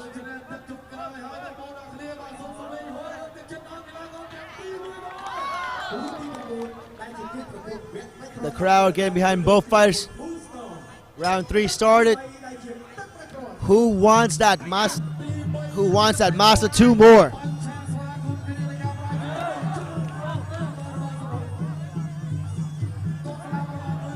Mourn coming in with those kicks.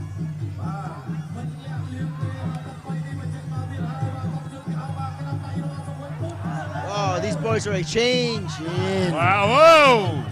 Big shots, big shots. Oh, a little bit slippery.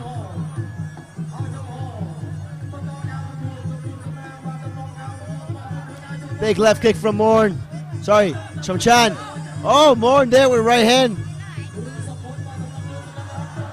That teep is money. Deep yet again from Chan. Watch Chan use that deep to land his kicks. Oh, nasty left short elbow from Chan. More needs to come in more. Try to land that right hand.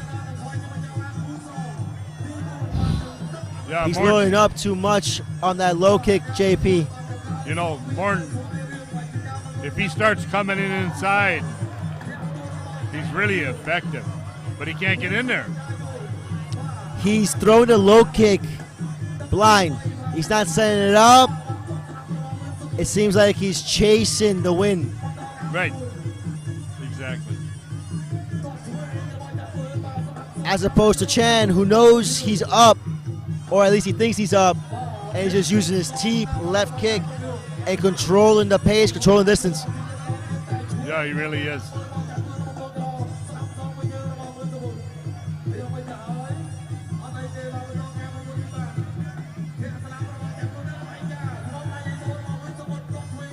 More pressure and forward, Chan controlling the pace. That deep is just controlling the distance so well. Off balance and Morn many times. Morton needs a knockout right now. Yes, he does. He needs to pull something out of his bag.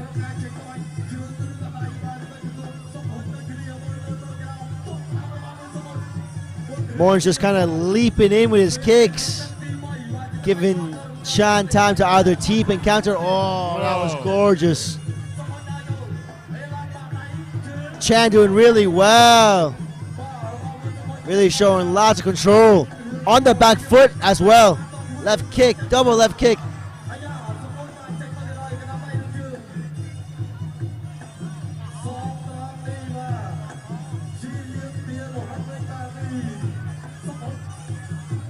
Chan really just needs to find something, and that will do it. Good try from Morn. Be driving. Chan a brand really new taking Mazda. A beautiful red Mazda. How's that? Chan Bunheun, the thoroughbred, driving home in a brand new Mazda 2. Wow.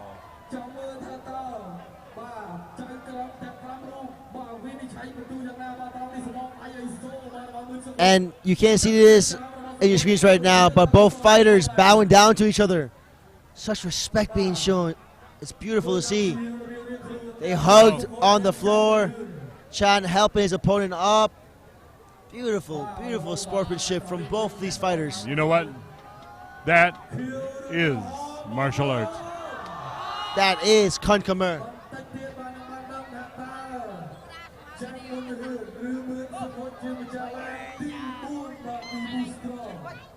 Respect. That is what Kun Khmer is all about.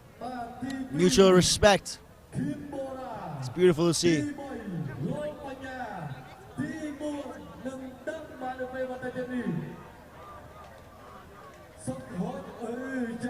What a great night.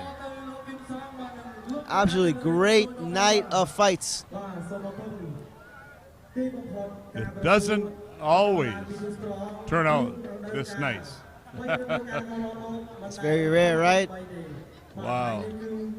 Action-packed, great fights the entire night.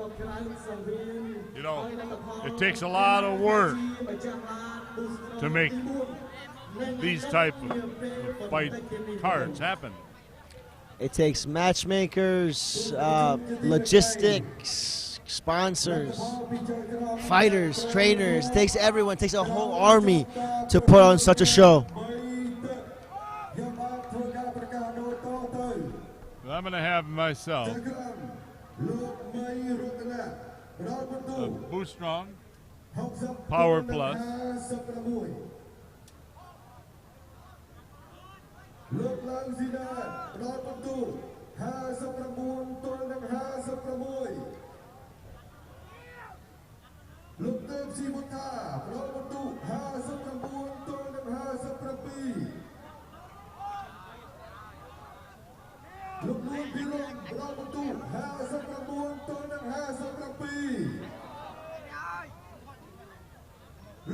សវណ្ណរាប្រដបន្ទូ60ទល់និង58ឯកជនជាជំនះនឹងក្លាយជាម្ចាស់ឡាន Boostrong រដូវកាលទី1ក្នុងប្រភេទចង្វាន់63គីឡូក្រាមជុំ5បានទៅឡើយ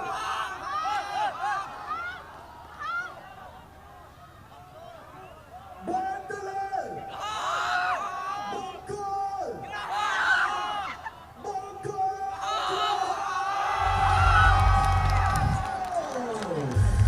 And your winner and driving home in a brand new Mazda 2, Chan Bunheun.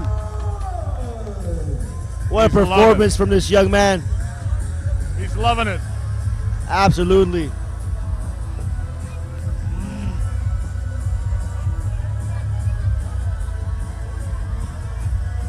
What a grand finale, man. Absolutely great finale.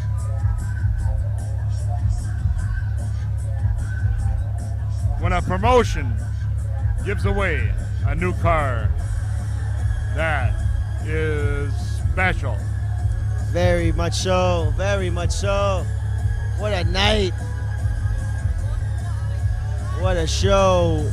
9 action-packed fights. Wow, JP, that was quite the event, quite the show. And it's kind of a shame that both Chan and Meun can't drive away in matching masters, because they both deserve it. Yes, they did.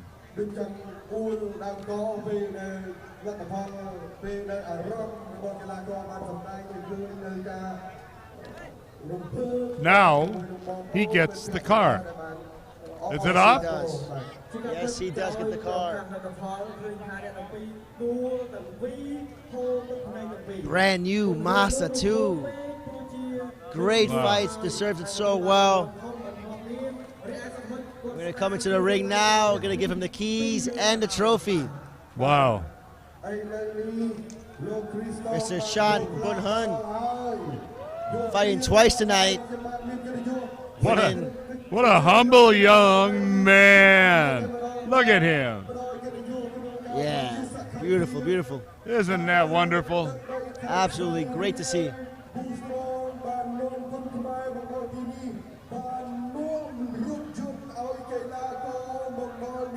Now, last time that we were here and they had a tournament, the winner was Lorn Panya, another Cambodian fighter. He's actually fighting Petchlampun on the 31st. But Lorn Panya, amazing Cambodian fighter. But what was great to see was when the winner goes to his car, his whole family comes with him. His mom, his dad, his uncles, his cousins, his coaches, his teammates, everyone's piling into that car. And why not? Brand new Mazda 2 has all the space.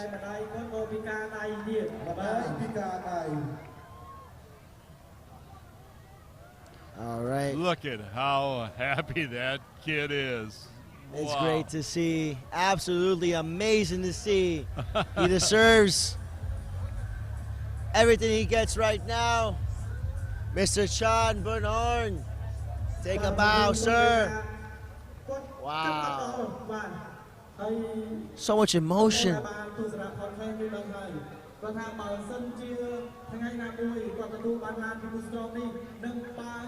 So every week they give away a car?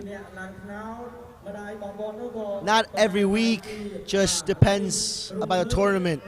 Oh. But JP, an absolute pleasure to commentate with you. Yeah, man. For me, Raphael, and JP, this was Kun Khmer on Bayon TV, brought to you by Boostrong Power Plus, Gensburg, German for beer, Idol Energy Drink. We'll see you all next time. Have a good one.